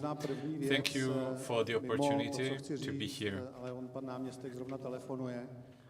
The deputy minister is on the phone, but I wanted to say one thing which I will move towards the end of my speech to make him happy. From what we heard here, we've learned many interesting things, and we learned about different modules. I liked the last one the best because the deputy minister and all other speakers spoke very clearly, and it was very topical. Why is this piece of paper on the table now? The table has on it the paper we signed this spring, And it was due to a light desperation. I have attended many conferences like this since 2016, conferences organized by different organizations, and many of them stopped inviting me. In 2016 through 18, we were on the right track with hydrogen, I must say. With all due respect to this hydrogen forum, I think it should have been H2 Forum 2018, because this would have given us a sufficient amount of time to discuss all the things. Now, I must say we have missed the train and we will need to work hard to catch it up. But it's never too late. With this initiative, we want to show regular steps, projects and initiatives and businesses that can be found all around us and that can do things, but it's an infinite discussion. Thanks to the initiative and to the signature of this document, we were able to find a common ground and open doors to all public institutions. I think this is a step that's coming a bit too late, but it's come. We will not rest on our laurels. We are fully aware of all the obstacles down our way, and we want to keep promoting hydrogen. If we keep waiting and then react, we will indeed have missed the train, and we will turn into an open-air museum, not to something that is on the crossroads. Thank you once again. The initiative is simple. Its goals and missions are simple and simply described. I'm happy to see that the Moravian Silesian region is the only place of Czechia with specific steps and measures to implement, and we are here to help you and to support you. I see that the Deputy Minister is back. He's not on the phone anymore. I liked your slides a lot. The consumption of 6 to 7 kilos of nitrogen is the current one. It's not 11, so that's good. You can tick that one off. Mr. Pavlíček, thank you very much. Me too. I'm very happy to be here. I am very happy that the Moravian Silesian region has been hosting us. I wish to the region to actually kick off with hydrogen. We've had many conferences on the topic and on the hydrogen mobility in the last few years, but hydrogen is nothing new. Companies have been producing it for years. We know how to produce it and distribute it and store it. There are filling stations already. We've built 250 of them. We are the biggest producer of hydrogen in the world. And we still attend conferences and we still don't have clients. Trains and cars have been mentioned here. So if somebody buys this, we will be happy to build a filling station. That's the least we can do. And then no matter what color of hydrogen you want, we have them all. It's only about the consumption and also about the budget. It's costly, but when mobile phones were introduced to the market for the first time, and they cost back then some 80 or 90,000 crowns, nobody challenged who would actually buy this, and that we would need to wait out for people to buy this, because you never just sit around and wait for the change to come. You don't need to invest into the filling stations. We will do it for you. We can sell hydrogen to you. And you don't need to worry about the initial investment. Thank you, Mr. Pavlíček. Petr Štempa, Project Manager at e-Hydrogen at Unipetrol Orlen. Everything's been said. I don't want to repeat it.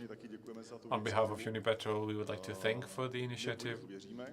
We strongly believe in hydrogen. It would be silly to fear it. It's known that we produce hundreds of kilotons of hydrogen. Some of it is produced by our own capacity. The hydrogen's here. Let's learn how to use it until it's too late. Thank you, Daniel Minatík. Please wrap this up so we can proceed with the signature. I'll be brief. Ladies and gentlemen, the Moravian Silesian region, like I have said, wants to be hydrogen ready. We started with transport, and this represents nicely the initiative here. We are pleased to see that 7 clear targets were formulated by the initiative. The Moravian Silesian cluster and region identified with these 7 clear missions. It's useless to draw up another initiative. We need to stick to one, to follow it, and to follow the end of the tunnel where there is light. And for this reason, I was very happy to be the representative of the cluster of the Moravian Silesian region to sign this memorandum with the other actors who could move things forward. You will face also some danger or risks because there is just the 4 of you representing 28 rightful members of the cluster. I'm sure there are many interesting things ahead of us. On behalf of the cluster, the entity that's been entrusted with keeping the idea and the implementation of the projects together, I am happy to state that the strong players are joining. Other strong players, thank you very much, and let's now proceed with the signature of not just the 7 key points, but of the entire initiative that we will back up. Thank you very much. Thank you, thank you, thank you. Dámy a pánové, teď prosím můžeme přistoupit ke kontrasignaci. Ladies and gentlemen, now please let's proceed with the signature of the document.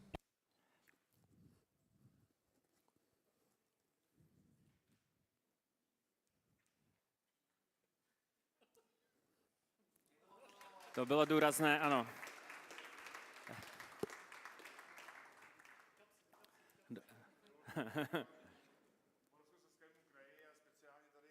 Panu prvnímu náměstkovi Unuckovi, který to tlačí spolu s náma, byť nepodepisuje iniciativu, tak si myslím, že možná budou prvním zákazníkem.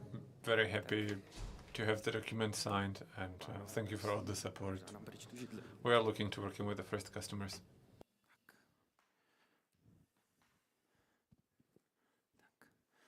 Jste zvětšněni, pánové. Ještě jednou děkujeme moc. Thank you once more. A na večeři, přátelé, dnešní program je u konce. Tato konference se není u konce, jsme v půlce, zítra pokračujeme od 9 First half of the conference is over. We will resume tomorrow at 9. Please be on time. Thank you once again and please enjoy the informal dinner. I hope we will be able to discuss further all the topics that have been mentioned. Have a wonderful evening.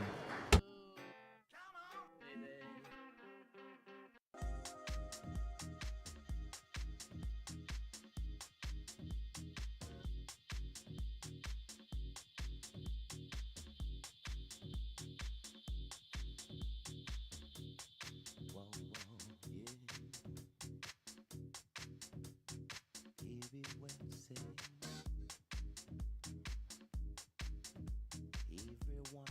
listening.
King of freedom way. King of freedom. King of freedom way. King of freedom way. King of freedom way. Lovely. We are moving across a freedom zone. Here shows a sign. Here comes a go slow. Reduce your speed to ride on. Freedom lane.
Can't you